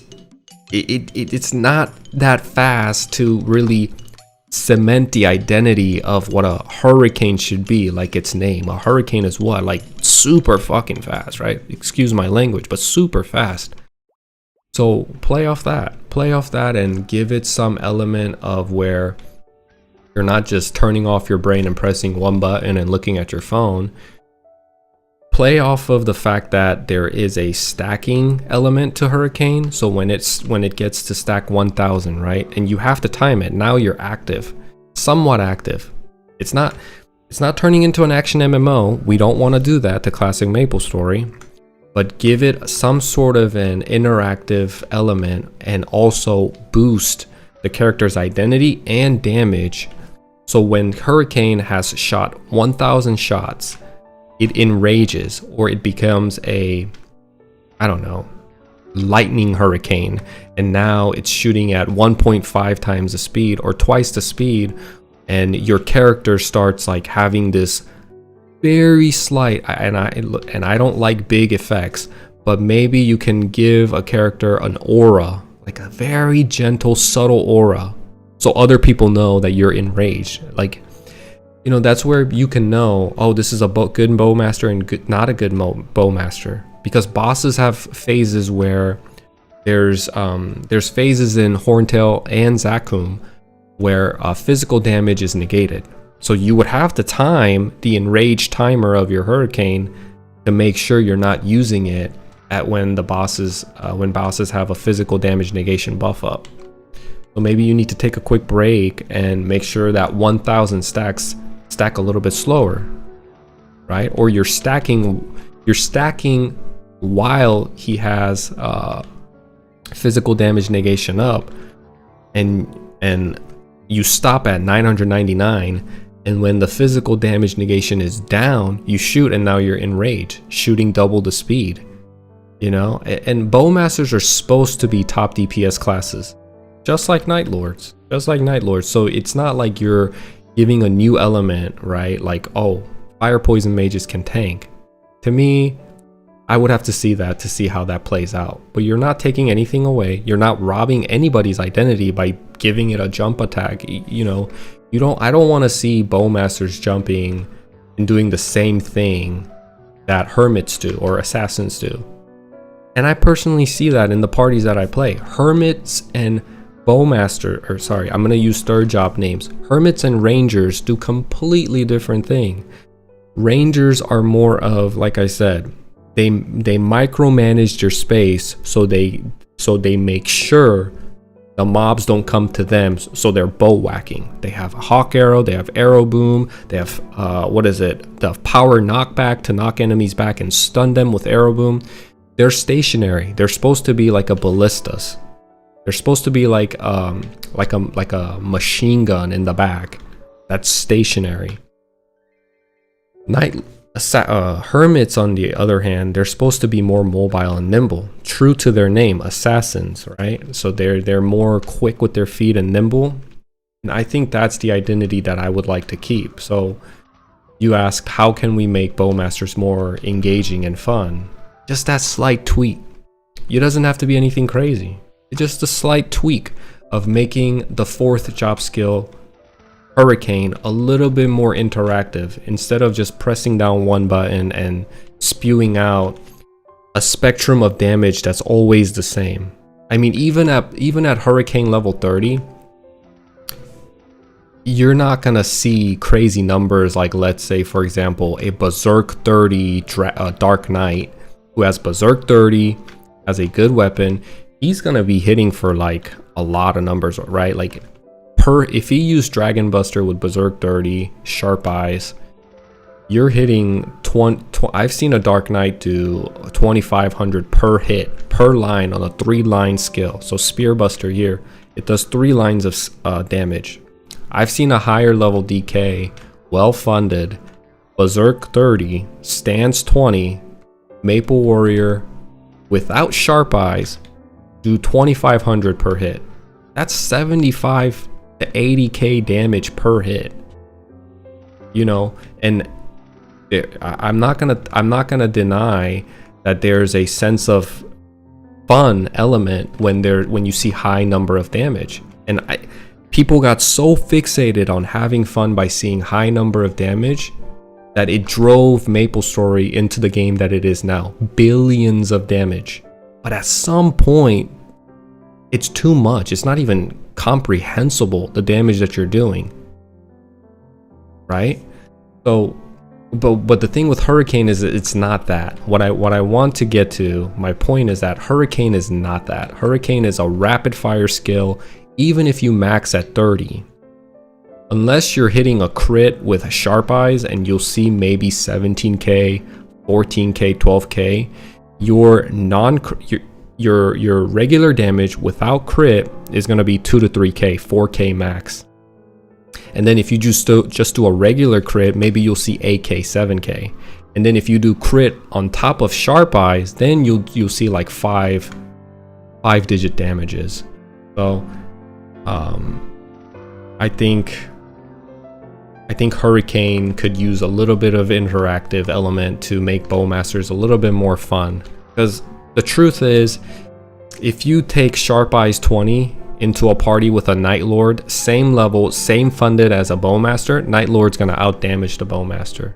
But what can the game do? What can developers do to make sure Bowmasters are at equal footing, if not a little bit better, depending on the player's capacity? Because you can't just make the Bowmasters stronger. I mean, it's still going to be boring. Yeah, you do more damage, but eventually it's going to feel boring. And the Night Lords are going to be like, what the heck, man? Like, why did you buff Bowmasters and not me? And there's going to be people complaining about that. But if you add the element that I was talking about, you know, I just kind of thought of it off the fly. It's up to the player's hands now. Now, Bowmasters have an element of in bossing, especially an element of control, an element of things that they have to manage with stacks, and they have an enrage timer. Essentially, that's what I would call it, an enrage timer. And they're doing there's a change of pace on how fast Hurricane is shooting. You know what I mean? I think it would be cool. I don't see a flaw in that, and someone would need to point out a flaw for me to kind of see the flaw in that. But I'm sure there is, and a lot of people, you know, it's people have different opinions and people want different things from this game. So, do you have any thoughts on Cleric Heal Holy Arrow changes? I do not like it. I do not like the fact that they're trying to take away Cleric's identity of being a support class. That's one thing that I truly did not like seeing. The idea that they're going to give clerics a multi-target spell, multi-target attack skill with Holy Arrow, and reduce the amount of heal when you use heal on an ally or when you use heal on an enemy. Like, I don't like that, man. But we'll see. We'll see how it plays out. Maybe they're just trying to make the game more interactive, because I will say heal is pretty OP on a cleric. When you use heal, even as a Dark Knight who has one of the largest HP pools, They can heal me from 0 to max HP with like 2 heals. That's a lot of heal. You know what I mean? That's a lot of healing. I get that. But to give... Why would you give clerics and priest a multi-target, multi-attack skill? They're supposed to be a support class. And yes, I have a background in KMS where the culture is very cemented. Clerics do not solo grind here ever. Well, I mean, up until they learn Holy Symbol, they do have to kind of either play in a party quest or they have to go to coolies and kill zombies up to a certain point. But people know clerics do not... Priest, I will say priest. Priests do not solo grind ever. Ever. It's actually counterintuitive to Holy Symbol. Why would you give clerics a solo mobbing skill and then give him a spell called Holy Symbol when you can only... It's like their identity. You can only use that in a party. You can only use Holy Symbol in a party. You can't Holy Symbol yourself and go grind with magic... What is it? Holy Arrow? Maybe they're trying to make the second advancement phase unto like the cleric era a lot more bearable. Maybe that's their intent, and still they want you to party grind and be in a party after getting your 3rd job advancement as a priest. If that's the case, and if that's how the game plays out, then I wouldn't complain. But initially, just seeing the changes that they're making to the cleric gets me super like detached and like not depressed, but slightly upset and agitated, because it feels like they're trying, you know, they've already done us wrong one time as old school Maplestory players, and nostalgia, like we want to seek that nostalgia again, and we want to play the old school Maplestory to show us that they're giving attack buffs to the cleric for them to what, grind alone or become part of instead of like healing and giving buffs, they're gonna make the cleric do what, like they're gonna make the cleric's attacking class, or it just, we've already been done wrong once by Nexon and Inkwell. He's turned the game into a money grab. Everybody solo grinds. Bishops, cleric, who cares? Everybody can fly around the map. You can just spam all sorts of attacks around the map. Yeah, everybody's strong. No class identity. It's about damage. We already have experience with that type of treatment from Nexon, right? From Inkwell. So when he announces that clerics will do less heal but more damage, what do our minds go to? I mean, we're a creature of pattern. We recognize patterns. So it's just my guard goes up a little bit. I get a little agitated. I get a little emotional. But we'll see how it actually plays out. Clerics are essential in a party, and if you keep trying to push clerics are like the glue. If you don't have a cleric in a party, you might as well solo grind. And if you incentivize clerics to solo grind and instead of being in a party, then everything falls apart. Literally everything falls apart. People only grind together because there's a cleric there and a priest there giving Holy Symbol and a heal. They're the true support class. Why would you give an attack buff to a support class? I just don't get it, man, you know. But we'll see how it goes, man.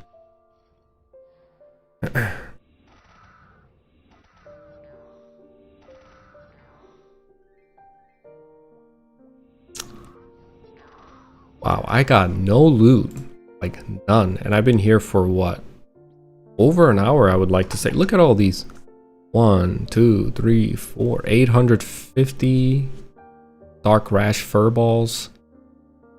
A lot. I killed a lot, but not a single item. Wow.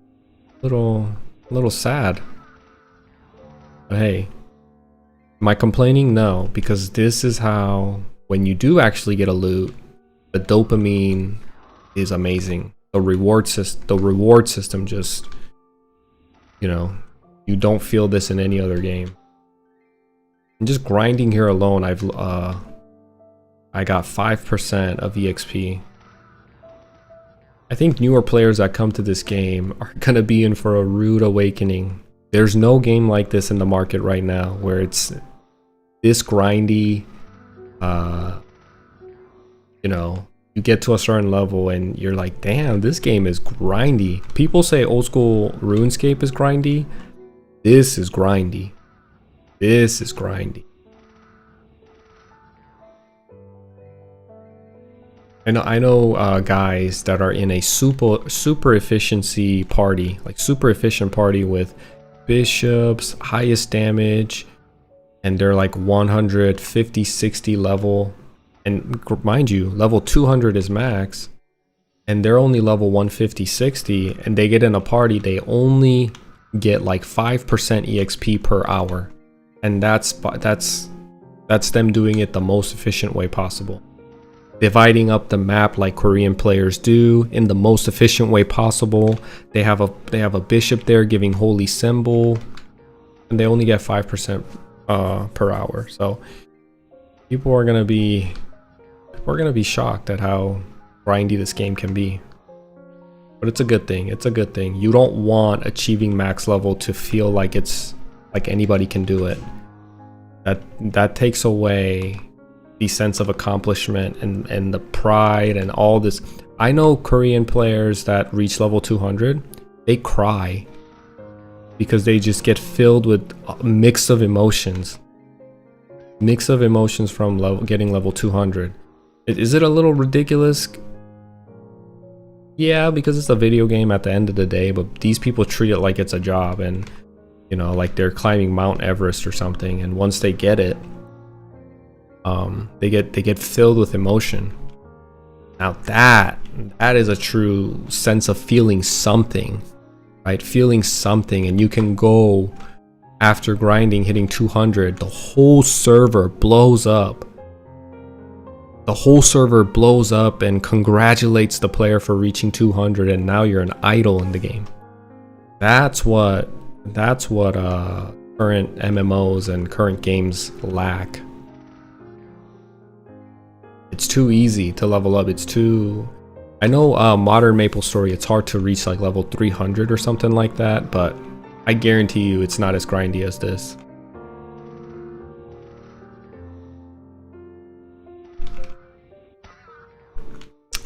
Anyways, it's officially 2:30 and I have got to go.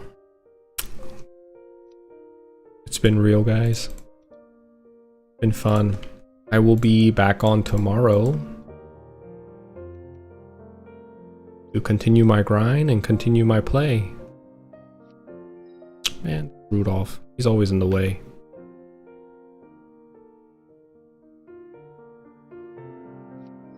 Let me go sell my stuff, sell my items, and then get going. What? Did I not complete it? Oh, one more thing that I gotta do. Okay. Wow, that was a long grind, huh? I think I grinded at Rash for over an hour with no items. Fortunately, let's see how much money I make from selling these though. Not a lot, not a lot. Maybe 10k, maybe 100k. About. Still something.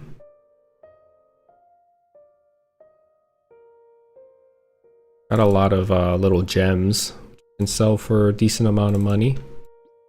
But nothing cool, nothing out of the ordinary.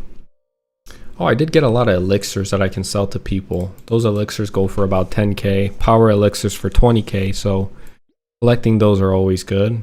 It looks like I got some power elixirs. 38. About 700k, a little over. 760k. Quick math. That'll push me up to 21 mil. I need 100 mil for a horntail necklace, so I got a long way to go. Anyways, I'm gonna end the stream here. Awesome today playing, and meeting new people. I will get on tomorrow 9 a.m. Eastern Standard Time. Bye bye.